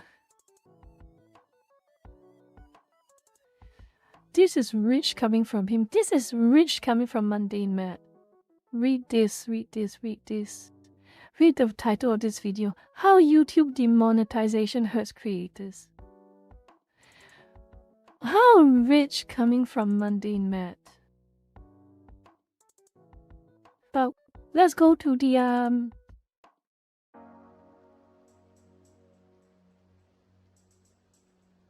let's go to the meat and potatoes. This is the flashpoint. This is just a shortened video. The whole video is like 2 hours long, but these are the key points. It's 5 minutes long, this one, so we can have a short little watch along. I'm going to snack a bit and drink something, but I'll pause off and on to just comment we're on live things, now. okay? All right, didn't want to speak out of turn. Sorry about getting your fucking channel nuked. 100%. I'm not, no benefit of the doubt bullshit. Matt did this. I've seen this happen 6 or 7 times. I've seen it happen repeatedly to people that put up videos criticizing Matt, that near instant fucking taneously they get pulled down. There is no way that Matt didn't do this, and I suspect that he did it on all the other ones too. Oh, well, what about your funny little clip videos, Matt? Are you a fucking racist? Do you hate black people? Because how do I interpret the video where you're talking about, I don't even want to say it, I don't want to get you flagged again. We'll call them basketball Americans. So, Matt, when you're talking about the basketball... Oh, yes. Oh, yes. I remember now. I remember now. Oh, my goodness. Oh, my goodness. Oh, my goodness. I remember this. Thank you. Thank you, Jimbo. Thank you, Jimbo. So, if you want to know, let's just say, if you want to be certain that everything he say here is a load of bullshit, and he has been lying through his teeth still, Monday Matt made a series of edgy videos, extremely edgy videos, around, give or take, the mid-2010s.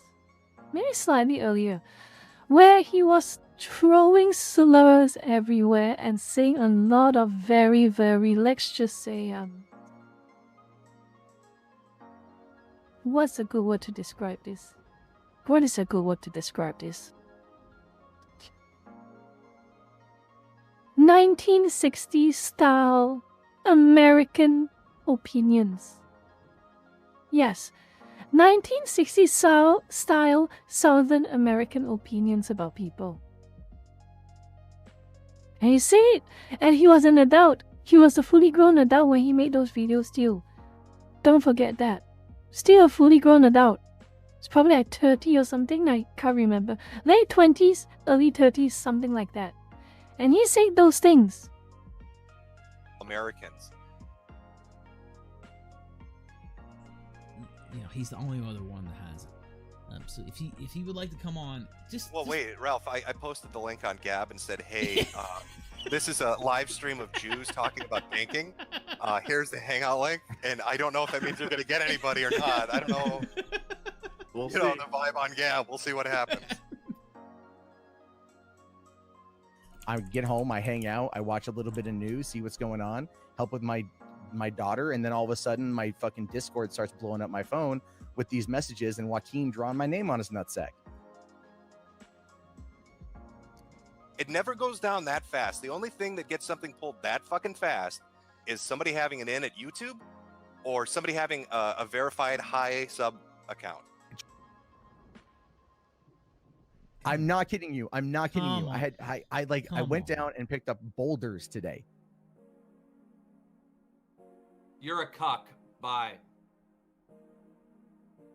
hate campaigns, quote unquote, you're never gonna get in. So just own it. Just be your own man and say what you think. I mean, you're never gonna get anywhere riding that fence. I don't think it's the truth. But the second thing is there is a way you can show your reporting history on YouTube. I'll link it in the chat. Oh boy. So here's the thing. Okay? Matt went into this stream trying to say how much he did not do it. He did not do all these wrong things. Someone else must be doing it on his behalf. He was hoping no one in the stream, no one in the live chat, no one in the chat, no one in the voice chat will know enough about YouTube to identify or give the means to find evidence that he did all these false reports. Basically, that's what they say. And well, someone knew. Someone knew. Oh, the plot thickens. Okay, let me take a look at this here. Give me a second. No, you're taking way too long, Matt. You're guilty as fuck. Take a screenshot. Look, we want to see what you reported, all right? Stop fucking around. It's been like fucking 8 minutes. Jesus Christ, Take a dude. screenshot and show him. No, I'm sick of you lying. You're such a fucking snake, and everybody can see through it. You're a fucking dirty little snake that fucking narcs on people and reports people to the cops, and then you come into this.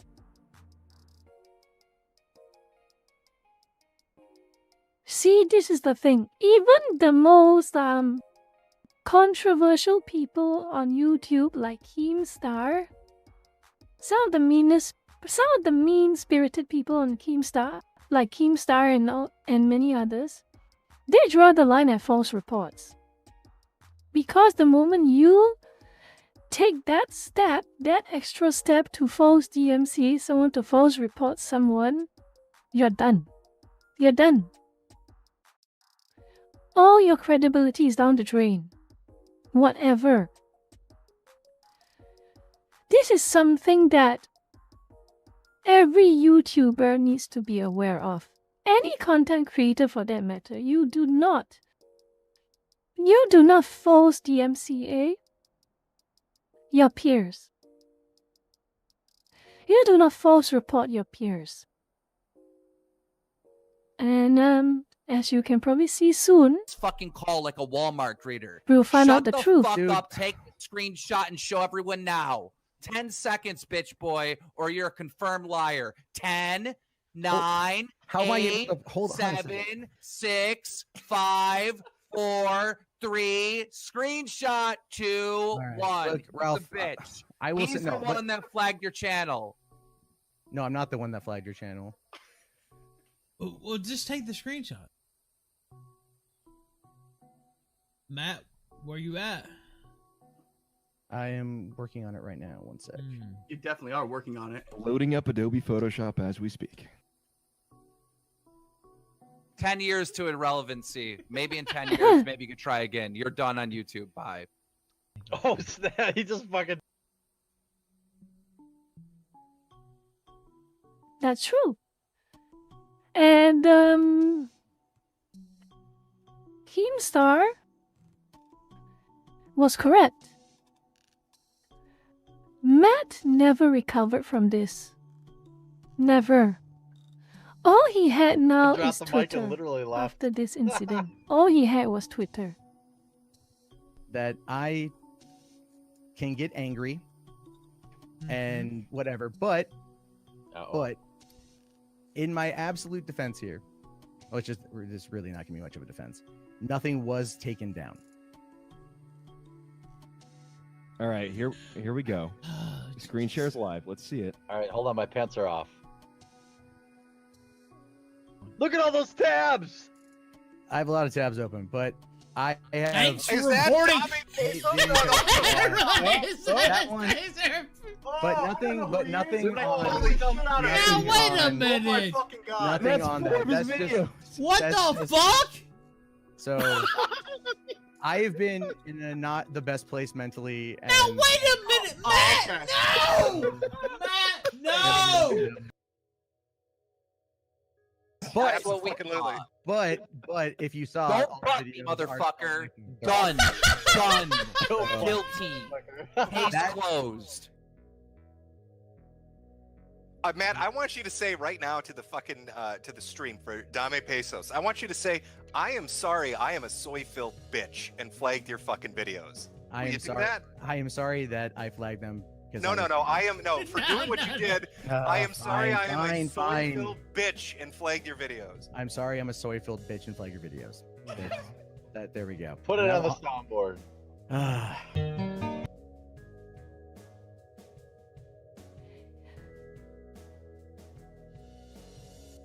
That's the TLDR.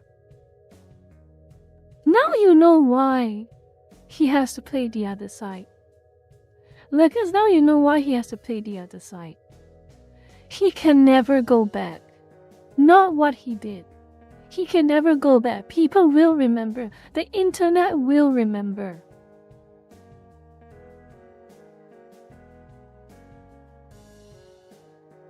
The internet will remember what you did, and they will definitely keep a grudge when you false report people. Especially on YouTube.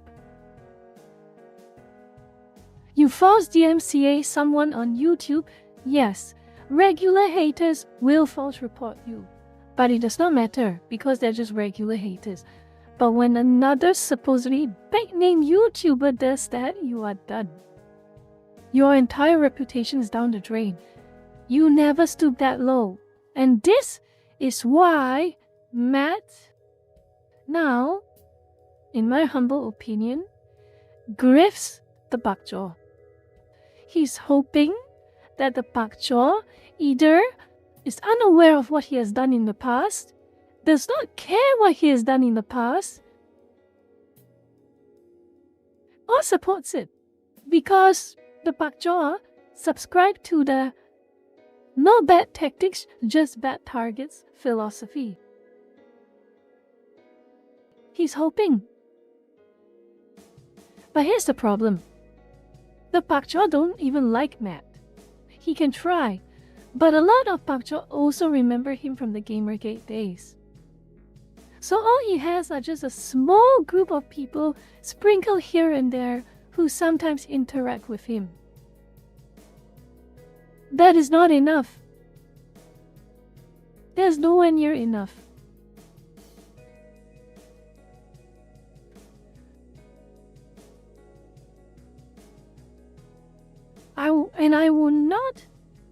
I will not make him forget. If Matt Jarbo, the Boulder King, ever makes internet news again, I'm just going to show him that video. That 30-second video clip. He lost all his audience for a reason.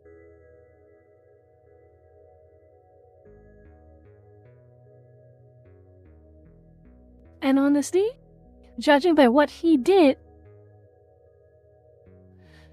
he deserves it. I don't know what else to say. And Matt, let's just say, Matt, if my stream gets flagged down for DMCA reasons, I know it was you who did it. By the off chance you see that, you probably will report my video. I'm pretty sure. I will know you did it. Hello, Machan, welcome. Welcome. You made it just in time. Last half an hour. That's okay. That's okay. Oh. Well, that's the topic for the day. That is the topic for the day. So, Lucas, do you enjoy it? I hope you all did. Because it's a lot of stress on my side of the break. It stressed my brain a lot, this topic.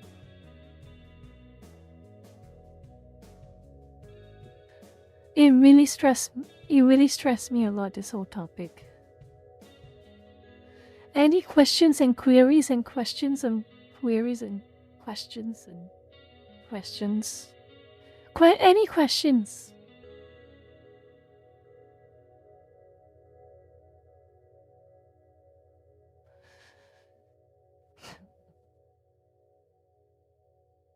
Well, technically, Wispy is just about 45 minutes of internet lore.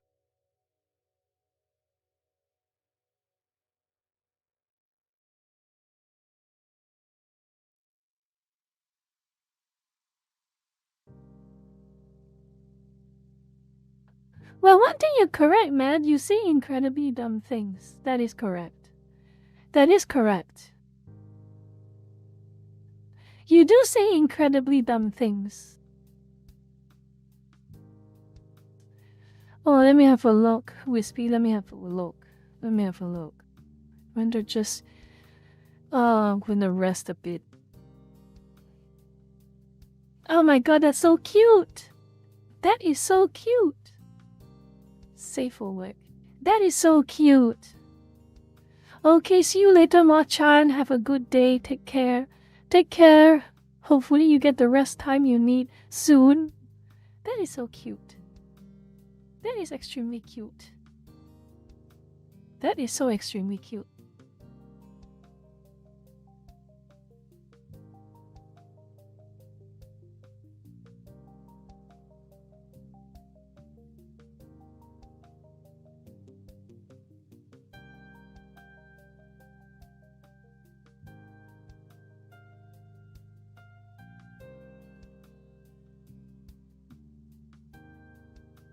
That Lurker-chan is so Lurker-chan. Oh my god. That Lurker-chan is so extra Lurker. Look at this. Oh my goodness. That Lurker-chan is so extra Lurker.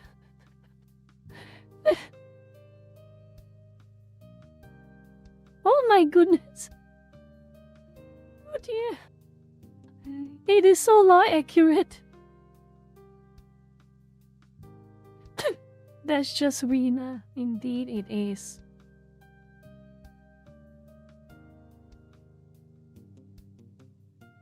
Alright.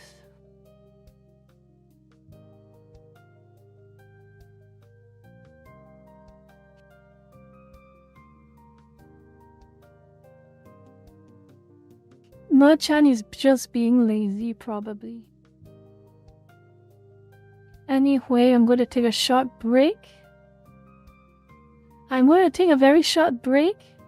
And I'll be back with you in about 3 minutes. 3 minutes, yeah, 3 minutes. I'll be back. And lurkers, someone get control up to speed of what we just talked about, please. I'm going to take a short break. I'll be back.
Oh boy, I've had a excellent talk today.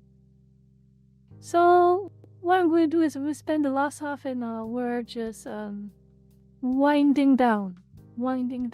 And before you lurkers, some of you lurkers I'm sure will probably be leaving while I'm doing the winding down stream, but in case y'all don't know, I'll make a post about it actually, I will make a post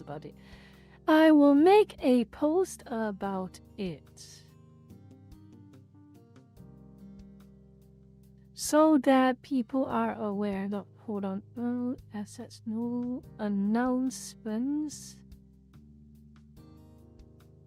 I will make a post about this. Okay? So and this will also be helpful for you all because I don't have to tell you all twice.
Tag.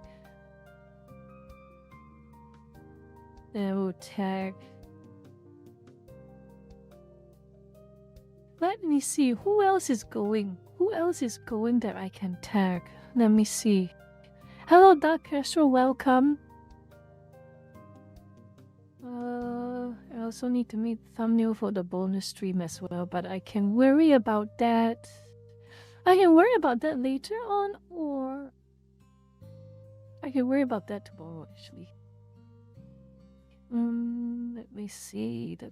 Who else is... Let me check. Who else is in the car lab? Who else is in the car lab? Chaser. I think Chaser. Let me see. Yep, Chaser.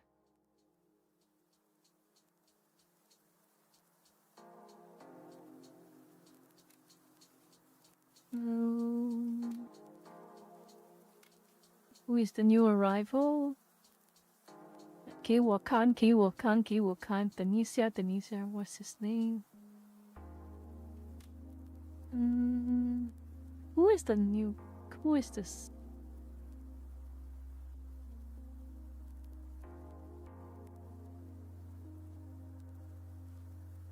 Crane VT, okay. Crane VT. Okay.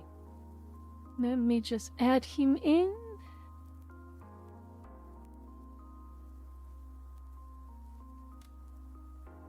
Done. Okay. Reminder, lurkers, tomorrow at 8 p.m. my time or 8 a.m. US Eastern time, if you want to drop in for that.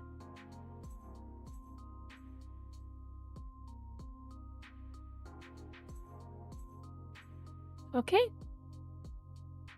Okay. I'll make that announcement post on Facebook as well. Hold on a minute.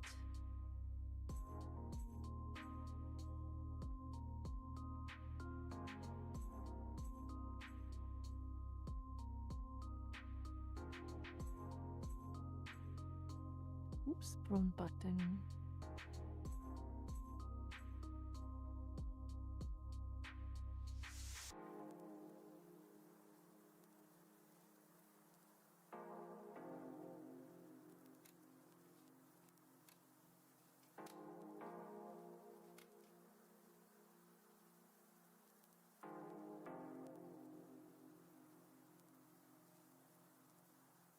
Okay, done.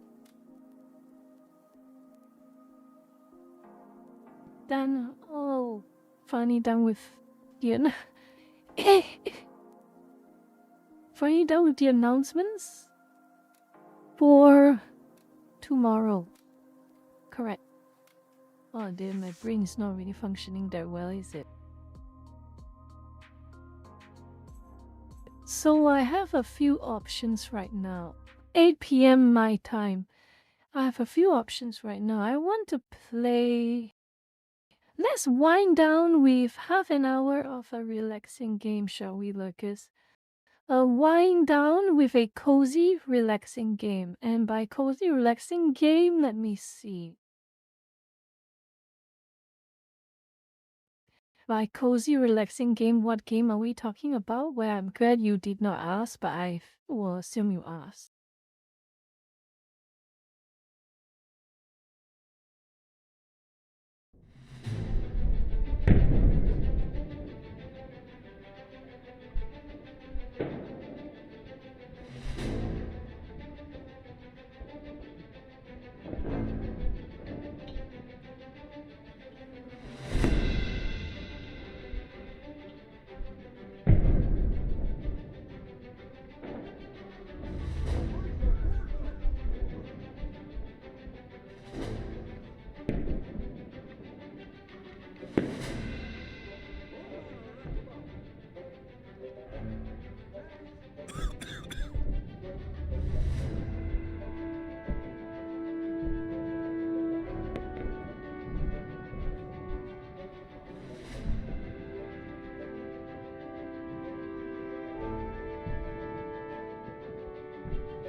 Thank you, Meston, for the kind words. Oh, damn it. Oh my goodness. Oh my goodness. I didn't realize Red was streaming.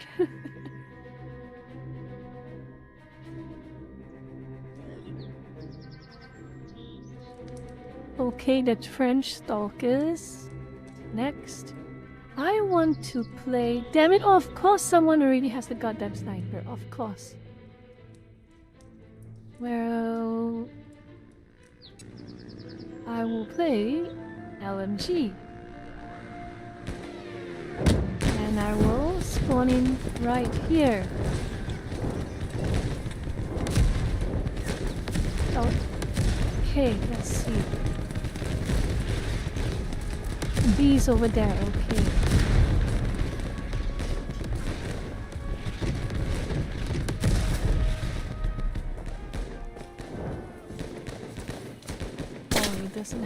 It doesn't have prone.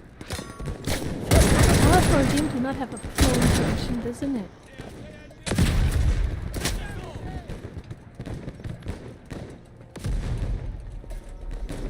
Oh dear, where the oh dear. What?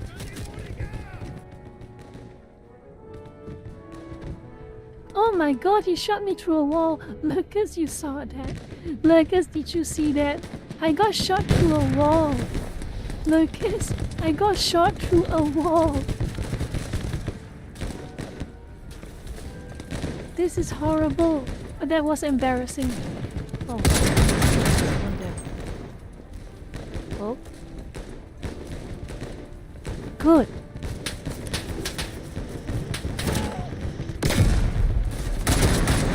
Yeah. Oh my god. Oh my god, I got shot.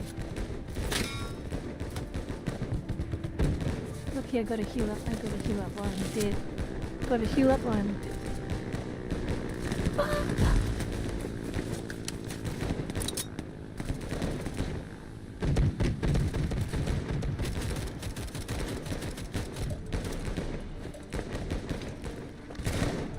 Alright, let's go back.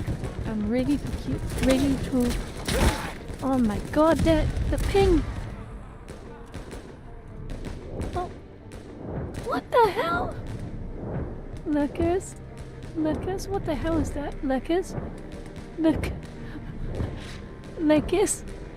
you saw that? Lucas, you saw that, didn't you? You saw that, didn't you? I'm sure you saw that. I'm sure you saw that. I'm sure you saw that.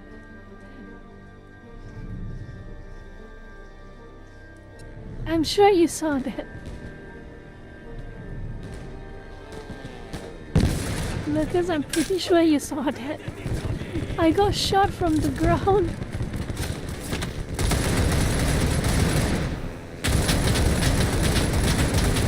Oh my goodness.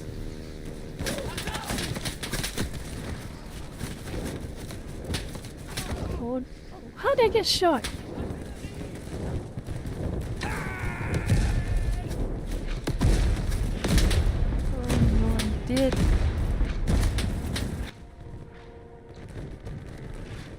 Of course they all have the freaking scope. Of course they all have the goddamn scope. I'm gonna shoot this stupid sniper. Where the hell is that goddamn sniper?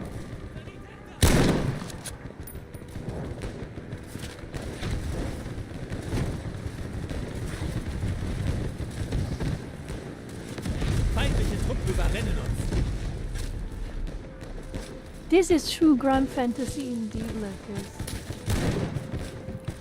Where is that freaking sniper? I want to kill that sniper. Oh, wait. No. Where's that sniper? Can anyone see that sniper, Lucas? Can anyone see the sniper?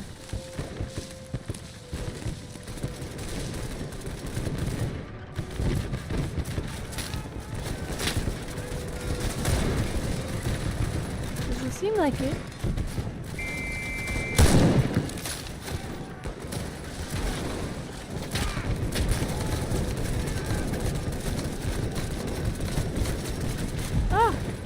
Damn it!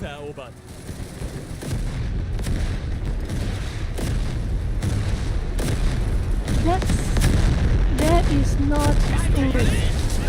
And no one ever. Thank you. Oh my goodness! Oh my goodness! Oh my goodness! No!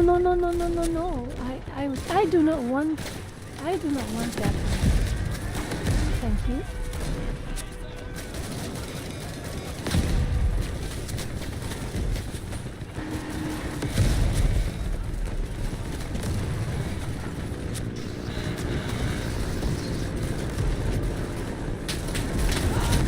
It's good enough. Ah. My goodness, the aim is horrible. I cannot believe how horrible the aim is. I want to try a sniper. I really want to try a sniper, but it's so hard to. Why does everyone take the sniper position? Why? I want to create. Okay, I want to try and change class. Damn it, I want to be a sniper. I want to be a sniper. Why can't I be the damn sniper?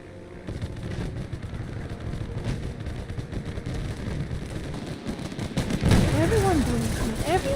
Everyone does not let me play fun roles. No one lets me play fun roles. This sucks.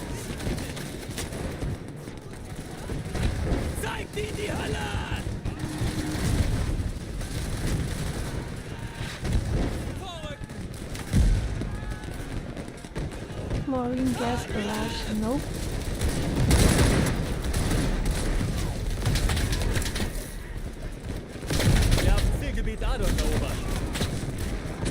Oh god, that's horrible.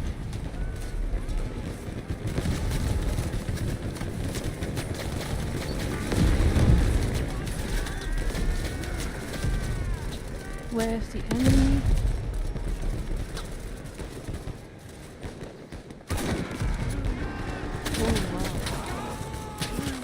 Oh wow. Oh. Oh my god, I saw that.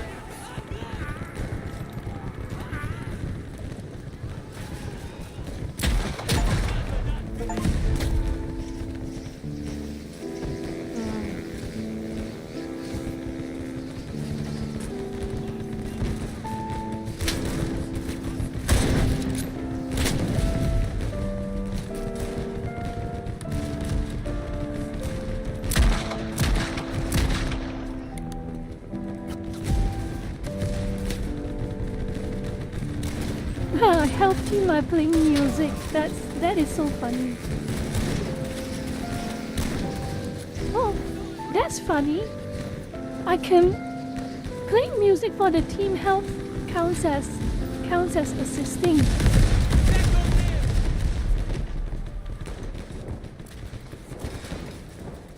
Oh, I got shot.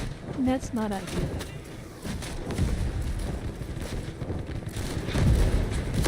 That was not ideal. Why is the medicine pouch so far away? I'm so exposed. I'm exposed. Oh my god, I'm exposed.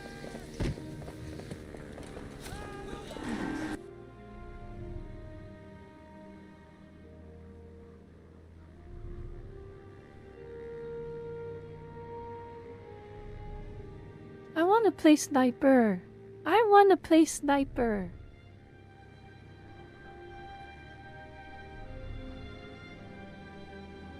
I really want to play a sniper. I didn't get a chance to play a sniper in this game so far.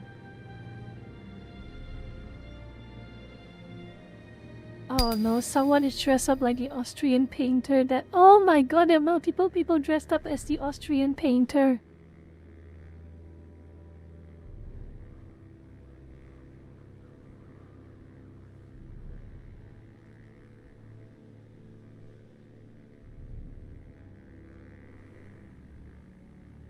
It is extremely rare because everyone wants to play the sniper. Everyone wants to play sniper.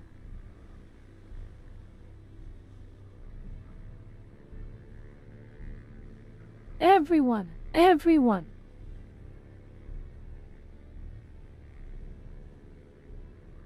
Well, I guess it's expected. Everyone wants to play sniper.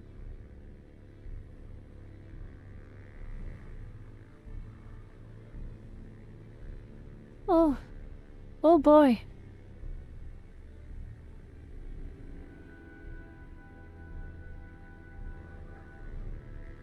Three, 2, 1. Time to load in.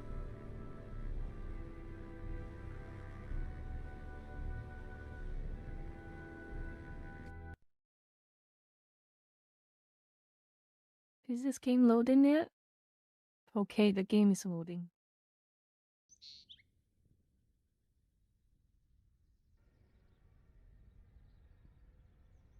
Please, I need to quickly jump in so I can pick sniper. I need to pick sniper. Load. Please load. Load. Load. Melde mich zum Dienst. Oh my goodness, the delay in the loading. Oh, yes! I made it! Stellung verteidigen! Die Briten sind im Vormarsch. Grabt euch ein und macht euch bereit fürs Gefecht. Wir halten unsere Stellung. Mit Gott für König und Vaterland!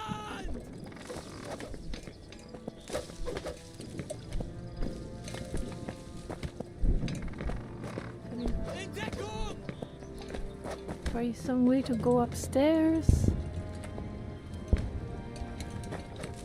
I need some way to go upstairs to the rooftop. How do I do that? Misa. Let's see.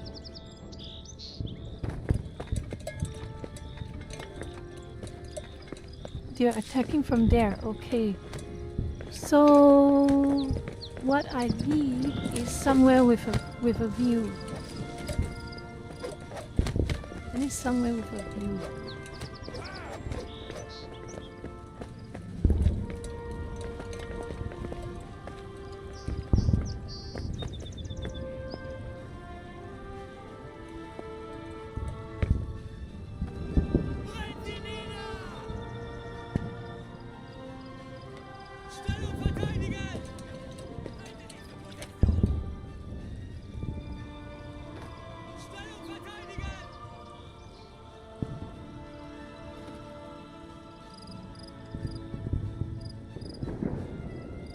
I see someone over there. Can I shoot him? Can I shoot him? Oh, they're coming. They're coming!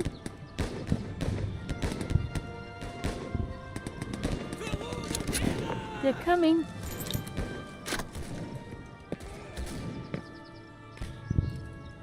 Oh, it's a single shot. It's a single shot rifle, of course it is. Oh my god!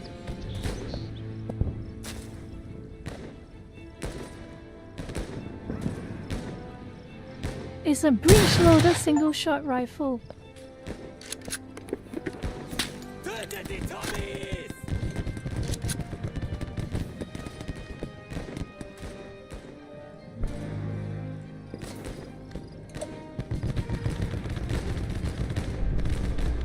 I got someone, push, I think.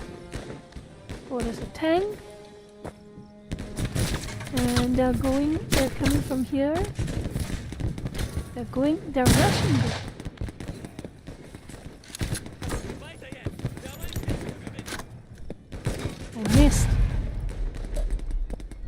I missed. Probably for the sniper, yes. Oh my goodness.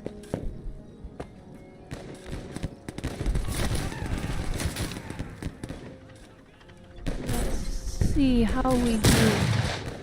Where is it? I can't shoot a running target. Crap on it. Why do I even bother? Why do I even bother? Oh no, the enemy tank is over there. Enemy tank's there.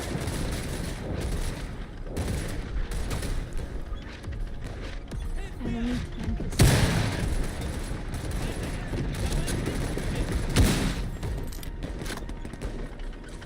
Oh, that helps.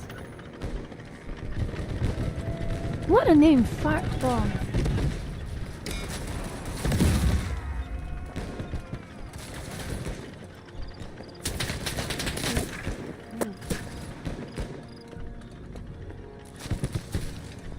Oh god! Enemy tank!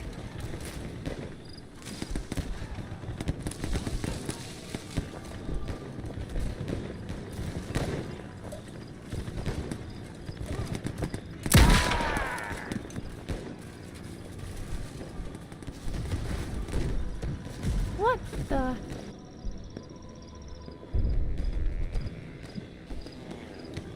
Okay, I know where you are. I know where you are.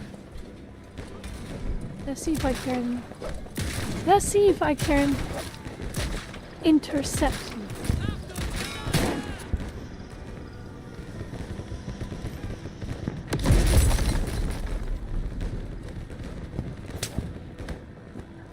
Zielgebiet Adolf wurde neutralisiert.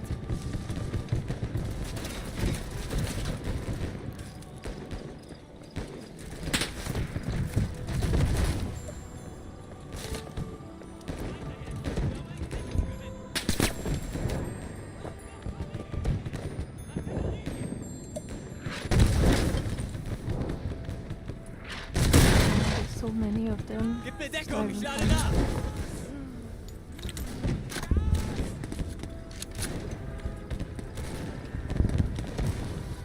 Okay, that hit something. Oh, poison gas. Poison gas in the house. Poison gas in the house. Gotta get out. I get it.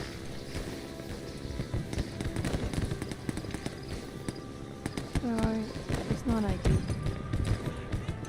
I want to move to the church. The church will probably give me good vision.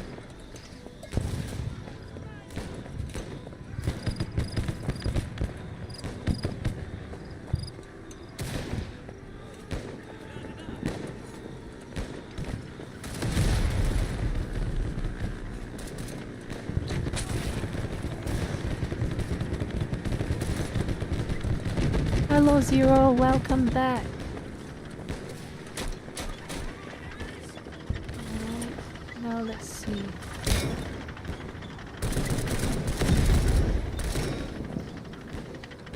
There's an enemy tank, alright? There's an enemy tank. There are a whole bunch of those are friendlies.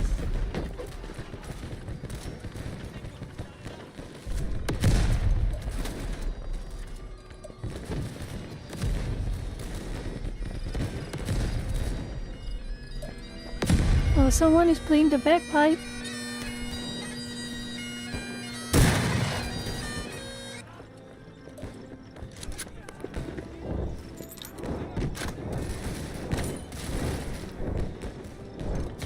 Oh, a whole bunch of them are here.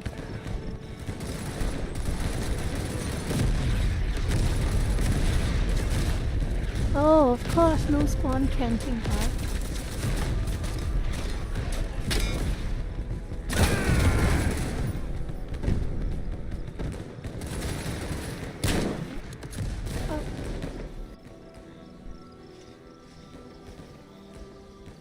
That looks like a bot. That was not an ideal place to spawn in, it seems.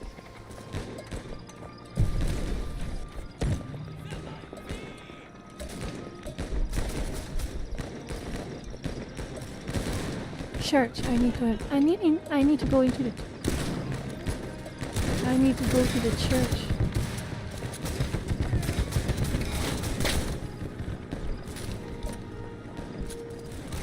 Oh my god.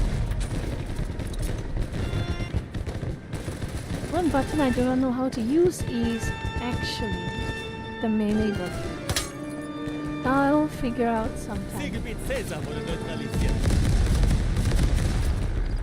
Oh no.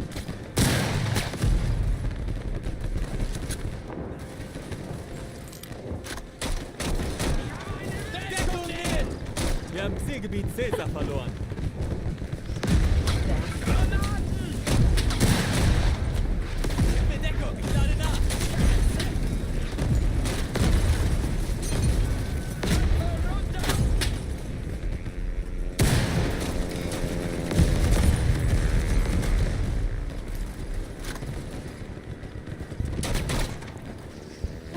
I'm pure from 55 meters.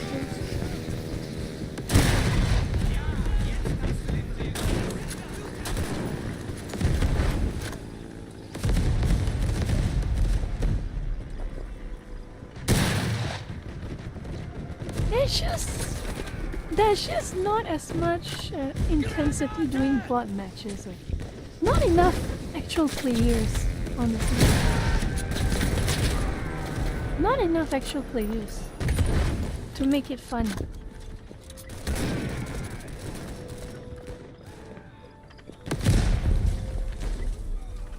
If worst comes to worst, I probably have to. What? It's almost time. Almost stream over.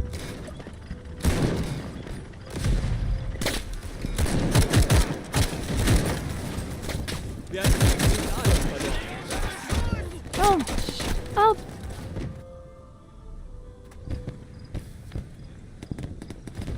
Stupid nether walker.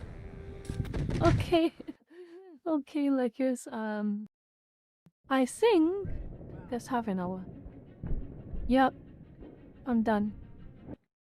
I think I'm done. Sorry for the really short gameplay session, but oh boy, I'm done for the day. So with that out of the way, I think rage quit. No, it's just a perfect time to stop, okay? So let me have a look. Anyone I can rate tonight or today? Let's have a look. Anyone to rate? Akuma Miko. Okay, let's try Akko. Let's try to rate Akko, Lucas, okay? Let's try to rate Akko.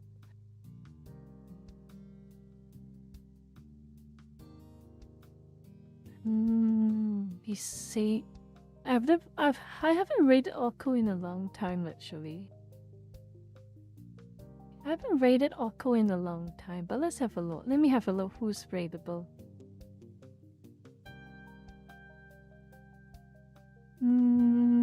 Edits.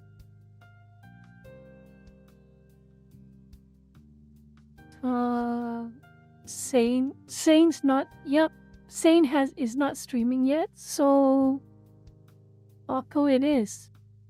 Another heavy topic. Another quite heavy topic, Lucas.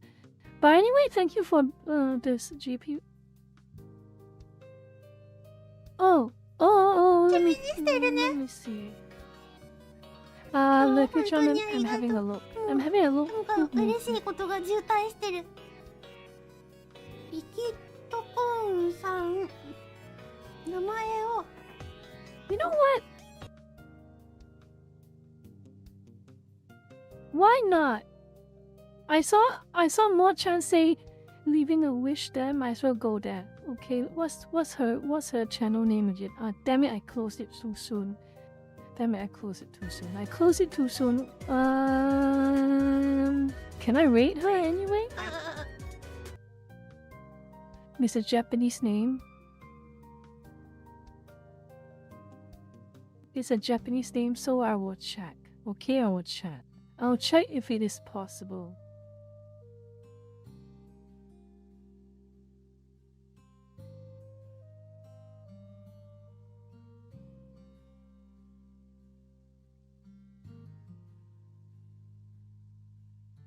Oh yeah, is this the right one?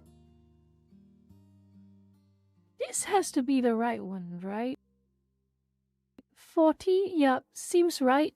40 new first chatters. Okay, I'll take you to this one. Since Mo-chan say hello there, we can go there. Okay, okay, see you later.